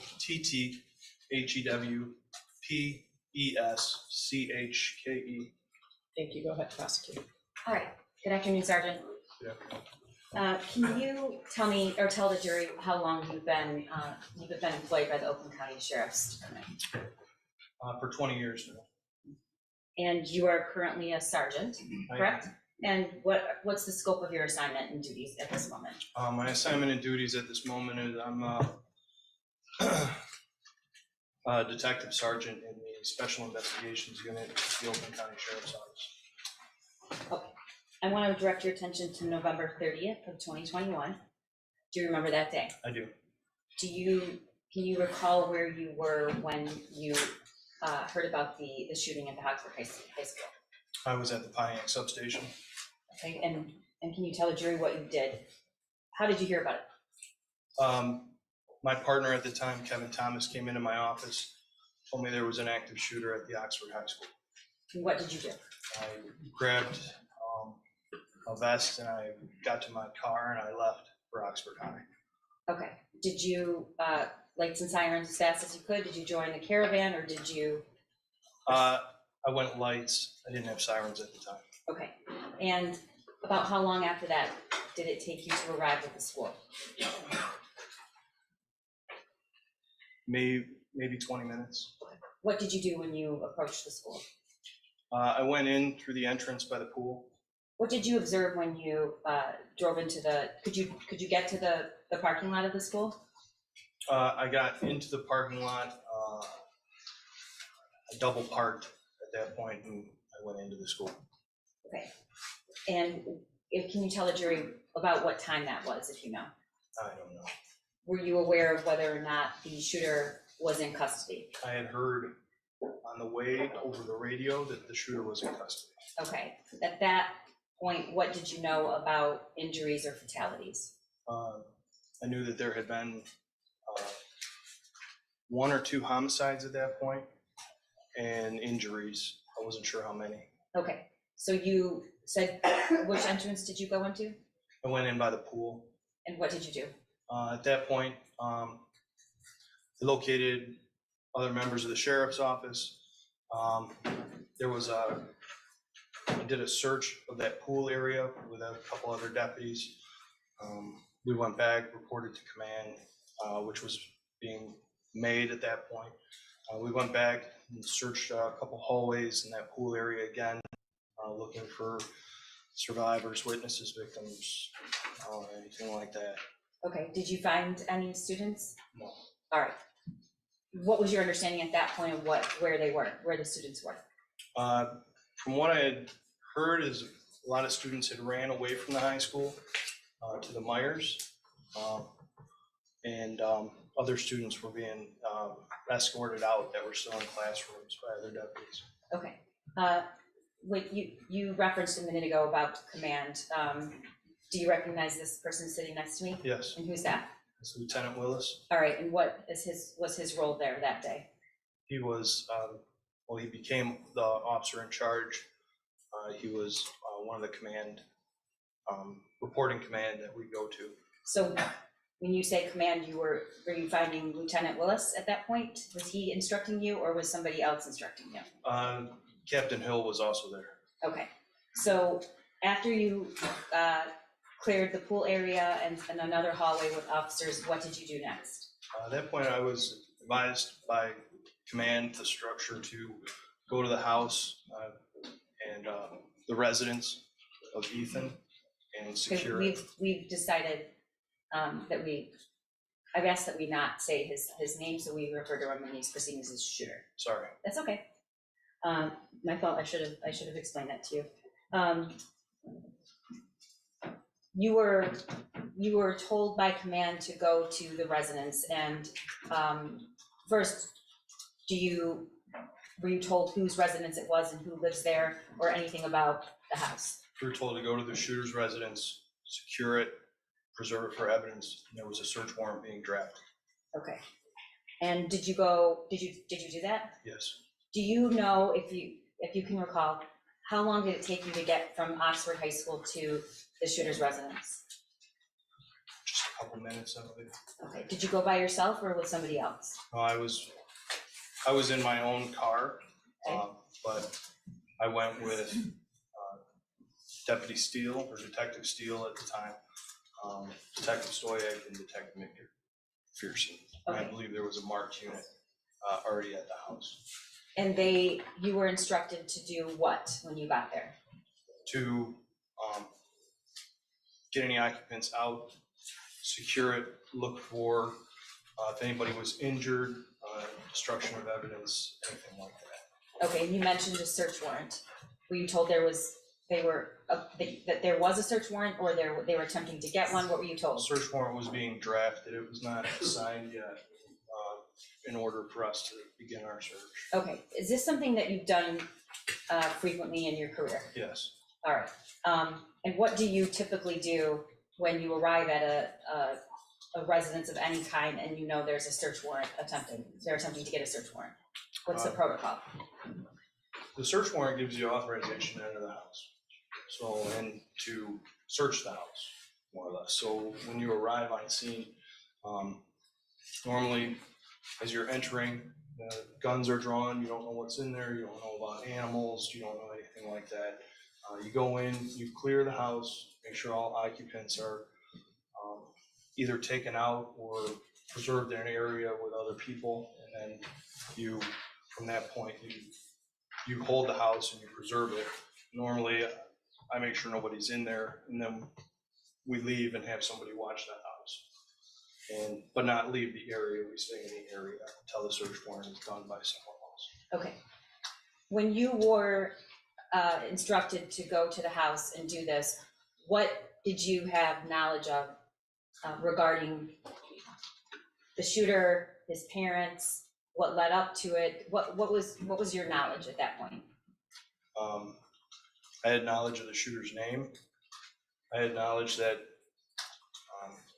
high school students were killed and injured, and that was pretty much about it. Okay. At that point. Thank you. Did you have any knowledge about who else lived in the house? No. Okay, so you knew almost nothing.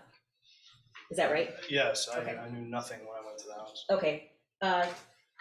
When you arrived on scene, what did you observe? I observed a male out walking in an area by it was like an awning, and then I observed a female coming out onto the porch.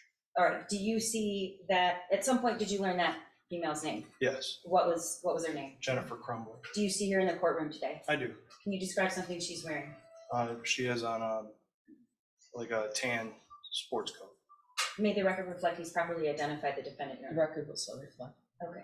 What did you do when you drove up to the house? I drove up to the house. I put on a vest, and we lined up at the door and we went in. Talk to me about why you put on a vest. This is an active shooter scenario. I'm protecting myself with my vest. I don't know what I'm walking into. Okay. And when you say we, who else was with you at the time? It was McPherson, Detective Stoyak, and Detective Steele. All right. Did anyone have their guns drawn? Yes. Who?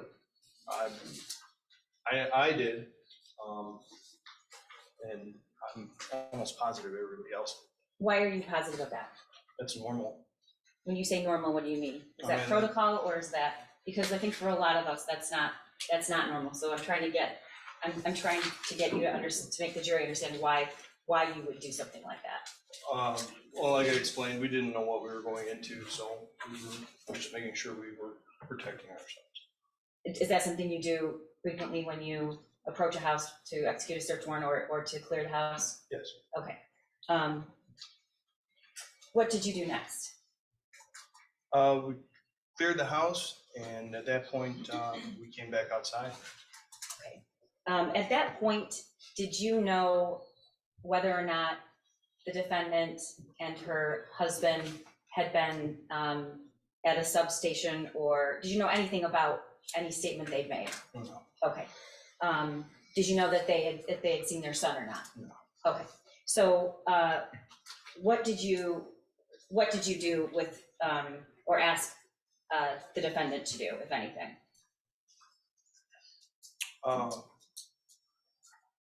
Can you rephrase? Yes.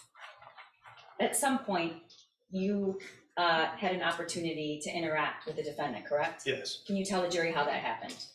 She was seated in the back of a patrol car in front of the house. Whose patrol car? Weingart's. Okay. And at some point, was she in the back of another patrol car? I never saw her in the back of another patrol car. Okay. Deputy Ejac was also on scene in a marked car. Okay. So what was the first interaction you had with her? When she was in the back of Deputy is it Weingart's? I believe it's Weingart's, yeah. Okay. And what did you do, if anything? I advised her she wasn't in custody, and I originally jumped in the driver's seat, but then I walked around to the back seat and I opened her door. Why did you do that? She's not in custody. I just wanted to have a conversation with her. Okay. Did you leave the door open or closed? I opened it. Okay. Did she express a preference about whether it was open or closed? She liked it open. All right. This conversation takes place for about 49 minutes. Is that correct? Yes. Okay. Were you talking the entire time? No. What else were you doing while you were talking with her? Were you doing anything else? Were there breaks in that conversation?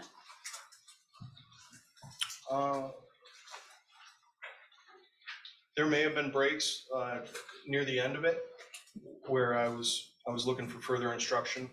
Okay. Were you always standing right beside the car? No. Okay. And did she have any requests? A cigarette or her phone. Did you accommodate those? Yes. Okay. All right.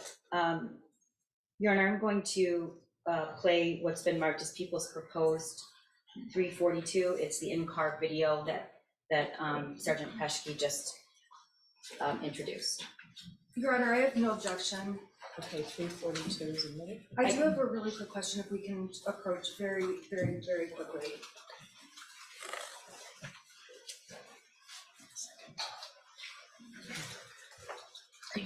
Hold on, we're not on bench. Sorry. This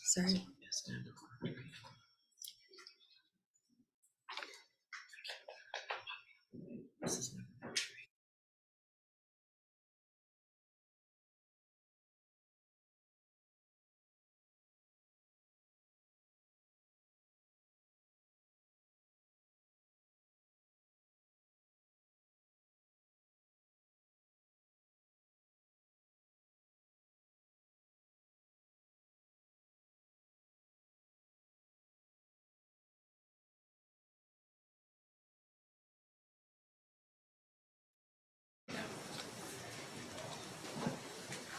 Okay.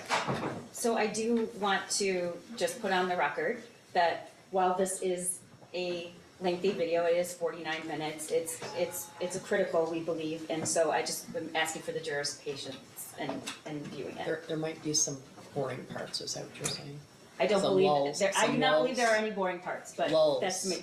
Lulls. I think even the reason for the entire video is even during the period where there's absolutely no conversation, it's an opportunity to view and observe the defendant. So I just want to put on the record why I'm playing the whole thing. And Your Honor, we have no objection. We stipulate to the exhibit. Well, in the interest of completion too, it's good to play the whole thing, so. Okay. All right.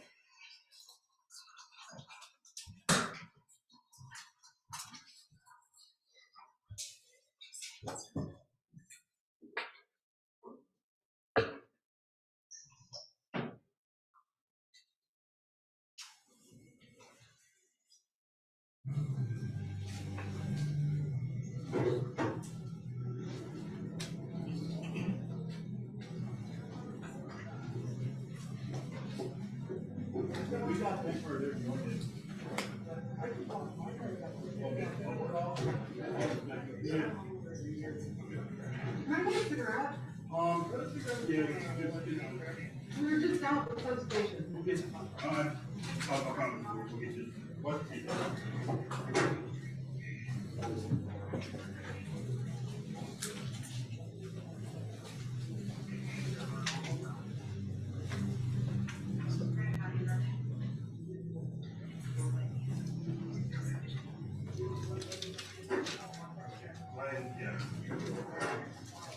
Sergeant Pesky, do you know about what time this starts? I mean, actually not about what time, do you know what time that she gets in the car? Not exactly. I'm sorry, I was. Okay, that's okay.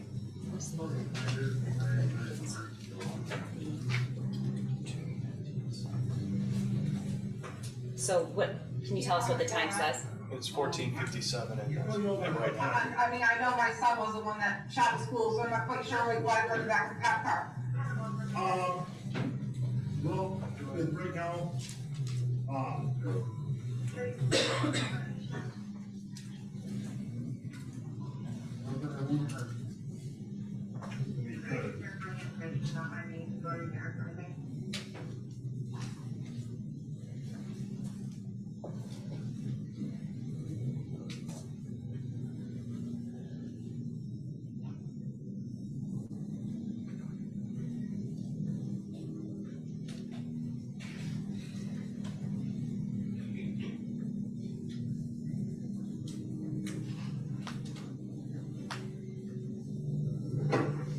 all I know is we're detaining you until investigators can get things figured Is out. there a way to get some air back here? Yep.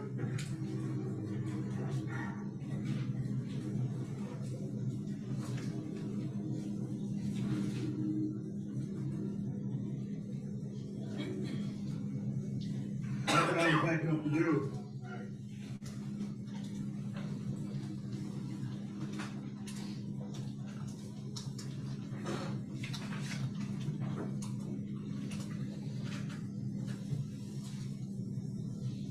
I left the stove on.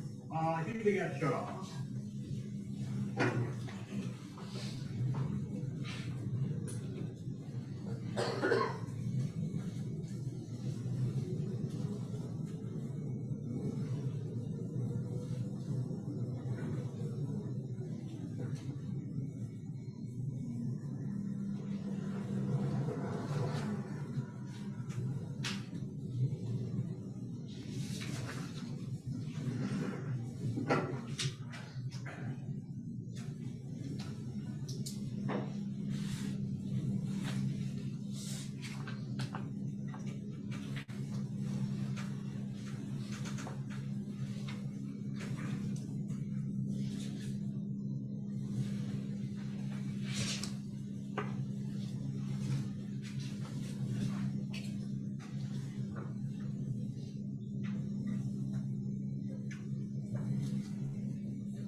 know if I can tell you that.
I'm a detective for Oakland County.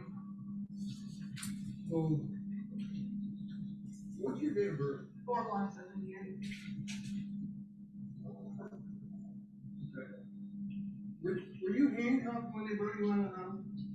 Not, well, they handcuffed me at the front door. Okay. Well, so being that, fine, hold on.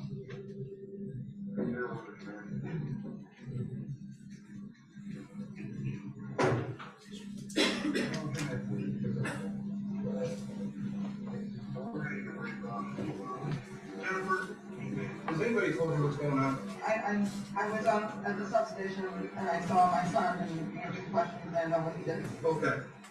All right, so you understand, you're not in custody, you're just, right now, we need to check your house for evidence. That's fine. Okay, would you be willing to sign a form? For us to check, we can go through your house? Okay. Is his room far in the back? Ethan, is your son's name Ethan? Yeah. Okay. Is his room all the way in the back? No, he's got, there are 2 pits on either side of that. So he has 2 bedrooms? Yeah, because his bedroom got so out of control, he moved to the guest room and that got out of control and I haven't got a chance to take it yet. Whose room's all the way in the back? Those are mine, and my husband, Okay. What's your name? James. Is that Ethan's dad? Yeah. Biological? Yeah. Okay. Does he own a firearm? Yes. Ethan does? No, James. James does. Did you see that box that was on your bed in the back bedroom? I haven't had a chance to go back for it. Okay. What's a good phone number for you? 248-760-7502. Did Ethan have a phone? He did. What's that? It's stored in my phone. I had my phone in the bumper of that police vehicle. I can get it. Okay. And your husband's name is James? Yes. James, same last? Yes. Who's Hazel? Who? Hazel? No? Okay.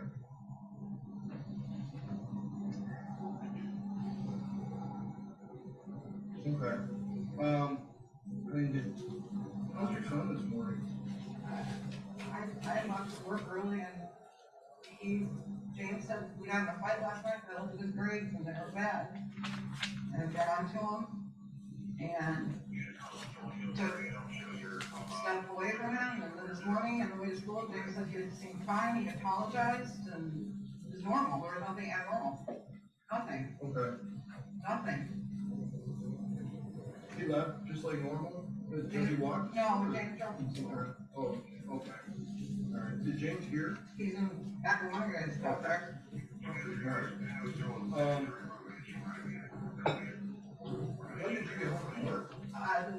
the minute he told me there was an active shooter after high school, and we couldn't get a hold of Ethan, I left, I'm kind of like, I don't know what time it is right now. Okay.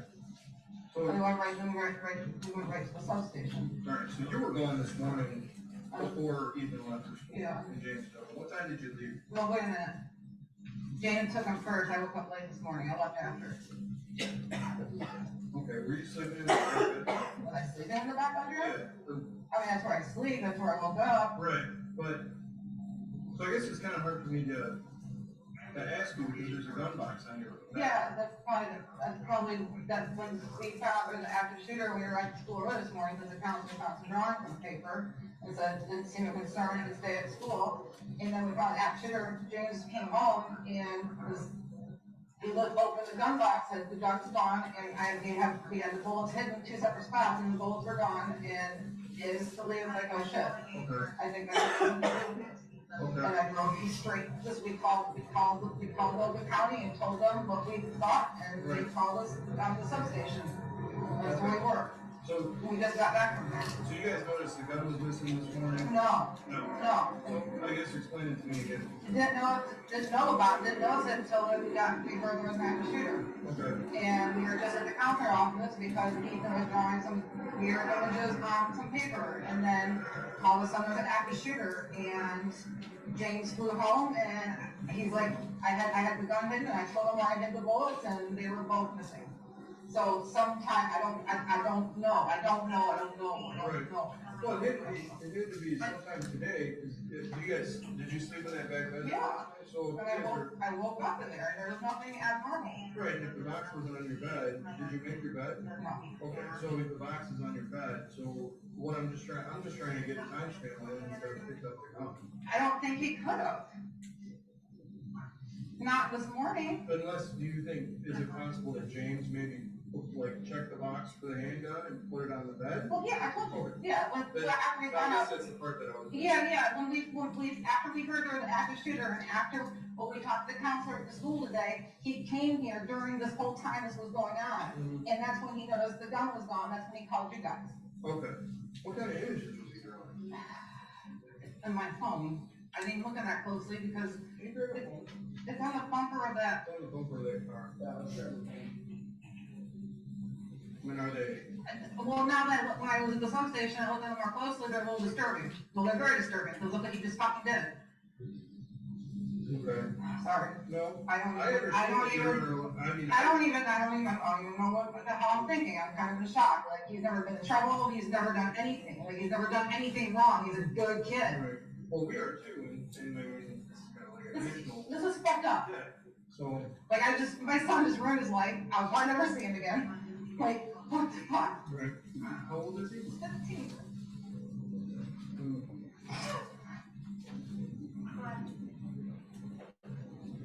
I'm sorry.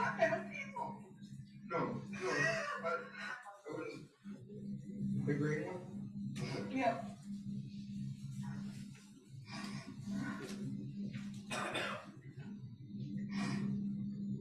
Well, what time do you think you were up at the school today to see the counselor? Do you know what counselor it was? Hopkins. Hopkins?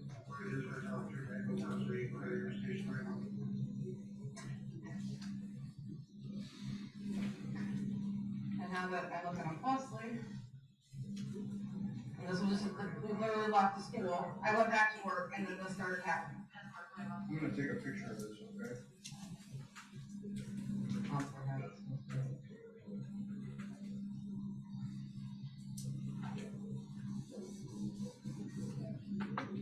Is this on my homework? It was on a math assignment that they were supposed to turn in. What did he say when you stopped talking to him today with the counselor? He said he was sorry that we lost a dog. His best friend got sent to an OCD disability treatment thing, and my mother-in-law passed away, and he said he's dealing with a lot of stress. He just put thoughts on paper. It's the first time we've ever seen anything like this, or he's ever been You've caught never on. seen anything like this before? No, and he's never like, he's, I don't know. Do you know that he knows how to like handle a firearm? Yeah, because we take him to the training gun range. Okay. So you teach him how to That's be responsible. our hobby, that we go to gun range, and that's what we do. Is that the only gun you have in the house?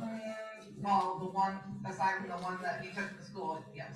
There's like BB guns, but There's BB guns, and then I think it was a 45 caliber that was at the school. that was, 9mm. The 9? It should have been. But you don't have it, like, There's- what is it, Glock? No, it's a SIG or something, Okay, the SIG. which we just got on Sunday. Friday. We took him to the gun range so they can, Oh, you just bought it? yeah, I mean, we've had another one for a long time. Okay. What's the other one? It's my husband knows, I don't know. It's a 22. Oh, okay. Okay. And then they went up and we, Is he been, like, talking to you about it? I mean, so you had bad grades, but I I mean. mean, they weren't horrible, we just had to notice his geometry got to an E. I mean, I'm not a math person, I just told him to get a D minus, I'm happy. Right. And then, I looked on his power school last night, and I saw an E, and I said, so you're great, get blocked back up, there's no gun range, there's no phone, there's no nothing, those are those two trigger points. And then, he was mad last night, this morning, he seemed fine. Okay. It's not the first time he's been in trouble for his grades. Right. Okay. I mean, it's like, well, he was a good kid.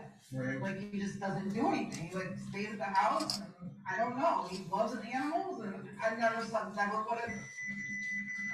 Well, I'm not. I mean, this is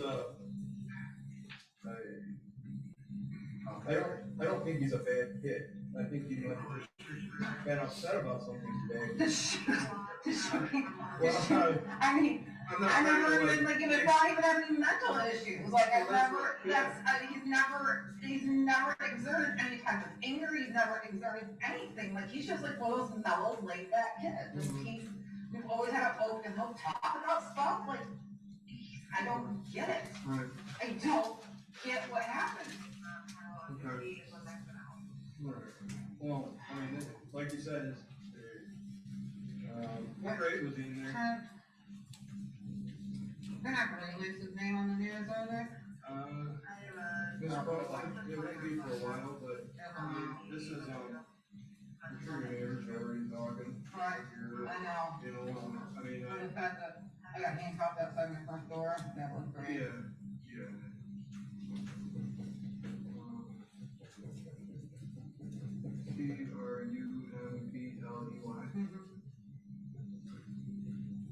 You guys own or?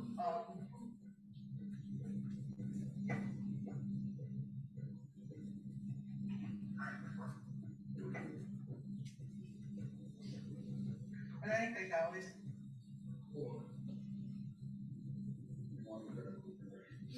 And then there's 7 injured. I believe one of them was a teacher. Do you know which teacher he was having? Like, do you know who he was having a problem with? Well, I mean, like his grades.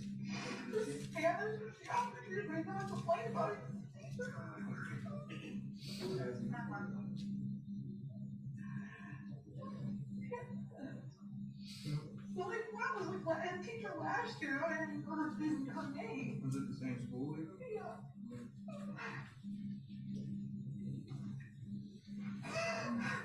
Jennifer. If I could, maybe when you take a second, why don't you take a second? Do you ever complain about anybody in school? Being bullied? I asked him for respect to school. He said, yeah. Did he have friends? Yeah, not a lot. The one best friend he had was sent on Halloween to an OCD treatment facility in Wisconsin out of the blue, and that was like his best friend. And so he didn't really have anybody outside of that, so I don't know. Okay. I don't know. Okay. If you could sign this for your house, just gonna need to go in, and I would like to get that gun box. See if any other weapons are missing. My husband knows what's going on. Does he? Okay. I have a cigarette. We have had one. No, my husband's done. Oh, does he? Yeah. Okay. And maybe a jacket. Yes. Well, what we're gonna do is we're gonna roll this thing up. So I don't want the idiot possible. Okay. I just really want a cigarette. Okay. Now I don't really smoke.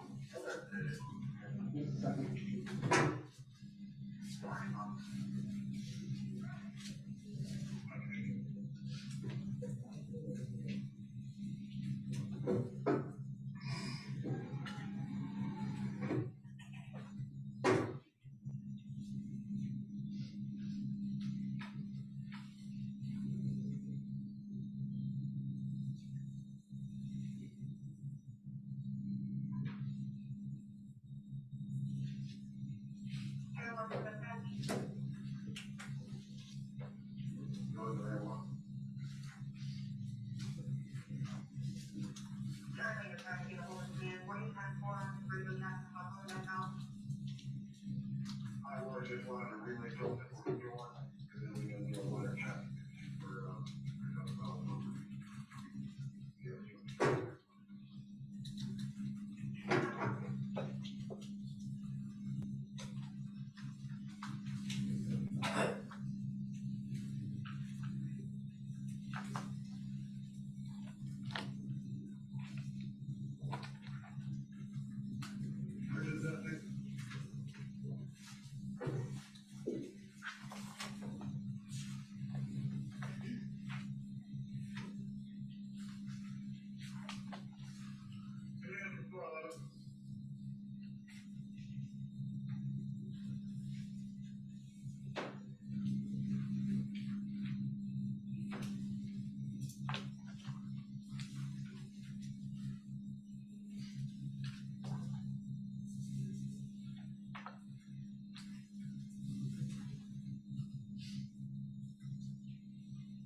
board clear, we're coming back to the main lobby. Now, did you get your, people going there, you know, Roger? You going up? Yeah. Stay right there. If anybody. I didn't want to smoke your car. No, go ahead, actually, just have. Yeah, right there.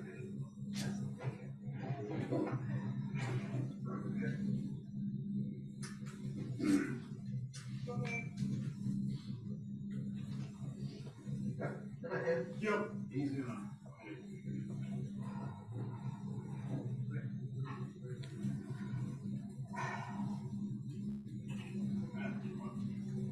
No, I just keep it up.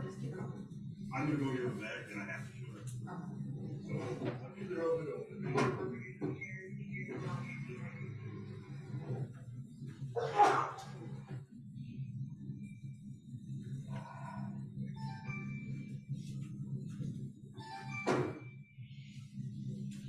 Ethan. Terrible. I can't talk to you here about, anyway, it's on the national news. Yeah.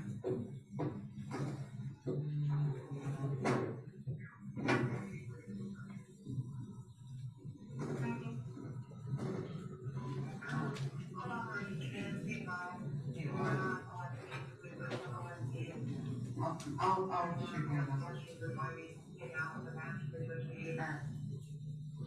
I'm sorry? No, I'll talk to you later.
non-individual, kind of wanted to be in my year with the past, so it's more used for you, that we have to take it out, and then all the non-individual.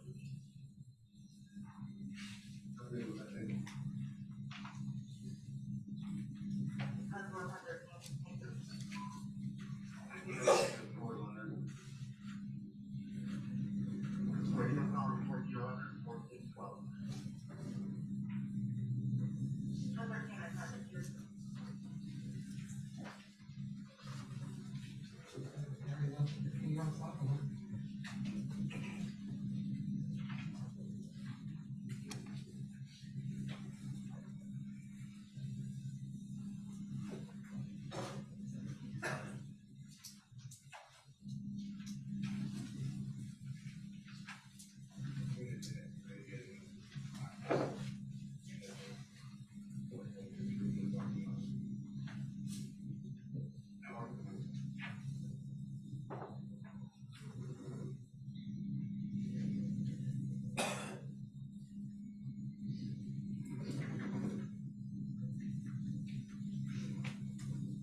Sorry? I have put this out. Throw it out.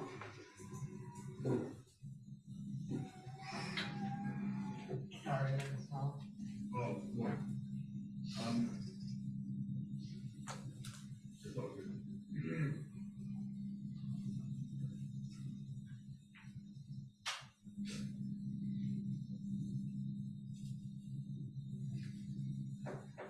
Yeah, my biggest fear was that I didn't turn the gun myself.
Yeah, I really don't know, so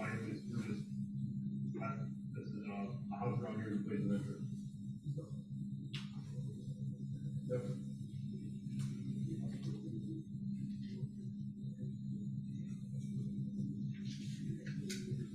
Yeah.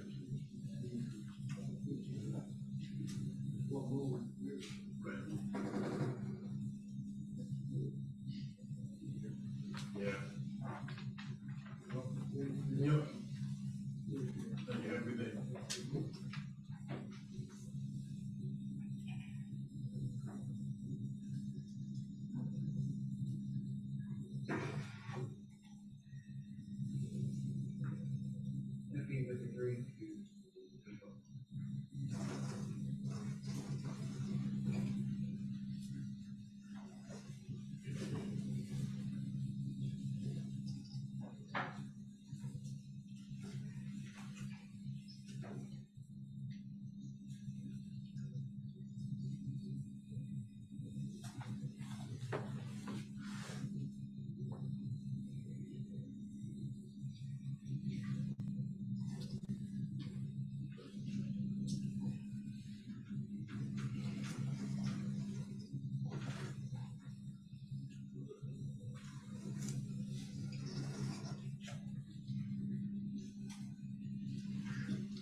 Who's our coming in on Main Street here? Number one here.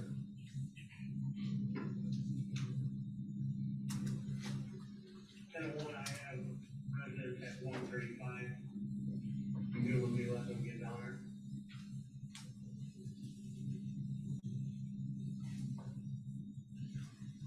Yeah, that's fine, just make sure you can. Okay.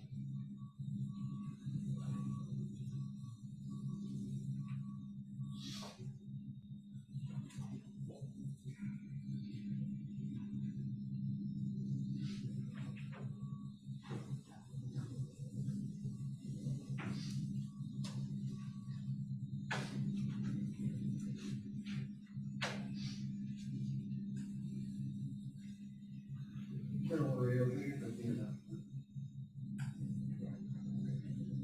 Paper serve number 21-249546 for being 249546.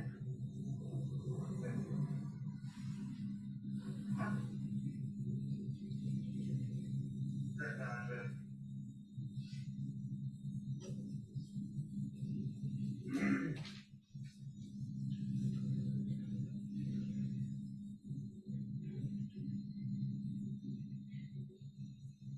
Man, bro, 1521.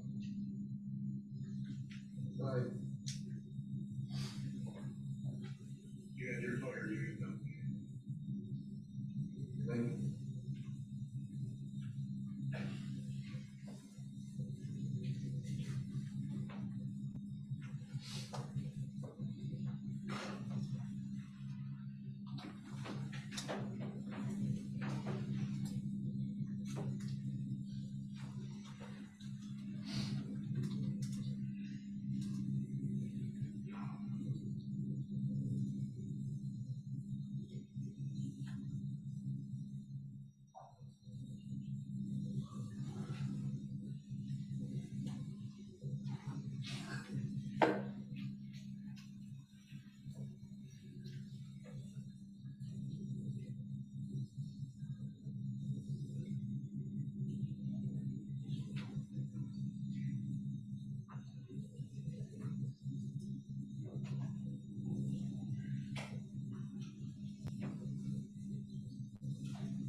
Want to go back there?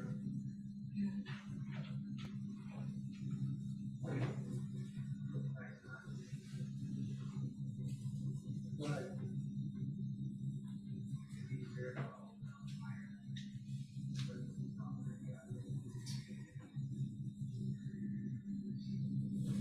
Who's over there, James,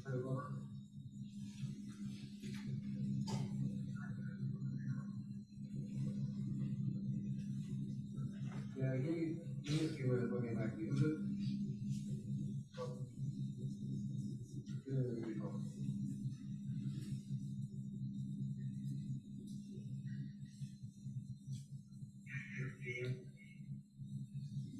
Are you on, Bird and D Street? Yeah.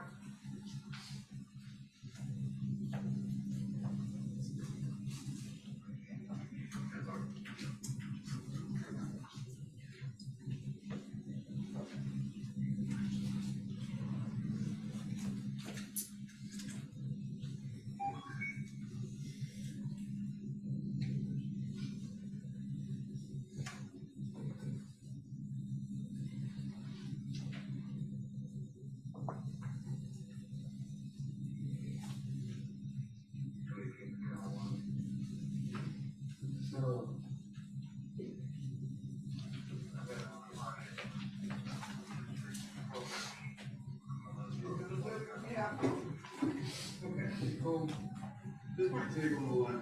But what I'm gonna do, I didn't realize you'd already talked to a sergeant earlier. So, with all the chaos going on, it was a little bit of a misunderstanding on everybody's part. So what I'm gonna do is, I can't technically let you go back in the house because they wanna do a search warrant. So, what I can do is if you guys wanna go get a cup of coffee, go get a drink, leave, Sergeant Brian said he will call you as soon as the search warrant is done on your house. But I can't let you go back in right now. So I don't know, that's what Detective Stoyak's also calling your husband. I don't know if you have your car keys?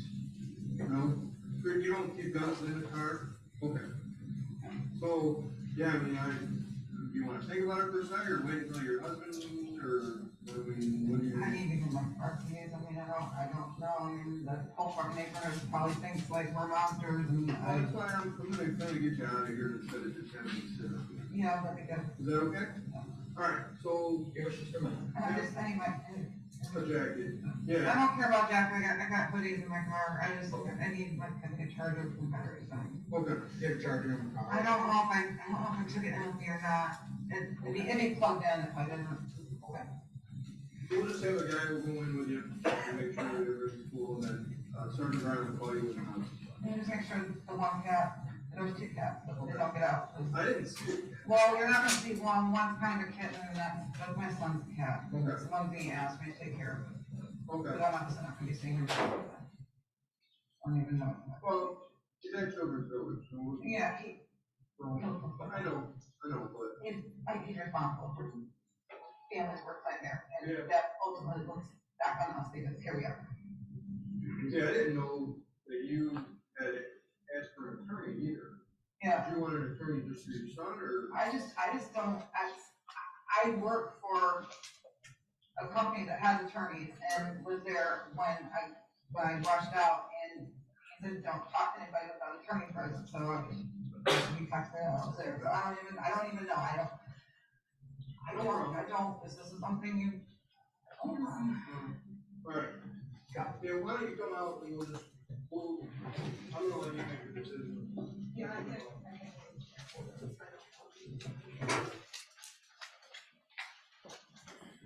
Nothing further, Your Honor. Ross? The defense has no questions. All right, thank you, Sergeant. Sergeant? Yes. You may step down. Thanks, Who's next witness? Judge, I think we can get through one more witness, but we do need to address a matter outside the presence of the jury first. Okay. I'm gonna give you a 5 to 10 minute break. We're gonna see how, I guess there's an issue.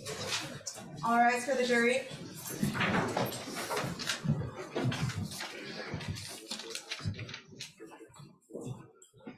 Oh, yeah, thank you.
should we bring the jury back in?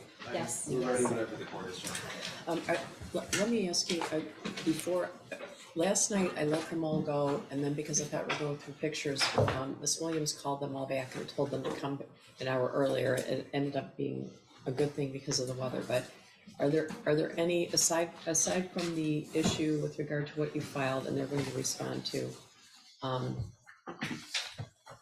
that we've already discussed some on the record, are there any issues before, because after this witness, I'm going to tell the jury to leave. And certainly, if they had been here at 8:30 this morning, they would have sat for 2 hours before they saw a witness, which is not good. So I believe after going through the email that Ms. Smith sent our office, I don't think there are any other objections, okay. but of course, Ms. Smith can. Are there any other issues aside from what you filed and they're going to respond to that we've already made a partial record about? Not at this point. Okay, all right. I just wanted to know before Your Honor, I'm saying that, but I also don't know what I know somewhat what their plan is, but I don't want to have you yell at me later that I'm not bringing up an issue. I'm not going to yell at you. I just want to get the jury on their way. I'm trying to manage the situation, and they would have sat here for 2 hours this morning. Because I think that the question is, the exhibit list that we provided, is there any objection to any of the exhibits on the exhibit list? Yeah, I just want you to Yes, let me know. there is, but not with, there's an objection with, and I've already let you know this, with respect to the way that the prosecution has redacted the journal, which in part has been deemed admissible by the court. So I believe that's an objection. Portions of it. Portions of it. I am just making sure that I will be able to impeach and cross-examine on portions that are redacted by the prosecution currently right now. The prosecution. Who are you impeaching though? The journal. The people have certain statements coming in, but the journal itself impeaches those statements even within the journal. So for impeachment, I'd like to be able to ask about other writings in the journal, even if they're not admitted as substantive evidence. Okay, well, I guess we'll cross that bridge when we come to it. That's in our last witness, Judge. And then, so- Your Honor, let me just double check the witness list, or I'm sorry, the exhibit list, see if there's anything else. I think we have, are you guys still skipping exhibits? All I wanted to know is if there's any major issues, because, last night at 5:30, there was maybe a plan to go through 55 pictures. So if something like that were to come up again, I'd want to have the jury come in I later. don't think so, Judge. If we can get started, we can have our last witness today, and then. All right, I'm just checking. I don't like them sitting around. I don't like them sitting around changing my lunch menu. So. Your Honor, aside from that, the one issue I put on the record, which you said we'll get to later, I don't believe there's any other objections. Okay, so I'm gonna bring it back in. All right? Thank you, Judge. Thanks, Judge.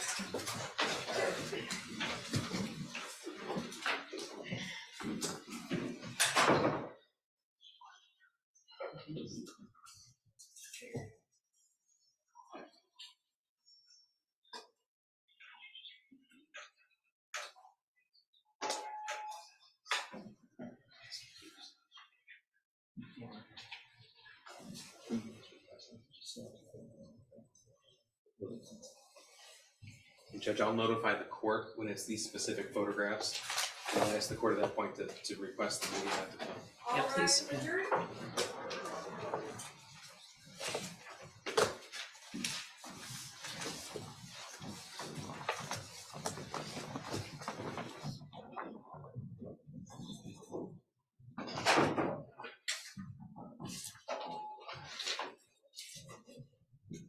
All right, you may be seated. We're going to hear our last witness of the day. All right, and who would that be, prosecutor? Excuse me, Robert Cortellis.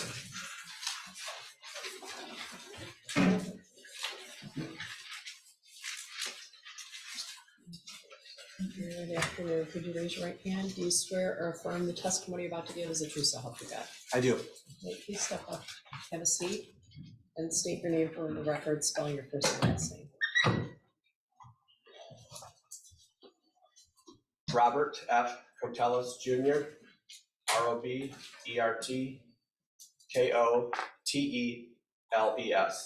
Go ahead, Pesky. Thank you. Sir, how are you employed?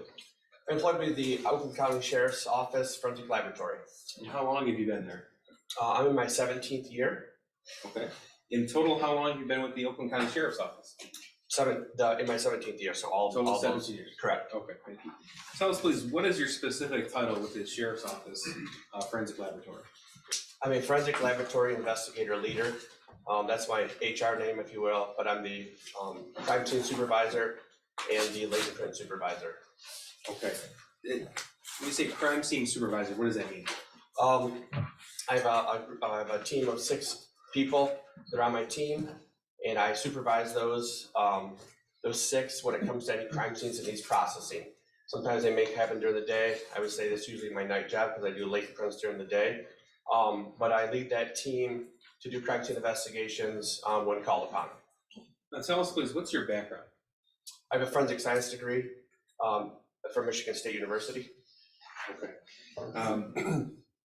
Now, how often would you say that you get called out to do a crime scene analysis?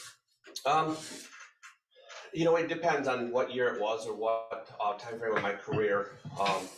Currently, I'd probably say we average about 2 crime scenes a month. But you have to keep in mind that we only do major crime scenes. I have other teams that I send out to do I would say, lesser crimes that are already on the road. So as far as the major crime scenes, we probably do 2 to 3 a month. Okay, when you say major crime scenes, what exactly does that mean? Typically, they're going to be homicides or officer-involved shootings or criminal sexual conduct cases. I'd like to direct your attention now to November the 30th of 2021. Do you recall that day? Yes, I do. Okay, were you working that day? Yes, I was. In what capacity were you working then? I was actually in the lab working on my latent print work.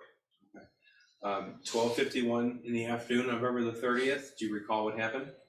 Yes, I do. All right. And were you notified of the attack of the Oxford High School? Yes, I received notification at 1:15 p.m. on that day to respond to the school. Okay. What was your purpose for responding to the school? I was the on-call crime scene investigator for that day. So it was me to lead my team up to the Oxford High School for crime scene processing. You said your team, is that you and the 6 individuals?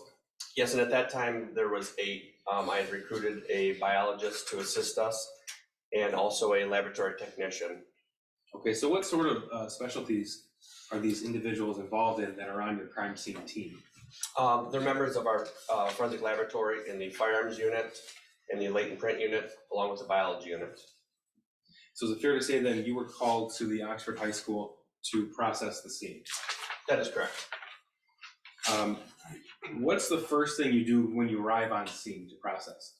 Well, we were pretty much on standby because it was still an active scene. They were still getting intel, meaning my cohorts at the sheriff's office, of what had happened in there, clearing rooms, clearing the entire building. I didn't actually get in the building. I shouldn't say. I got in the building while it was still daylight to collect a firearm that was asked upon me. But as far as crime scene processing, it was well into the night when I actually got to walk through the scene to see what I was dealing with. Okay, now the firearm, that would have been the 6-hour 9mm? That is correct. Okay. Now, I believe we have a stipulation. I'm just going to, for the record, that's Exhibit 403, Forensic Laboratory Report, request number 6, confirming that was in fact the murder weapon from November the 30th. No objection. Yes. Yes, is it previously noted? Not previously noted. That's stipulated too, Yes, sorry. that's 403. Thank you. 403? Okay, so sir, after you went inside the school to collect the firearm, what happened next? Pretty much sat in my vehicle waiting on the AOK to go into the school, meaning that it was safe for us to go in and process the crime scene. Okay, so once you're given that green light, what do you do first? I met with Sergeant Zadrowski, and we went through, there was me and one other individual, Rachel Grace, and members of the Special Investigation Unit that went through the crime scene itself to see what kind of evidence and what we were looking at within the crime scene. Okay, so would you call this sort of initial walkthrough? That would be a good terminology. Okay, so once you do the initial walkthrough, what's your process then?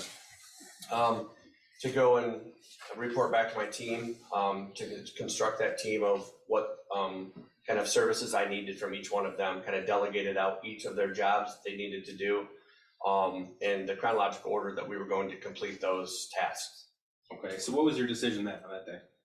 As far as for each person? Well, you walked through the crime scene, you had a feel for what you were looking at as far as crime scene process. So what steps did you take next?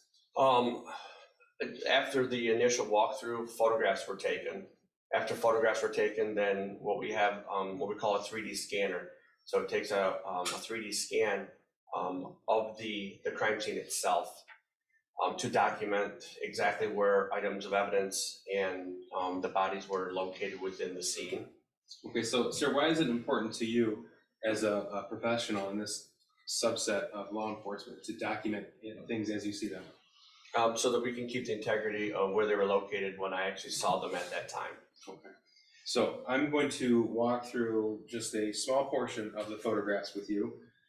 In some of these photographs, we'll see yellow numbers, or yellow placards on the ground with numbers. What are those? They signify pieces of evidence that were found within the crime scene. Okay. And when you process a crime scene, do you write a report afterwards? Yes, I do. Okay, and did you in this particular case? Yes, I did. Madam First Witness? Sure. Just confirm, sir, this is People's Proposal 11. Confirm that it is in fact the report that you have authored in this particular case.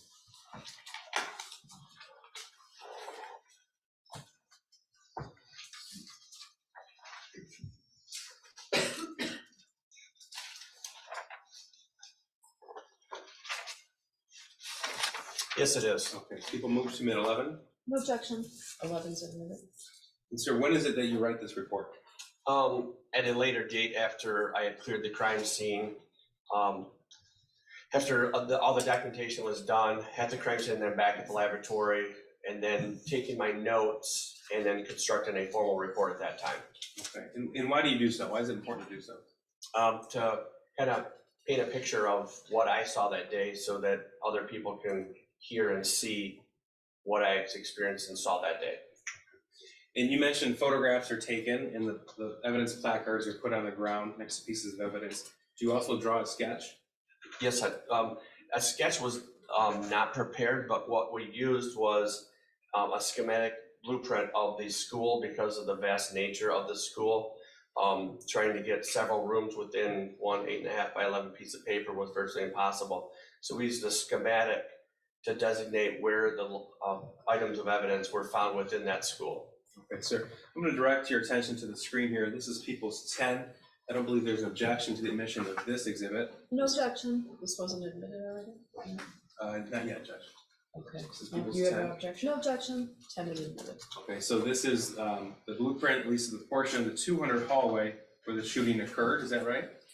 Yes, it's the entire school, the lower level there, but you can see the blue markings, our pen marks, that were signifying the items of evidence that were found within this crime scene. So these pen marks, these are actually your pen marks, your notations. Not me personally. Some of them are, but I worked with Rob Charlton, who was my, he took measurements and then he prepared the schematic along with me of where the items of evidence were found outside the classrooms. Okay, fair enough. Now, Oxford High School has numbered hallways and each classroom has a number associated to it. Would that be correct? That is correct. Okay. And in the course of your reconstruction of this crime scene, were you able to reconstruct the path that the shooter took during the shooting? Yes, I was. Okay. So first, this is still People's 10. This is a zoomed in portion. This depicts the 200 hallway, and we see rooms 258 and 256 with a bathroom adjacent to 258. Is that right? That is correct. Okay. So tell us, sir, why is this portion of 200 hallway significant to you as a crime scene investigator? There were 2 victims that were found between rooms 258 and 256, along with a vast number of pieces of evidence. Okay. And then this is still People's 10. This is just the zoomed in portion of the remainder of the 200 hallway after the hallway turns. And I take it that pieces of evidence were recovered in this hallway as well? That is correct, along with one of the other additional victims was found in a patrol car that was found just outside of the school. Okay. Well, sir, were you able to tell, or did you subsequently find out where the shooter was directly before he began the shooting? Yes, I was given information that he was in the bathroom found just west of 258 in the 200 wing. So that would be the bathroom at the top of the screen there? Yes, if you can see the numbers, it's by 6 and 7 depicted at the top of the zoomed in portion of the photograph. I'm going to show you people's 12. I don't believe there's an objection to this. No objection. 12 is admitted. And sir, what do we see here in this photograph? This is the inside of the bathroom, inside of one of the stalls of the bathroom we're talking about, near 258, where a backpack, electronic devices, a journal, I believe there's a Gatorade bottle, amongst other miscellaneous items. It was later confirmed that these were the belongings of the shooter in this case. That is correct. Okay. Judge, the next photograph is Exhibit 13. I asked the court and instructed me not to film. I'm going to request that the media not film this picture. Audio too? I don't think that there's not a problem with audio. No, is there? No, just video, please. And still, no still or audio, video. Okay. Thank you. Now, of course, in your crime scene investigation, photographs, you've seen these photographs before, is that right? That is correct. Okay. And these photographs fairly depict the path that the shooter took during the attack on Oxford High School? That is correct. Okay. So this is the bathroom adjacent to 258. People's 13, what are we looking at here?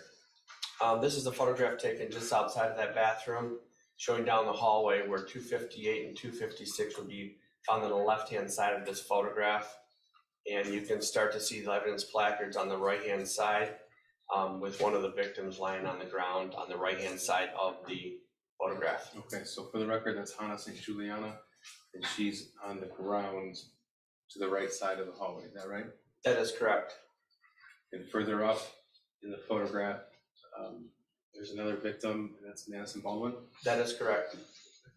So, sir, tell us please what you recovered of evidentiary value in crime scene analysis in this portion of the 200 hallway. They're what we call fired cartridge cases and also fired bullets. So the fired cartridge cases will hold the actual unfired bullet in a semi-automatic weapon. The fired cartridge case is ejected out of the side of the weapon, which is typically out of the right side of the weapon. The bullet is expelled out of the barrel or the end of the weapon in the direction where that firearm was pointed. So sometimes I refer to them as shell casings. Is that an appropriate term, or should I not use that? I mean, I think it can be used interchangeably, a fired shell casing or a fired cartridge case. Okay. And how many of those fired shell casings did you recover in this portion of the 200 hallway? There were 14. So every time that someone pulls the trigger of a loaded semi-automatic weapon, it ejects a fired shell casing? That is correct. Okay. So with 14 fired shell casings in this portion of the hallway, what does that indicate to you as the number of shots fired? That there would have been 14 within this area. This is Exhibit 14. This is still a portion of the 200 hallway before it turns, is that right? That is correct. Okay. And what do we see here in the screen?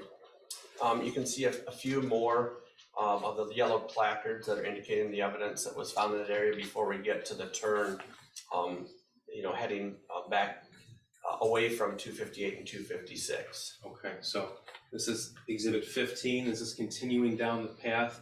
So we saw on the map that the 200 hallway turns right outside 256. That is correct, and it would move to the left, or I believe it's north at that point in time. Okay, so is this picture then oriented down the long hallway of 200? Yes, it is. Okay, and what do we see here? Once again, it's fired. There's evidence that's marked by the yellow placards indicating the fired cartridge cases and fired bullets, along with a firearm magazine or a gun magazine that was located in this area of the hallway. Okay. This is Exhibit 16. Now I want to direct you specifically to placard 35 there, the lower middle portion of the screen. You mentioned a magazine. What is that? So a semi-automatic weapon, a gun magazine will hold those cartridges or the the fire cartridge cases and bullets that are put together in typically the bottom of the weapon. And that loads the gun to be chambered, to have a round chamber to actually use that weapon. Now, how many fired shell casings did you recover from the long portion here of the 200 hallway? There were 18 fire cartridge cases. Now, did you also uncover evidence that the shooter fired into classrooms as well? Yes, I did. This is exhibit 17. This is a picture of what? This is from the outside of room 247. And if you see it's in the middle of the picture, there's a pink rod we call trajectory rod. And that is to indicate where the shot was fired from and into. So this shot was fired from the exterior of 247 to the interior of room 247. Okay. This is People's 18. What are we looking at here? Another photograph from the outside of this is room 244. Once again, as you can see, a pink trajectory rod indicating that this bullet had traveled through the glass along with the 244 placard of this classroom 244. If not already, you moved him at 17, 16, 17, 18, Judge. No objection. 16 and 17 and 18 are admitted. Thank you, Judge. Your Honor, I'm not sure if 14 and 15 were, but I have no objection. Thank you. 14 and 15 are admitted. This is People's 8. This has already been admitted. This is room 224, and Molly Darnell had already testified in this trial that this is the classroom she was in. But what do we see in this photograph here?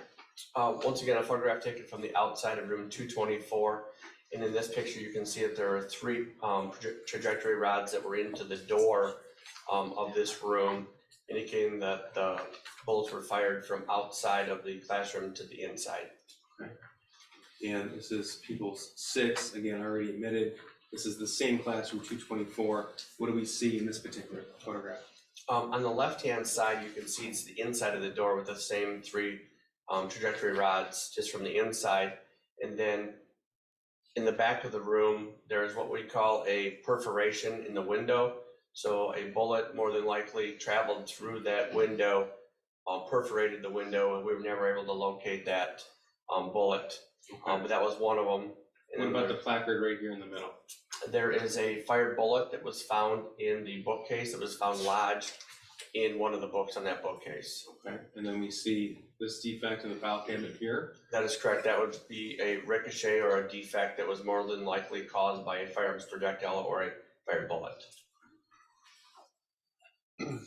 This is People's 19. Sir, do you recognize this photograph? Yes, I do. And what does this photograph depict?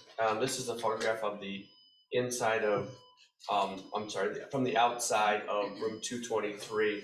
But you can see that there is a ricochet or a defect that's found in the door.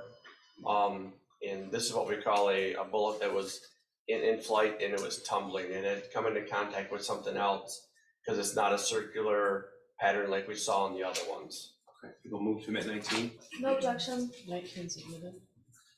This is exhibit 20. This is room 220. What do we see here? Once again, a photograph taken from the outside of the classroom 220. You can see that there's one trajectory rod in the door of the room. This is exhibit 21. People move to mid 20. No objection. 20 is admitted. And this is People's 21. What do we see here, sir? Photograph taken from the outside of room 215. And you can see there's the trajectory rods. They happen to be orange in color this time. Into the window found right below the number 215, showing the path of travel of the bullets that were fired into that classroom. Okay, so the fact that they're orange instead of pink, does that have any significance? No, we just ran out of pink. Judge, I'd ask the court to instruct the camera not to film the next photograph. Yeah, we're going to be putting exhibit number 22 on the screen. I'm going to ask that it not be videotaped and also that there not be any still pictures taken. All right? Is it off right now? Okay, thank you. Thank you, Judge. People move to mid 21. Anyone's admitted? Okay. This is People's 22, sir. This has already been admitted. What are we looking at here? The photograph taken from the outside of a bathroom that was found across from room 231, classroom 231. In this photograph, you can see that there is a large amount of blood, along with a backpack on the floor that's found just inside of the bathroom, along with some other evidence that was marked. I believe it's a cartridge that was found outside of the bathroom that was marked 49. And sir, this is the bathroom where Justin Schilling was killed? That is correct. This is People's 23. What do we see here? 22 was previously been admitted. Thank you, Judge. This is a photograph of the firearm that was collected by the deputies on scene. Okay. And may I approach the witness? This has already been admitted as 403. Sir, just to confirm, that's the firearm that you were called into the school to recover and to take back to the Oakland County Forensic Laboratory? The report I've handed is authored by Mr. Charlton. Is that Correct, yes. Okay. Yep, I just wanted to make sure, yeah. So yeah, it looks like there was two fired bullets that were asked to be compared against the firearm. Okay, and according to that report, the firearm depicted here in People's 23 was the firearm used in the Oxford High School attack November the 30th, 2021? That is correct. Okay. Sir, in your crime scene processing of the Oxford High School, how many times was that gun shot inside the high school? 32 times. Your Honor, I just want to make sure 32 is, or I'm sorry, 23 is admitted. Yeah, 23. I have no objection to it. Okay. It has to be admitted. It's shown, right? 23 is admitted. 23 is admitted? Yes. Thank you, Judge. I've nothing further. You have nothing further? Yes, Judge. Thank you. Cross? We have no questions, thank you. All right, you may step down. Thank you. You're excused. All right. I'm going to release you until 8:30 tomorrow morning. It's not supposed to snow, is it? I think we're moving pretty well. So I'll see you at 8:30 in the morning. Any questions about the schedule? Everybody okay? Okay, we'll see you at 8:30. Everybody stay healthy and have a good evening. All rise for the jury.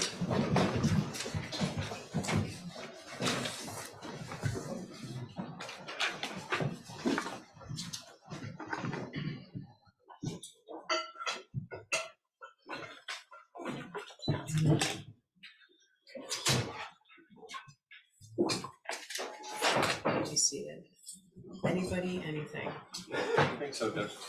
Your Honor, I would just like to ask again the prosecutor tonight, let me know who they're calling tomorrow. And I'm also asking if they are going to be done before the end of the week or by the end of the week, only because I have witnesses subpoenaed. I need to give them some idea. I have one witness who would need an interpreter that I've arranged, and so I want to make sure. Language, DAP, what's the? Language. Okay, did we help you with that? No, I just did it privately through an agency. Oh, okay. But I need to be able to coordinate to get the interpreter here. Okay. Judge, can we approach, please? Okay, can I have the deputies bring her downstairs, because now I'm gonna release the jury. I want to do one or the other. Is this something that we need to make record of? No. With her? Okay, so can you take her down? They're holding the door, right? Thank you. Thank you. Was it, do you want to